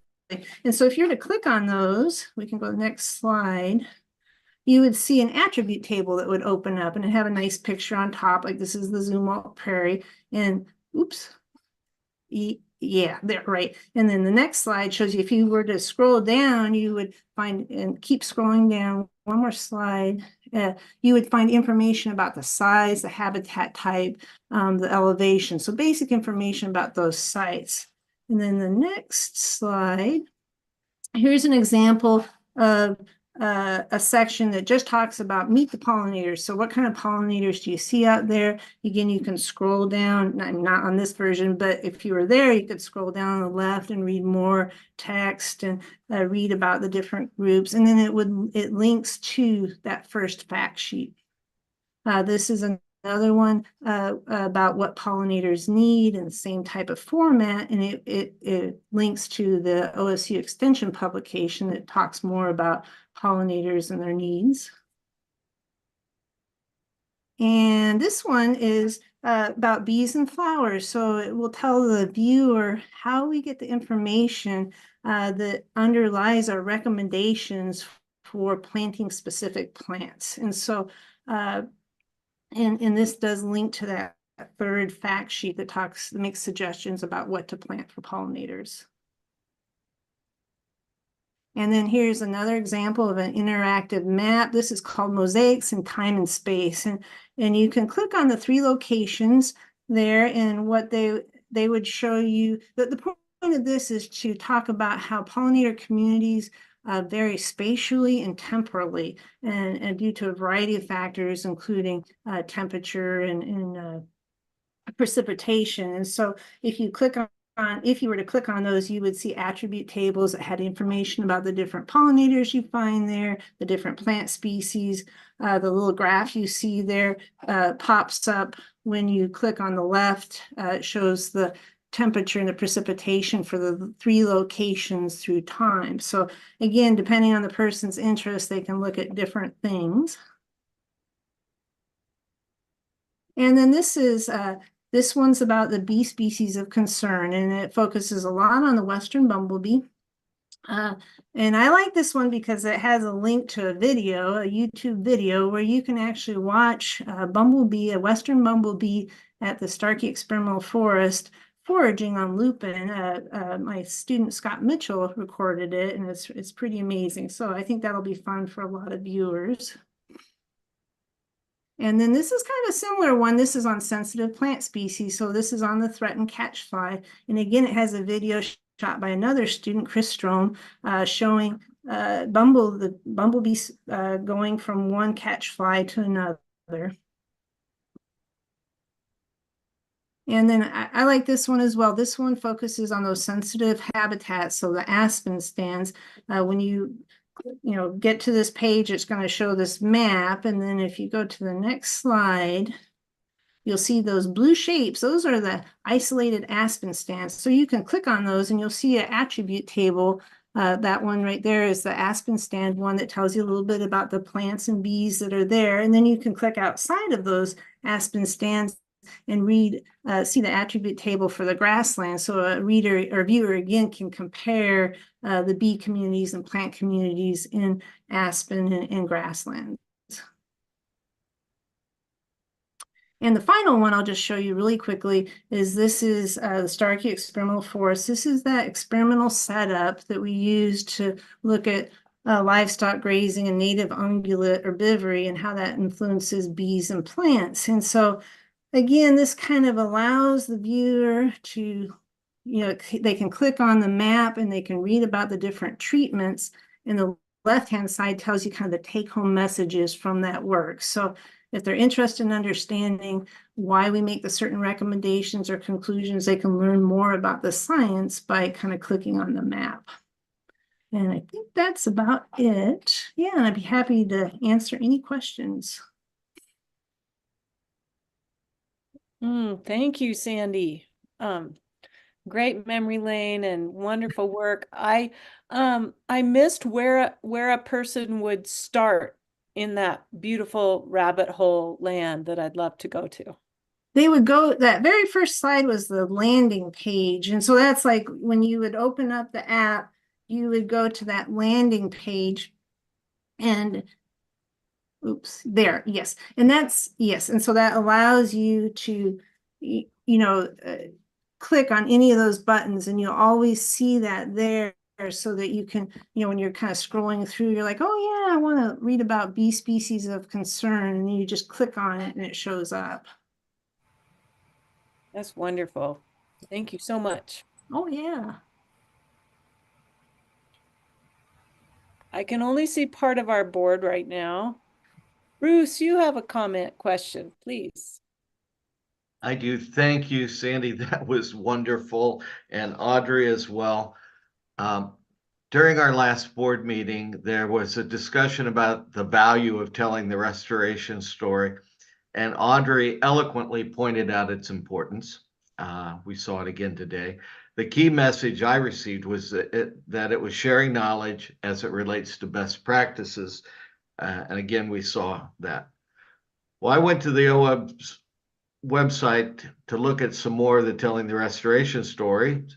I'm a second-term board member, and I had difficulty finding them. I checked through About Us. I looked at the grants programs, since it's a targeted grant offering. I looked at the resources tabs. I finally found them through the project data and reporting tab. From this location on our website, I began to wonder who the audience is for telling the restoration story. And given Audrey's well-spoken justification for it, I thought maybe we should cross-reference these restoration stories in the About Us, Grants Program sections. Maybe we could also list some highlighted best practices under the thumbnail restoration site. Overall, I think that telling the restoration story needs to be framed as a useful tool and one that's intuitively easy to access on our website. This is the kind of thing that will help make the value of OWEB's work clear to potential grantees, to current grantees, to restoration professionals, and the legislature. Thanks. Yeah, thanks, Bruce. Liza Jane, if I may offer a couple quick comments. Thanks for the specifics, Bruce. Appreciate that. Just a couple quick comments.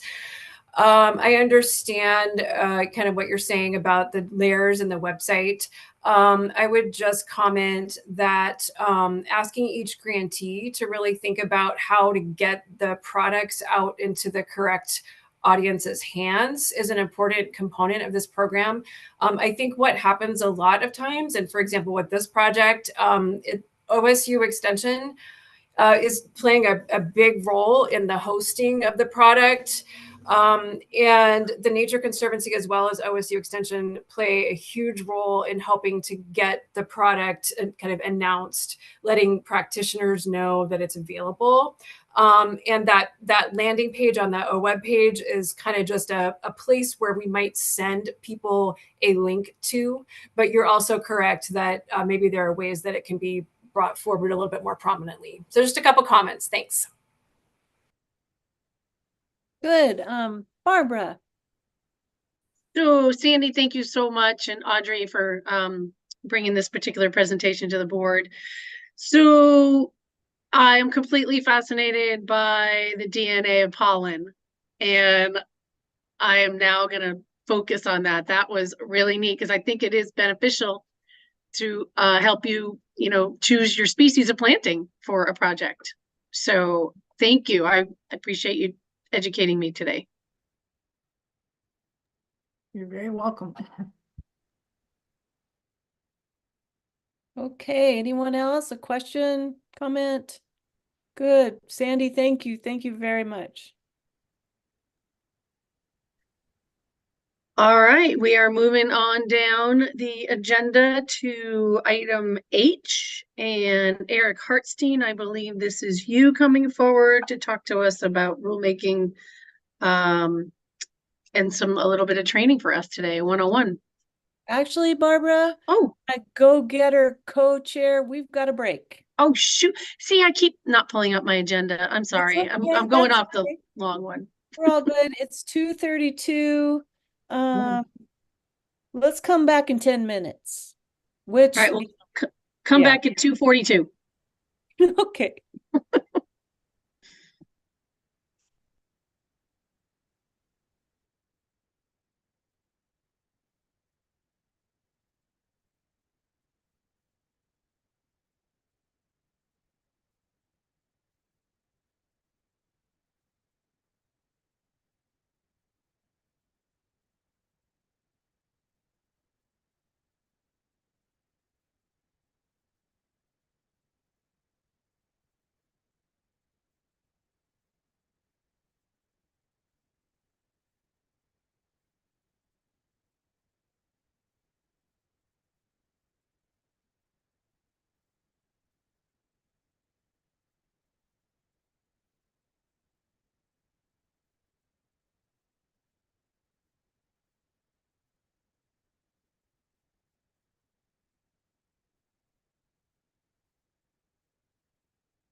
Well, all right. It is now 2:42 and we are going to get on with our agenda. We have 2 items left for today. And we're on agenda item H with Eric Hartstein taking over the reins to give us Rulemaking 101 and FIP requests. Thank you, Eric. Great. Thank you, Barbara. For the record, again, Eric Hartstein, Senior Policy Coordinator, and this item will include both a Rulemaking 101 presentation and then a request to the board to initiate rulemaking on the FIP program. I'll be joined today by Eric Williams and partnership coordinators, Jillian McCarthy and Denise Hoffert, as we move into the FIP rulemaking request portion of this agenda item. And really, before I begin, I also want to give a shout out to Linda Recklinger for her work on the PowerPoint presentation. She really made these slides look great. So, Rulemaking 101. Over the past year or so, OWEB has been active in rulemaking, and we wanted to give a little more attention to the rulemaking process through an OWEB 101 presentation and provide an opportunity for the board to ask questions on the procedures. And to begin, I would say that grant programs at OWEB are guided by agency administrative rules. We have our Division 5 OWEB grant program rules that are an umbrella rule set that, unless otherwise specified in a different rule, apply to all of OWEB's grants and cover topics like grant application requirements, grant agreement conditions, the distribution of funds on awarded grants, and the recently added climate-related evaluation criteria. And underneath the umbrella rules in Division 5, we have our other rule divisions that are specific to various grant types. So what that means is like grant types like restoration, technical assistance, monitoring, engagement, and focused investments have their own rule sets that include things like eligible project types for those grants, specific evaluation criteria for that grant type, and the process for getting to funding applications and how the decision for funding is made. Rulemaking needs to be initiated by the OWEB board, and generally that comes through direction from the state legislature, as was the case with the Drinking Water Source Protection Grant Program that was included in the 2023 legislative session, and that the board actually authorized rulemaking for back in July in Sisters. Or the board may wish to engage in rulemaking to implement board priorities, and this includes the board's climate resolution that of course led to climate-related evaluation criteria being added to OWEB grants, and that was adopted by the board again last July. Another example of this is with rulemaking in the small grant program to expand applicant or application eligibility for small grants, and that is currently underway. And also rulemaking requests can come from staff after review of programs. An example is the FIP program rules, in fact, and we'll be discussing that here in a little bit. And once rulemaking has been initiated by the board, a typical timeline is about 12 months before final draft rules are brought back before the board for consideration. And next I'll outline some of the steps that occur during that time frame. So once the board has initiated rulemaking, staff begin work. And typically for rules on a new grant program or topic, we'll start with some broad concepts of ideas that could be included in the rules for a rulemaking advisory committee to discuss a little bit later. For programs with existing rules, staff will start right in with providing proposed edits to the rule language. And really depending on the topic, staff also may spend some time consulting with topic experts, something that occurred with the Drinking Water Source Protection Program, by reaching out to colleagues at the EPA, DEQ, and the Oregon Health Authority, who really have the expertise in drinking water in the state. So at the same time, staff are formulating these kind of broad rulemaking concepts or potential revisions to existing language. Talking to experts on the topic, we're starting to think about and starting to recruit a rulemaking advisory committee, or a RAC. And RACs, simply stated, are to help agencies develop and vet rule language. RACs are required to be composed of those that are most likely to be impacted by the proposed agency rules. So with that in mind, staff attempt to put together RACs that includes grant applicants, grantees, technical review team members, and agencies that may be impacted by the rules. Staff do strive to obtain a diversity of members on the RAC.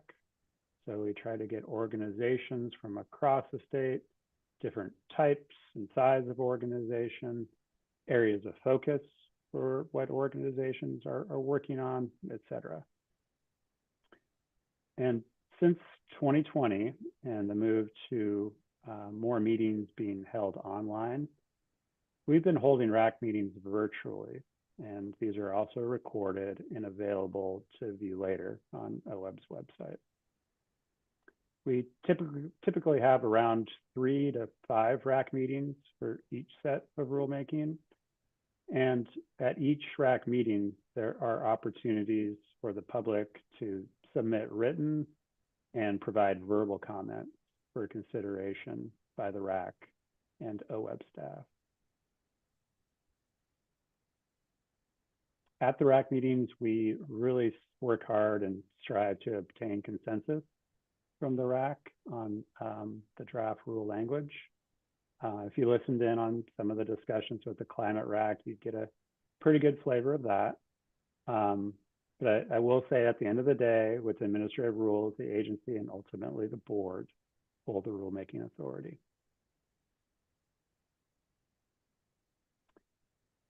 Board engagement. So at various intervals during the rulemaking process, staff will update the board either through committees or at full board meetings on progress that is occurring through the RAC process. This includes some of the important themes that are being discussed, along with the direction that certain topics are moving with the RAC. Stephanie mentioned in her director's update this morning that the small grant RAC is working on language to broaden applicant eligibility to the small grant program, as well as membership in the small grant teams themselves. I do want to acknowledge that this is a bit of a balancing act, as staff want to make sure that we're going down a path that the board intends with rulemaking while also allowing the RAC process to play out. And I really have to say that the board has been great at providing this space and flexibility for staff and the RAC to work on specific language, with the understanding that we'd be checking in with relevant board committees or the full board to make sure there's good alignment with board intent. So as the RAC process comes to an end, staff will have a set of draft rules that we will provide notifications on to tribes, the legislature, and the general public to provide comment on.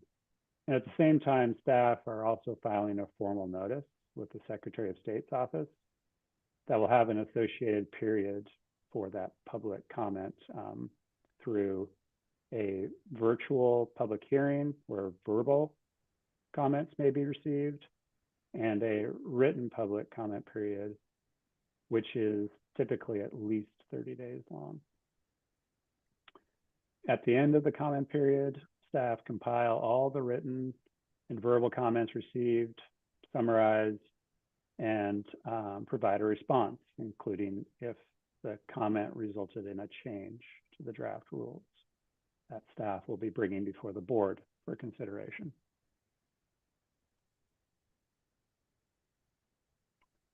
And then following that formal public comment period, the final draft rules are brought before the board for consideration.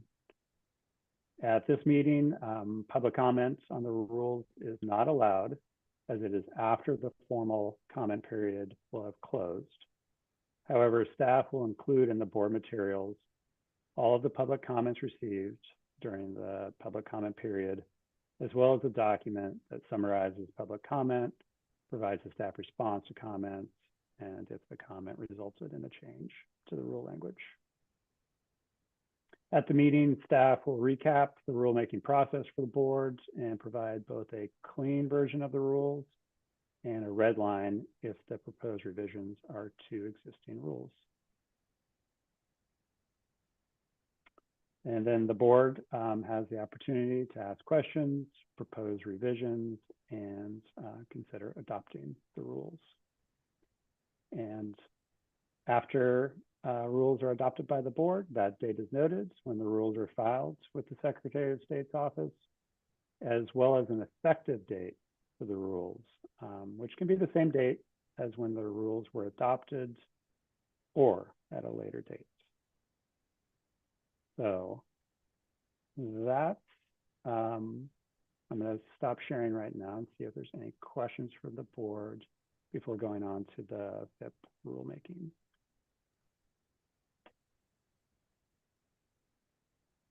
Chris, you got a question? I do.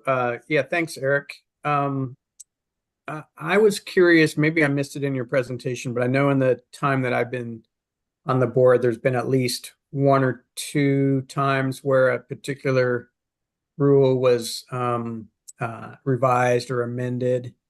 Does OWEB do that on a on a particular time frame each year, like once a year? Existing rules are opened up and considered for amending, or is that just on a as need basis? Yeah, thank you, Chris. We are required to look at rules every 5 years to do what's called a 5-year rule review. That doesn't mean that they need to be opened up for rulemaking, but typically we'll notice things in a 5-year period where some cleanup, at least some cleanup, can and should occur. All right, any other questions or comments for Eric? I have a quick one, Eric. One comment and then one question. So I'll start with the question. So the adoption rule date and then the effective rule date, is there a dedicated time between those two? They're not necessarily. Oftentimes we have them on the same day. Oh, okay. But okay. You'll notice when we bring the small grant rules to the board in July that we'll have the adoption date if the board so chooses to adopt in July. The effective date won't be until the following July, at the beginning of the biennium. Okay, thank you. That's helpful. And then I really like your point using the lens of the recruitment process for the RACs. Reaching out to those most impacted by the rules first. I think that is a really fair way to organize members. So thank you. Great, thank you. Okay, I will share my screen again.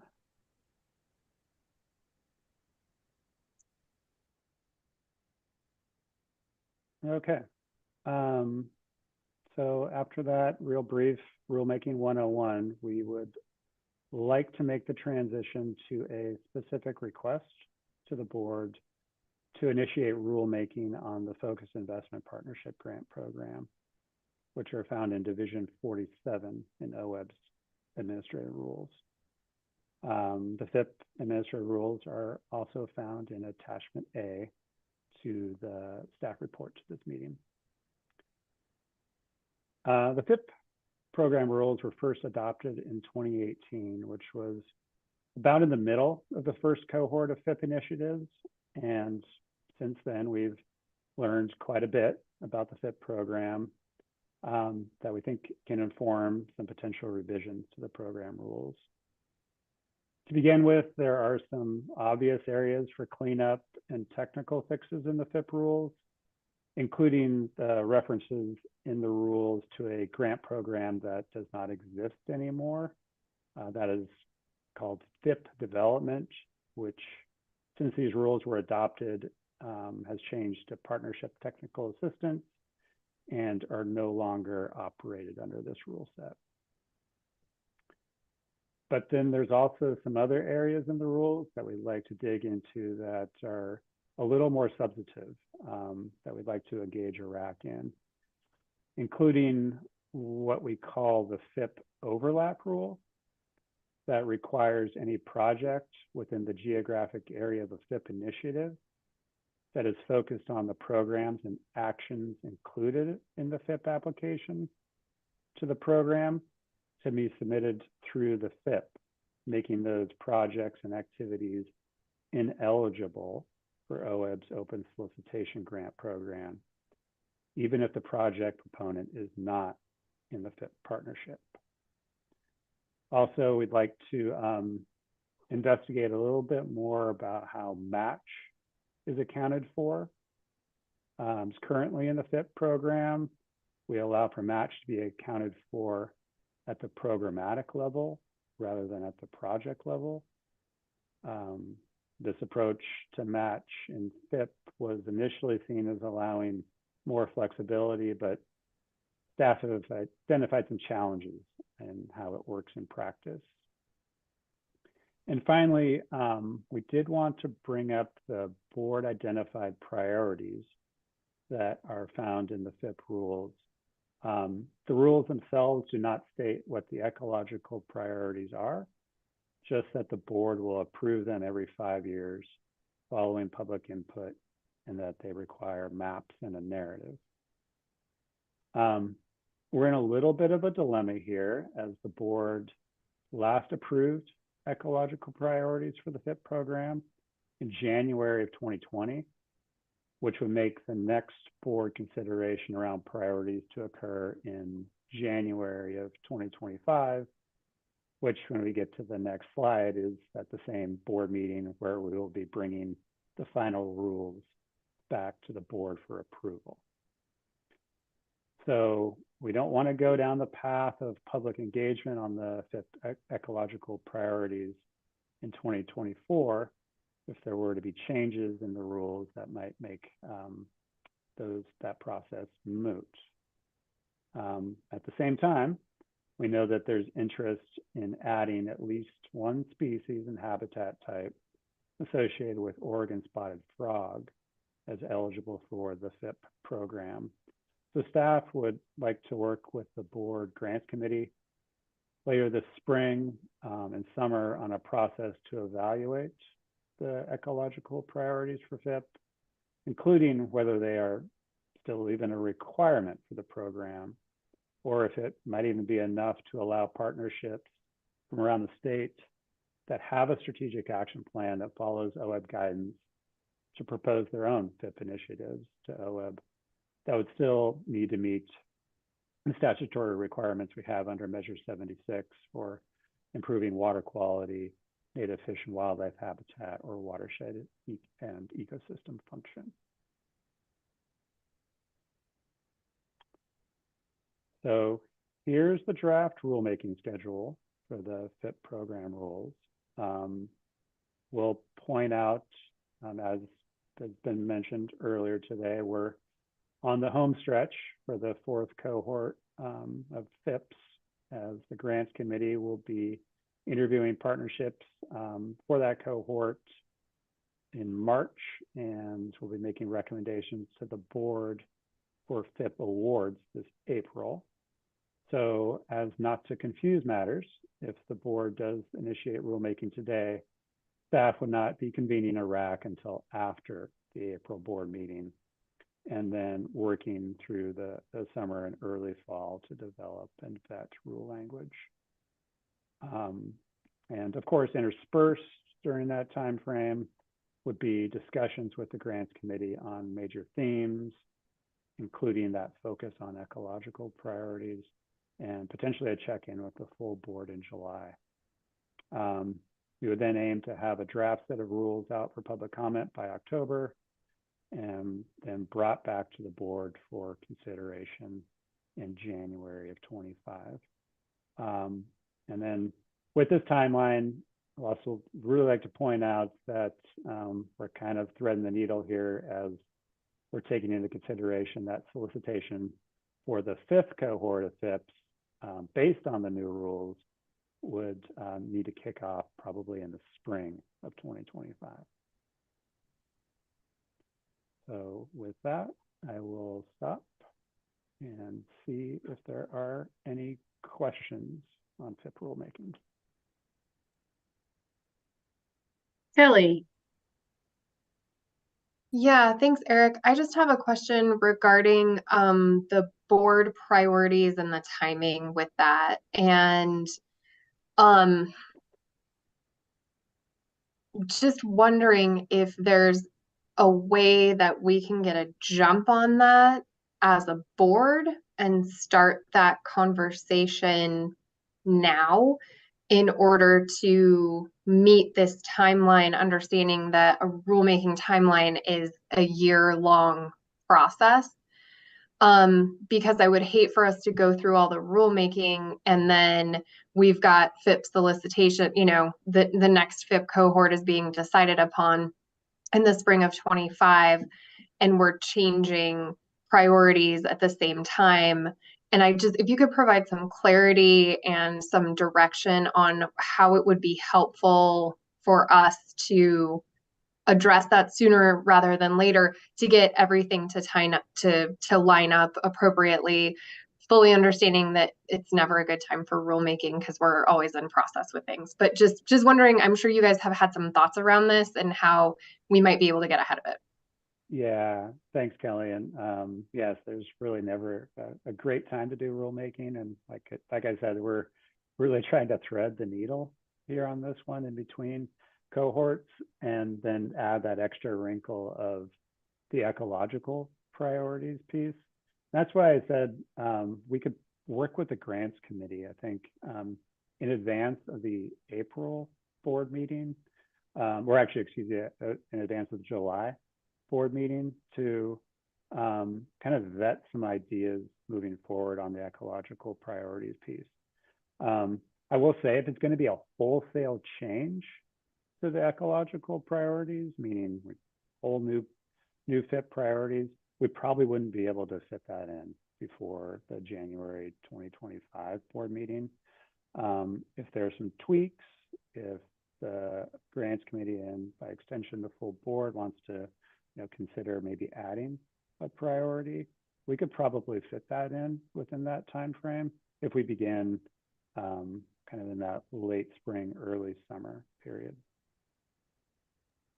Okay, thank you. Liza Jane. Thank you, Eric. What you said on the board priorities, there's also the option of not having them or changing them or keeping them. On the not having them or continuing, do you have feedback from the FIPS or Oregon at large, how they best could address the needs in their local communities with or without these priorities? And is it helpful in them in forming their cohorts, or do they feel strapped by this? Yeah, thanks, Liza Jane. We haven't heard any feedback on whether or not the ecological priorities, retaining those would be important for the partnerships or potential partnerships to the program. It's really something that staff was kind of mulling over a little bit, and that one of the requirements is, of course, to have a strategic action plan that follows the guidance that OWEB has for those plans, and then potentially allowing partnerships from where they are around the state to be proposing their priorities, their initiatives to OWEB, of course, within those sideboards that are offered by Measure 76 around fish and wildlife habitat, water quality, and promoting ecosystem services. Okay, thank you. Bruce, please. Yeah, Eric, I gained an incredible amount of confidence on the thoroughness and thoughtfulness of the RAC process, watching the climate RAC meetings. I noticed in your timeline that post RAC meetings that there is the potential for revisions to the rules based on public comment without going back to RAC, without the committee having a chance to look at those, to evaluate the public comments and to add whatever input they would like to have on the. So we have RAC we have RAC recommendations, public comment, maybe revisions, and then we judge the revisions, whether to adopt the revisions without the benefit of RAC input. It seems a little unwieldy to me, and I was just wondering if you'd thought about it.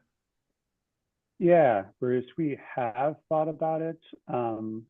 Typically what we do is when we receive those public comments and as staff go through them, address the comments received, and if we think it should result in a change to the draft rules, we'll send that out to the RACs rather than trying to reconvene them. If it is something that's rather large, we think it's a substantive change, something that the RAC didn't discuss, or we think they would have potentially any heartburn over. We've told them we might try to call you back.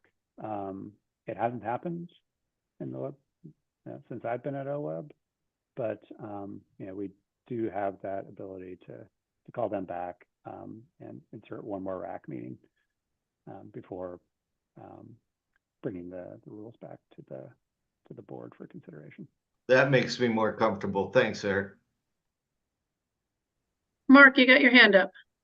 Yes, Nicole or Eric, could you go back to the slide that showed the timeline? The timeline for the FIP rules? Yeah.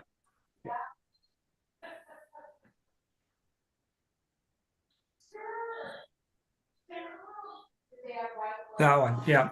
So, nope, the one that shows public, okay, public comment, public hearing. So, the tribes are not members of the public, they're sovereign nations. So probably starts out with a small C input, but maybe getting to big C input with the tribes for full consultation. If we're doing rule revisions that might affect their interest in something, where are the tribes in this process? It doesn't list, we don't want to list them under public comment.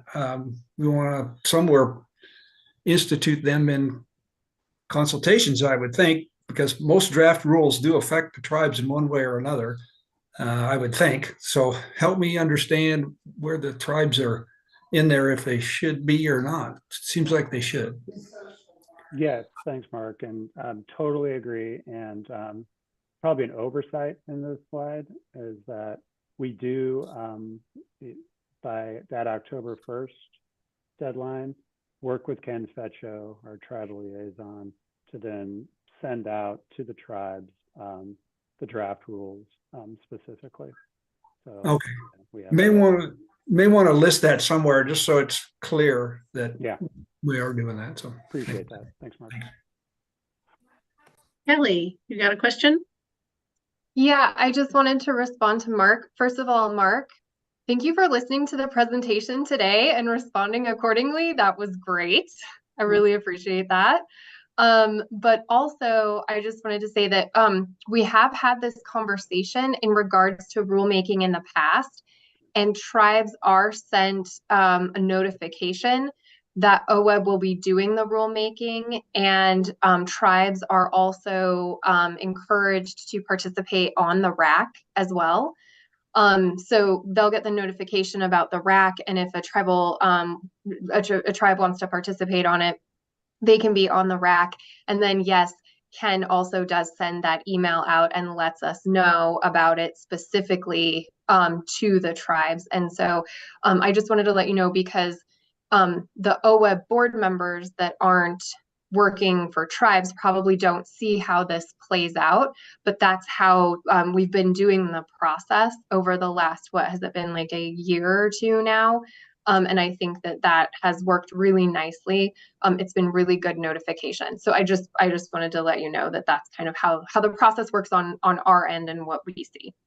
Okay, I just totally support that, but I just think we ought to show that, because tribes are a sovereign nation and not members of the public. And so if we're doing that process, maybe just highlight it somewhere so that we can make sure that we tell the public and others that tribal consultation is being done and here's how it's being done. So something like that. Noted. Yeah, thanks, Mark. All right, any other questions or comments? I have a couple real quick, looking at our timeline. Eric, what's the history of the ecological priorities at the board level? Oh gosh.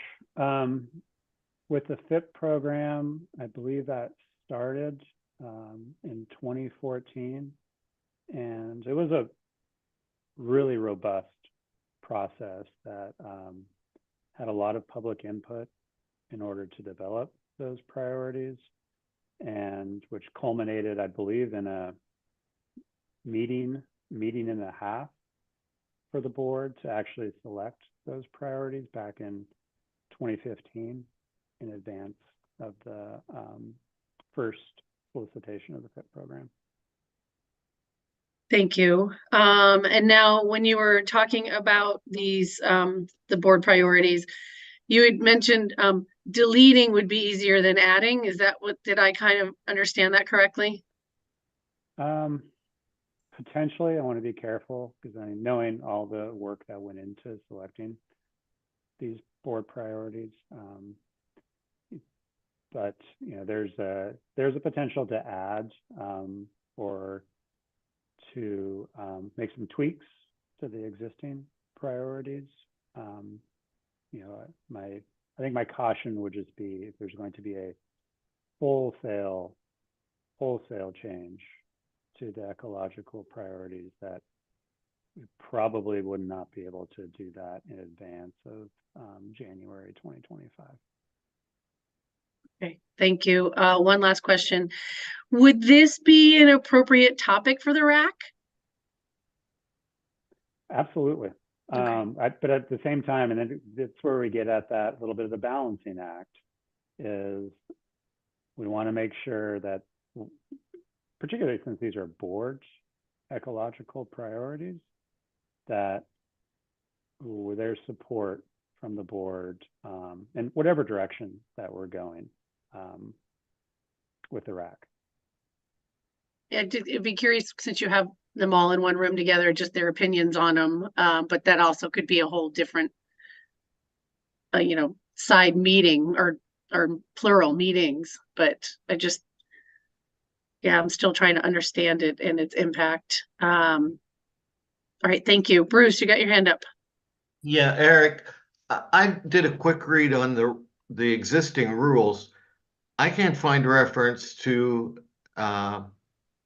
any enumeration of ecological priorities in the current rules. Are they specifically in there, the 7, or do they just refer to ecological priorities? In which case, our ability to change them doesn't seem like that would affect the rules. So the specific ecological priorities are not listed in rule, but what is in rule is that the board will select them and review them at least every 5 years. So that's where we get into that. January 2020 was the last time the ecological priorities were reviewed and adopted by the board, which would make the 5-year deadline of January 2025.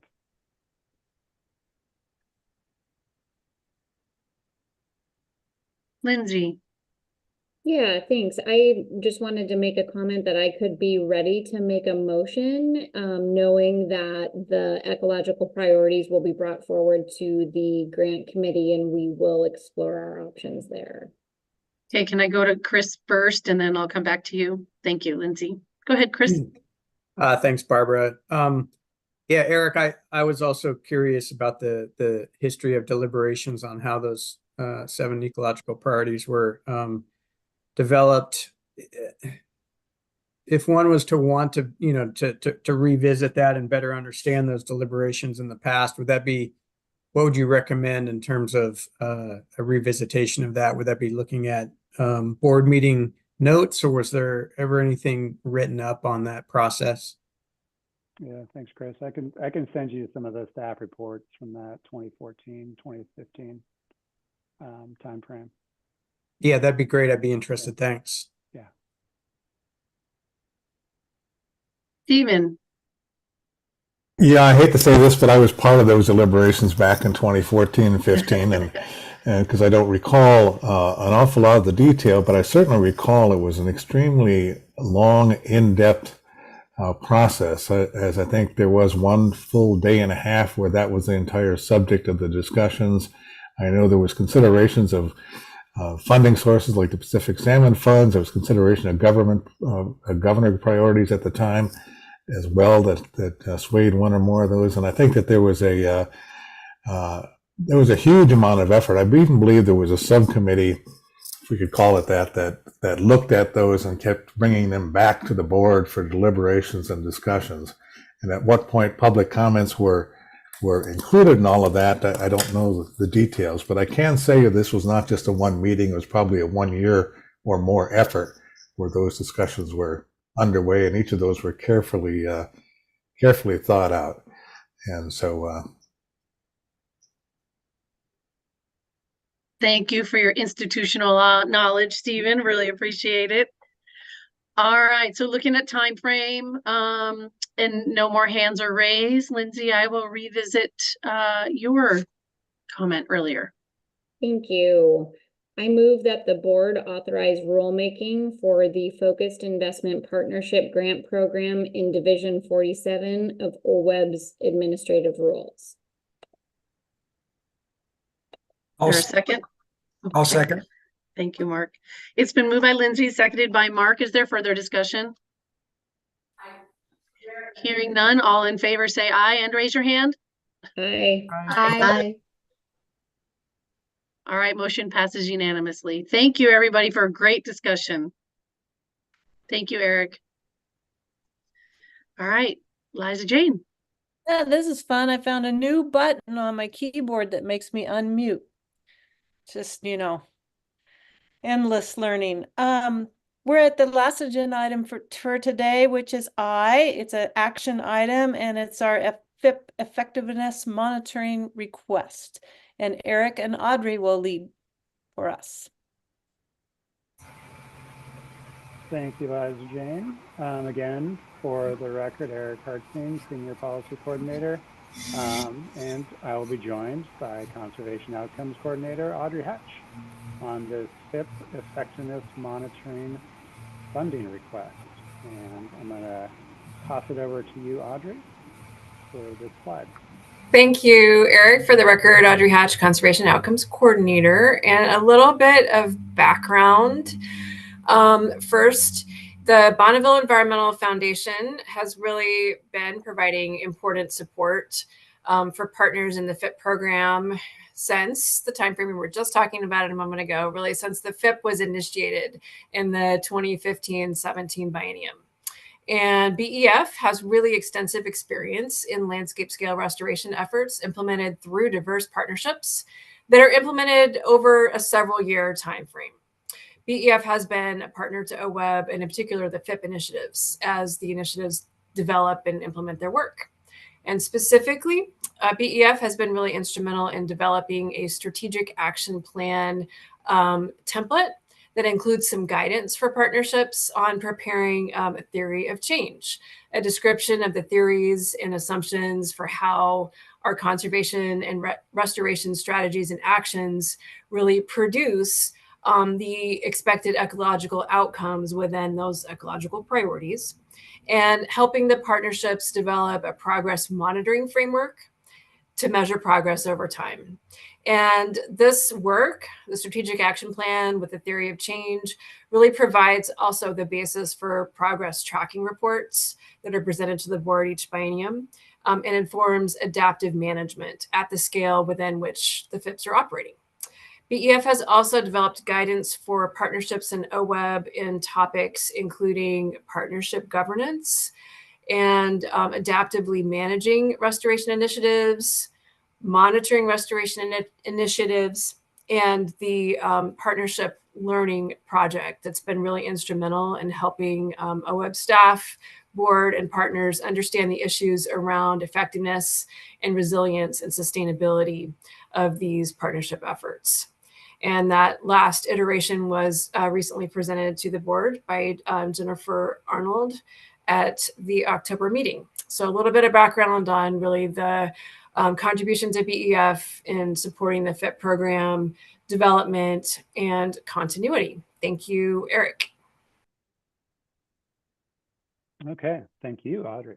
So with the funding request from BEF for the current biennium, they're really looking to build on past efforts, and will offer direct partnership support for FIP initiatives, including workshops focused on the adaptive management and monitoring guidance documents, as well as training opportunities that will be individually tailored to FIP partnerships based on the interest and need of those FIP initiatives.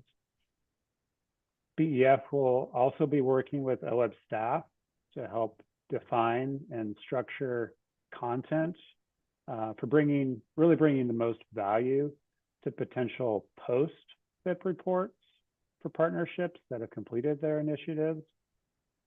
And as in past years, BEF will also be providing a FIP program assessment to OWEB leadership in a time frame that really should also help inform the rulemaking to the FIP program that we just discussed.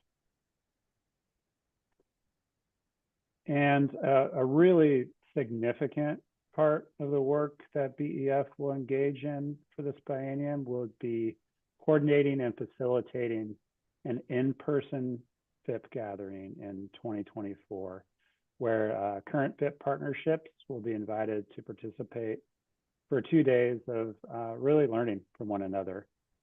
BEF would be developing the agenda as we get a little closer to the date, which we think will be in the fall of 2024.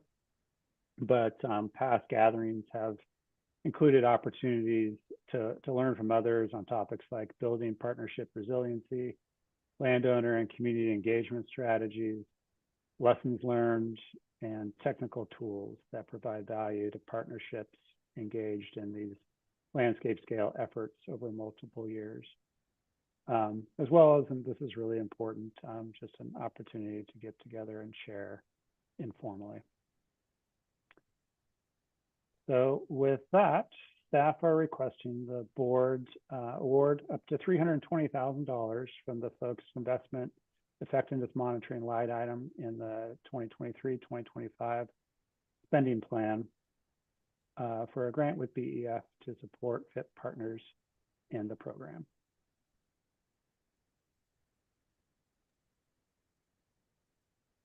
Thank you, Eric. Bruce, comment or question?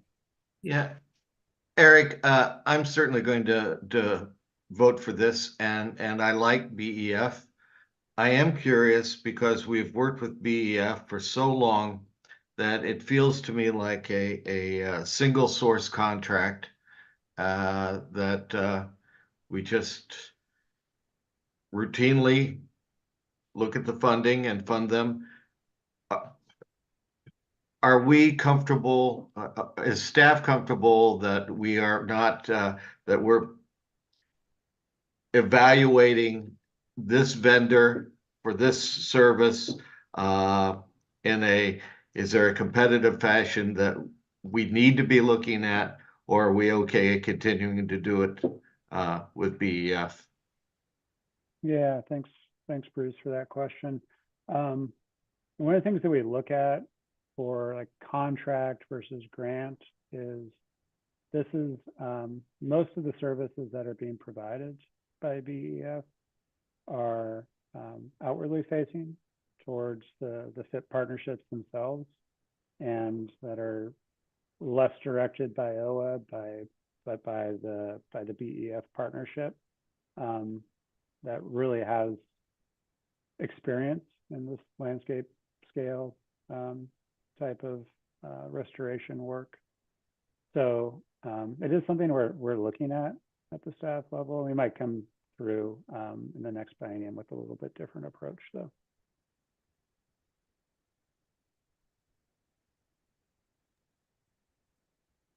Hey, are there any other questions or comments regarding this action item? Yeah, I don't see any, hear any, so the chairs would entertain a motion.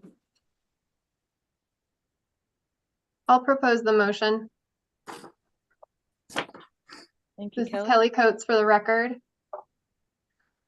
I move the board award up to $320,000 from the Focused Investment Effectiveness Monitoring line item in the 2023-2025 spending plan, and delegate to the executive director the authority to distribute the funds through appropriate agreements. Thank Second. you. Motion's been made and seconded. Is there any further discussion? Okay, seeing none. All those in favor signify by saying aye and raising your hand. Aye. Any opposed? Motion passes. Thank you. What a great day. Thank you, everybody. Steph has an announcement, I think, for our meeting tomorrow. Go ahead, Steph. I do. We did not have anyone sign up for public comment tomorrow. And so rather than starting at the time on your agenda, we will be starting at 8:50 a.m. tomorrow. Okay, great. Well, thank you, everyone. I hope you have a good evening, and I'm going to be dreaming of wildflowers on the Zumwalt. So we'll see you in the morning. Thanks, everybody. Good night. Right.